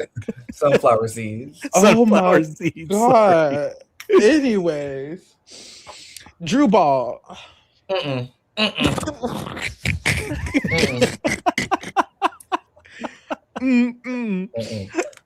about Kamu hair already gives the energy of bald, if I'm being honest. Like if Kamu was bald, I feel like he looked just the same. He has a bald personality. Yeah. Like Drew just needs to change his hair. Like instead of this like puffed up, like gravity defying shit, like he looked cute when it was like wet. It's just he needs to. I think he should do like let me find it for him. Let me try to Google. Somebody said Drake has a white rapper accent. Interesting. You know what? I kind of hear that more than whatever you were saying. Bubba Sparks, I'm dead. You're a millennial. I don't know who that is. Exactly. I was trying to know think who of that nigga that be cooking meat, but I cannot. Okay, because I think Drew thinks he's giving this boy right here. I think he thinks he's giving that tease, and he's not. Like he's actually not. He might need to just do something clean, like not blonde, but he might need to just clean it up altogether.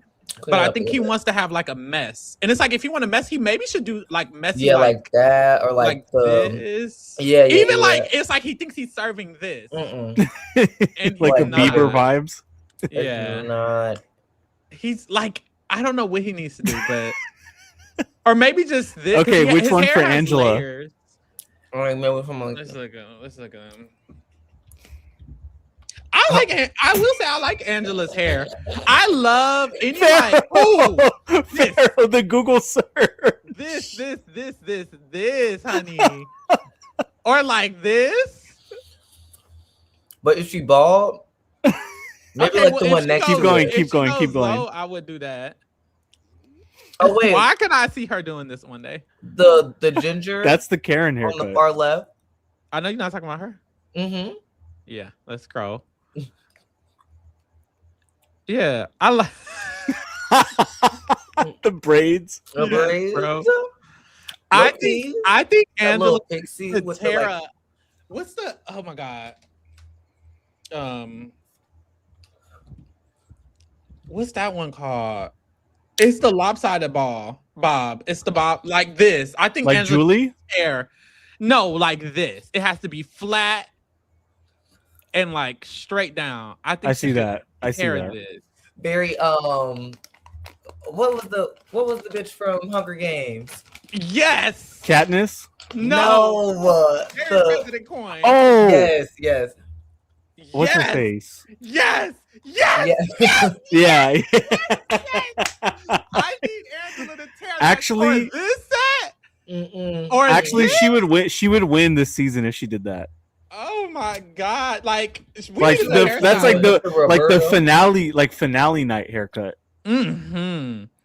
We needed a hairstylist in this hoe for real. Oh my god! Okay, who else? What's Barry got curly hair?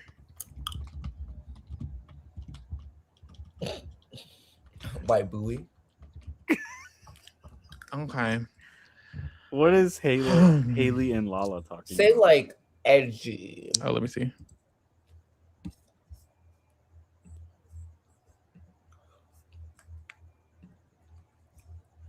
Not a damn thing. Okay. This isn't even as curly as him. Yeah, say like edgy. Edgy. Artsy. Okay.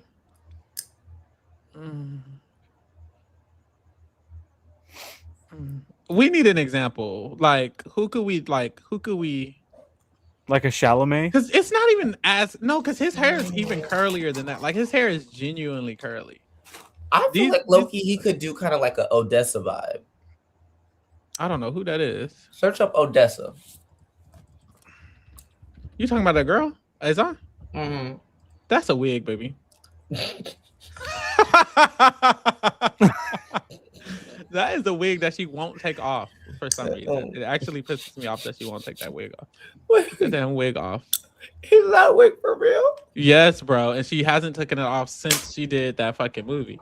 And it's like, girl, take this wig off. What is this girl from? Marty Supreme. Body is tea though. Oh, she's fine. She's fine. She was in that HBO show too. She probably was. I Love LA. Mm-hmm. She's tearing. She's hilarious and she's fine. Mm-hmm. I love that look with that leather jacket and those glasses. Yeah, this is not her real hair though. Let me put in real hair. This is my real hair. This how she looked. Oh, I see why she threw that wig on. Girl. And kept it on. Hasn't taken it off since. Yeah, no, that wig is puss though. No, the wig is puss, and it's so long and just because. Okay, so does okay, white boy. Because like, who else got hair like him? Nobody. Like, I can't think of nobody for real. Nobody. Girl, he gonna give this tease. He just gonna grow it out and give. Girl, that's Quinn.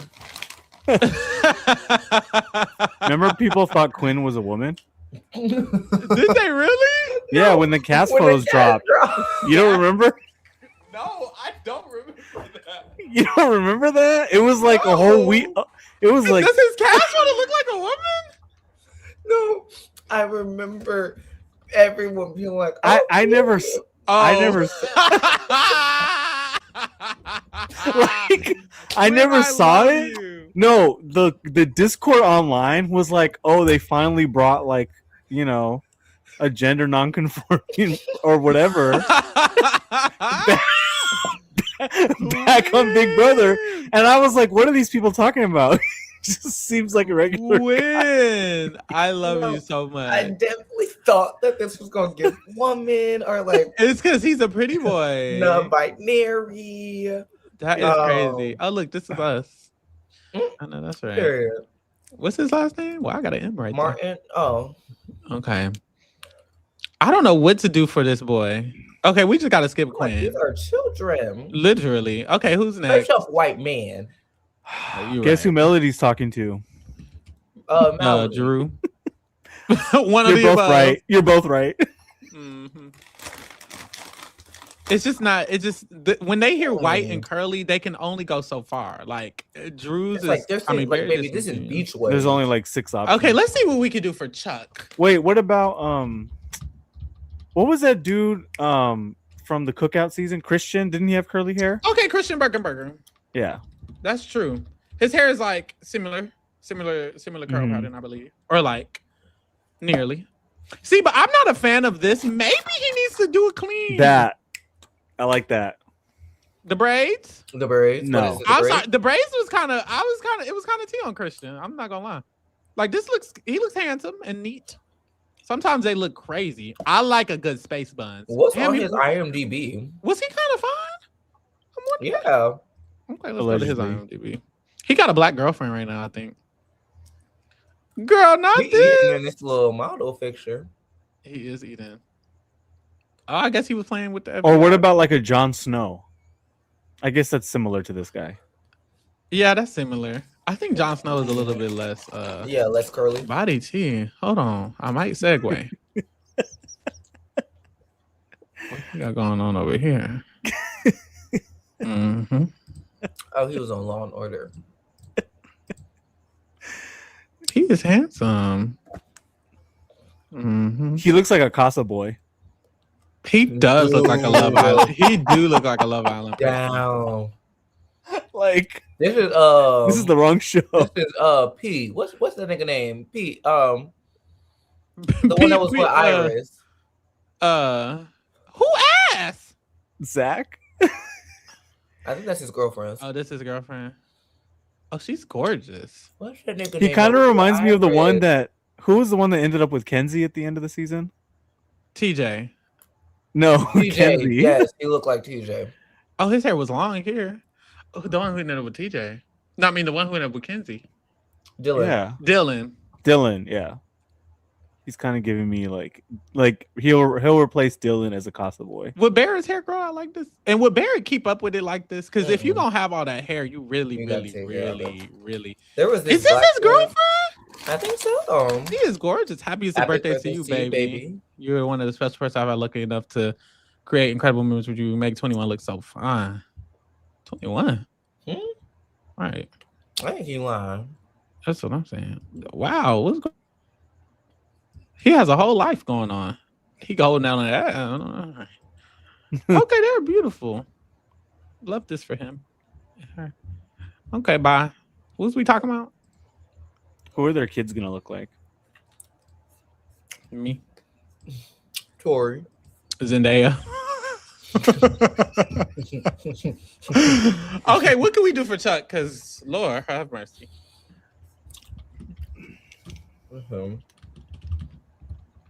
Alyssa fumble. That's funny. I don't know why she was uninterested. Who's that dude that I can't think of his name, but the one that's dating Obio? Who is Obio? You know that fine ass, big ass, light skin, and then he's dating like the fine ass, shorter, dark skin. Y'all know who I'm talking about? It's like Obio and somebody else. Search up Obio. I don't even know how to spell that. Boo boo. Obio and his man. Obio Jones. Okay. Then, oh yeah, that's his man in the middle. Jermel Simon. Mm-hmm. So we looking up Jermel Simon. He look good. Oh, see, that's him bald. He's showing him how to serve it to him bald. Mm-hmm. I feel like Chuck wants his hair to be like. I think he wants hair. Like No, I think he wants. You think he want the OBO? He needs to do like a this. Like he needs to do like a this because he. I like think he flat wants top like. tees.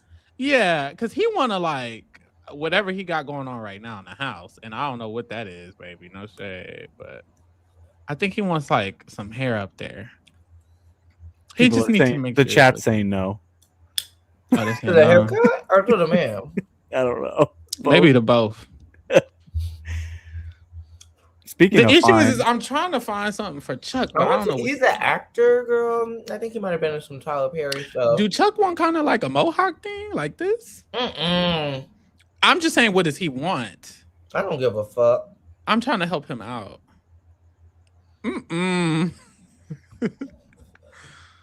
Yeah, I don't know what to do for him because I don't think he want to fade, y'all, and I don't think he want no twist or no braids or no lock. Maybe you should do that flat top. Take it back to 90s. Give kid and play tees. Yeah, like I think the best he can settle for is like a more neater version of what he got going on. Yeah. Okay. Who next? What should Melody do?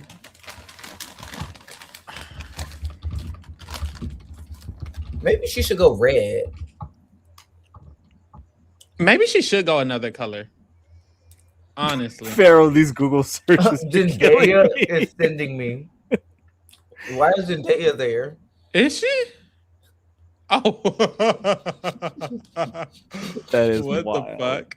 Honestly, I actually Melody, like a short one for her. Melody should a bob would be nice. Oh, like Bailey Pelham. Like a shoulder link. A little cunty bob. Bailey Pelham's bob is Speaking of fine. I feel like she is so fine. She is fine. It's like, damn, imagine winning Big Brother and you get $2 on a motorcycle. It's more than traders. Motorcycle is crazy. I think she should do a different color though. No shade. Yeah. What's her last name? Has she done a different color? I don't know. Morris? Sounds right. I'm like, has she done a different color ever? No, she been blonde. She should do a dark. I think like a red would be cute, like a strawberry ginger red moment. Oh, I see it. I see it. Yeah, I don't think I like. I think I would prefer a darker. Like here, I like how it looks here. It looks like darker. When she does like platinum, when it gets brighter, I'm kind of like, oh, go darker. She got it under control for the most part. Like her hair festival, you should do. Just don't go as much, girl. She got money. Okay. Period. Okay, that's it, y'all. They go to bed? Nope. Oh. I don't know why though. I was just saying that was it for the hairstyles. Oh. Yeah. It needs to be it for us too, because I do gotta go to work tomorrow. Yeah, let me see if they finna actually do something. Look, Drew, speaking of hair, Drew has his upside down tees. Well, that, but he wet his hair and slicked it back. When he wets it, he has a wet slick back, and then he has a wet when it's up front. I think I'm like cool with the wet up front. Like, me too. Just let it ride. Ride it. It gives like K-pop. Kamu's talking to Lala. Right. I saw that. I saw girl. It didn't seem like they were saying shit.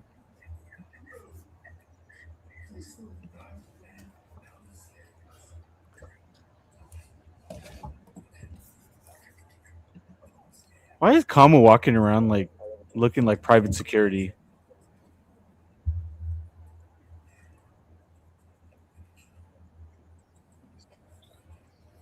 Now, what did you say?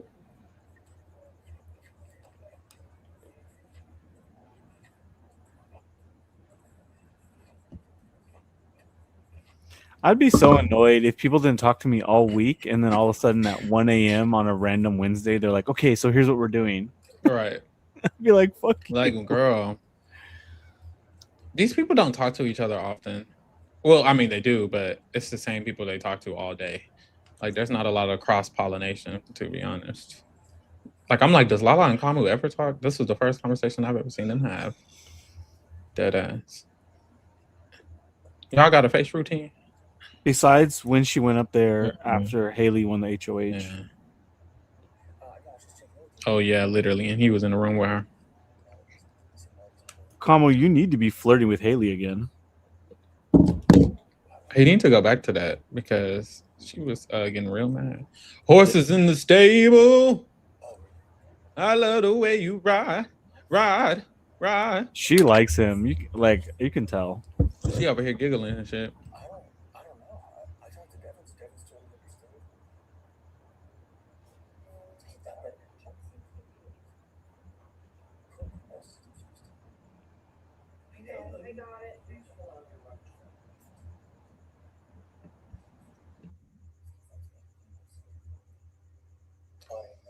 Girl, what's going on?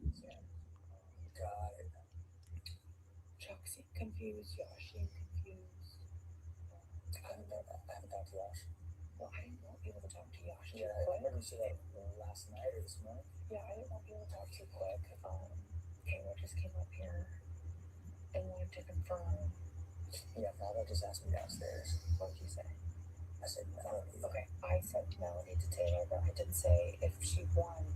I didn't say who would take themselves off. I did tell Lala that. You said Drew. I said but don't say anything. She's like, I won't. Okay. So they're still telling people to vote Melody out. Mm-hmm. I don't think it's gonna flip again tomorrow. Then I think they're set.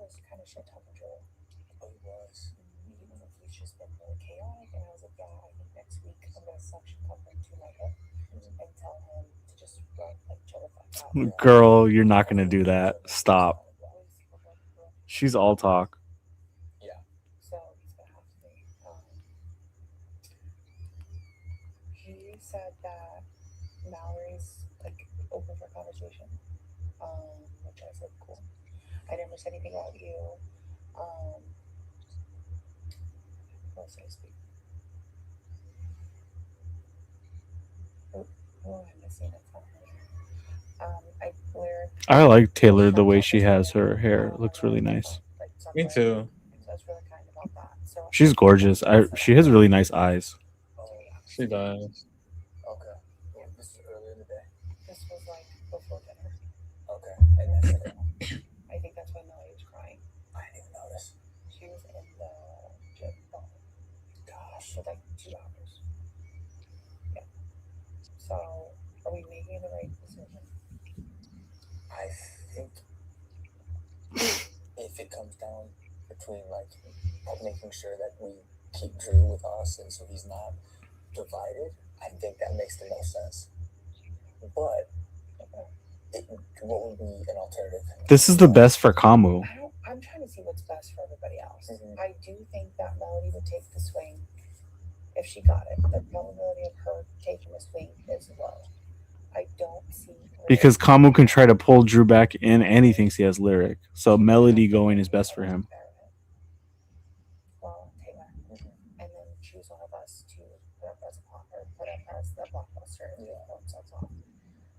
probability of one of us not winning the veto is low. Yeah. Or is high. Of not winning is low. Yeah. So I don't feel like we have much to worry about. As long as we get through this one seamless, then we can pick people apart after this. Yeah, and I think, and I had a conversation when Devins came up here to listen to music. I came up here and talked to him, and our thing is like with Drew, he might be even more loyal to us now, not only because his loyalty would be divided, but because he would trust us even more and be like, dude, you guys, I was up there. They're all coming back around to like keeping Drew making sense. Like, duh. I'm loyal to you guys to the end. Mm-hmm. Like we've been saying since last Thursday. If we keep Drew safe and take out Melody, now he's not going to be. And now Kamu can just go back to like, don't forget about the handy boys. And if Melody does win, well, I would say not that I meant, and we don't have to worry about Melody winning and taking a big shot. Do I think she would win? No, but this is Big Brother, and anything could happen. And the person that you least suspect to win could win. All of the competitions have been physical, or like more so like a running whatever, and nothing's been stationary. Right. So this one could be. Exactly. But are we prepared to see Drew go? You're saying in the case of Melanie and Lyric, I personally don't think we should be in the house. But you're saying we could. Well, if it were Drew, would be the better player. Drew is still the glue. Mm-hmm. But if we keep Drew for Melody, then it makes I don't know. The thing with Drew though too right now, and I'm hoping that this clears up if Melody is gone, is that I still feel like we get different information. His body language, like, no shade. If you know that she has a crush on you, why aren't you like? And then he told me, he's like, I'm gunning for the HOH. Yeah. Like things like that.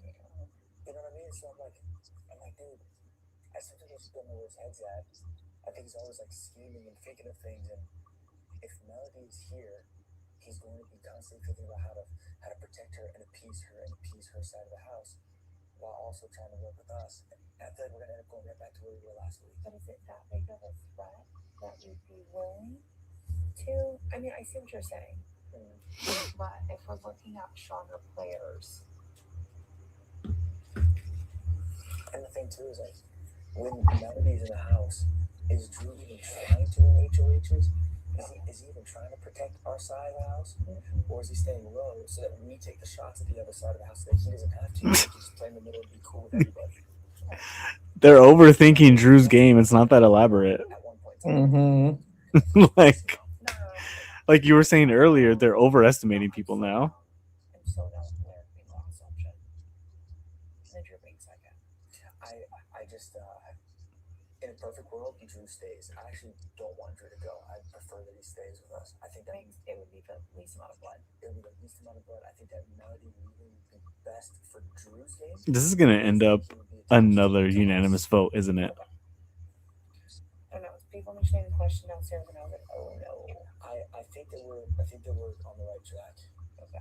And I think that Devins, like when I talked to Devins, he was totally on board, and he totally agrees. If the off chance Melody stays and wins, she's going to take a big swing. Lyric, I don't think. Good night, Alessandro. Lyric would attack the other side of the house because I think she wants to try to get in with us. Yeah. So between Melody and Lyric is the biggest threat in term, but I actually think Melody is the biggest threat short term. And if Melody, Kamu really thinks he's slick. Off chance that she wins HOH, but also the influence that she has over Drew. So I think it would be best if Melody left.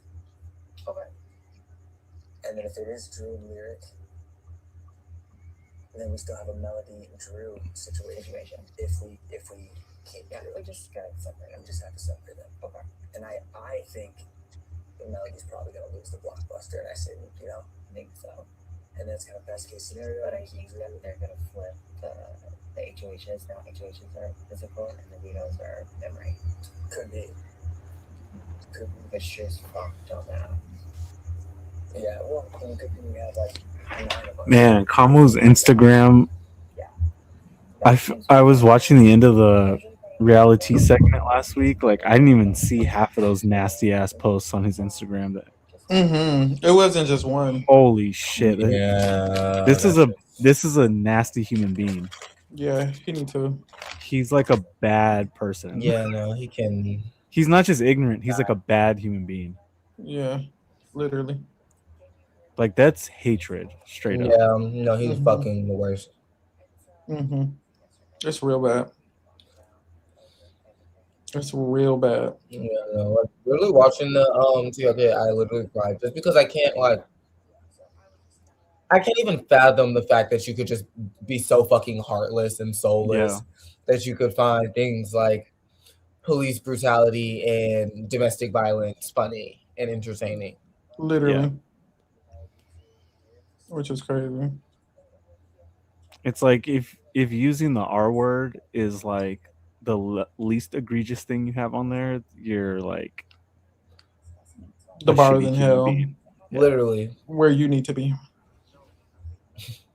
God hates you. God hates facts. It's so wild to me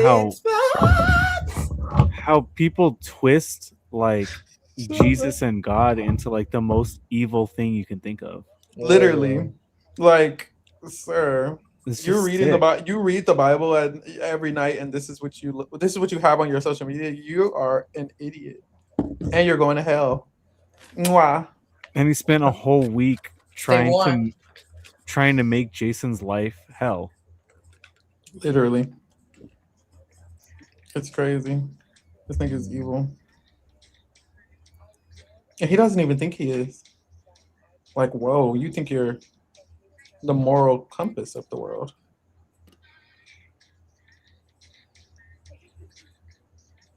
What am I pretending not to hear? Who's that girl? I'm trying to make a purchase.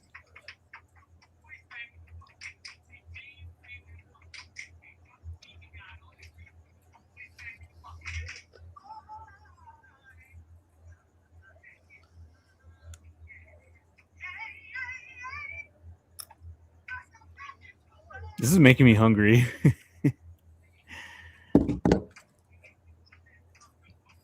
Like seeing them snack all night making me hungry as fuck. I'm not gonna lie. My DoorDash is about to open in 5 minutes. I'm like, that burger that they was munching on was like, damn, I kind of want a burger right now. Right. Do you want a burger? Well, eat a burger. We want a French fry.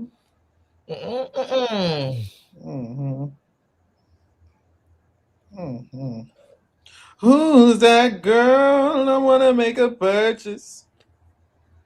You know the diamonds, I'm just hurting. Okay, y'all, I got work in 3 hours. Let me go to bed, y'all. Love y'all. We gonna see y'all tomorrow on The Real. And tomorrow we're gonna be up live all motherfucking night waiting for the HOH. So definitely be here.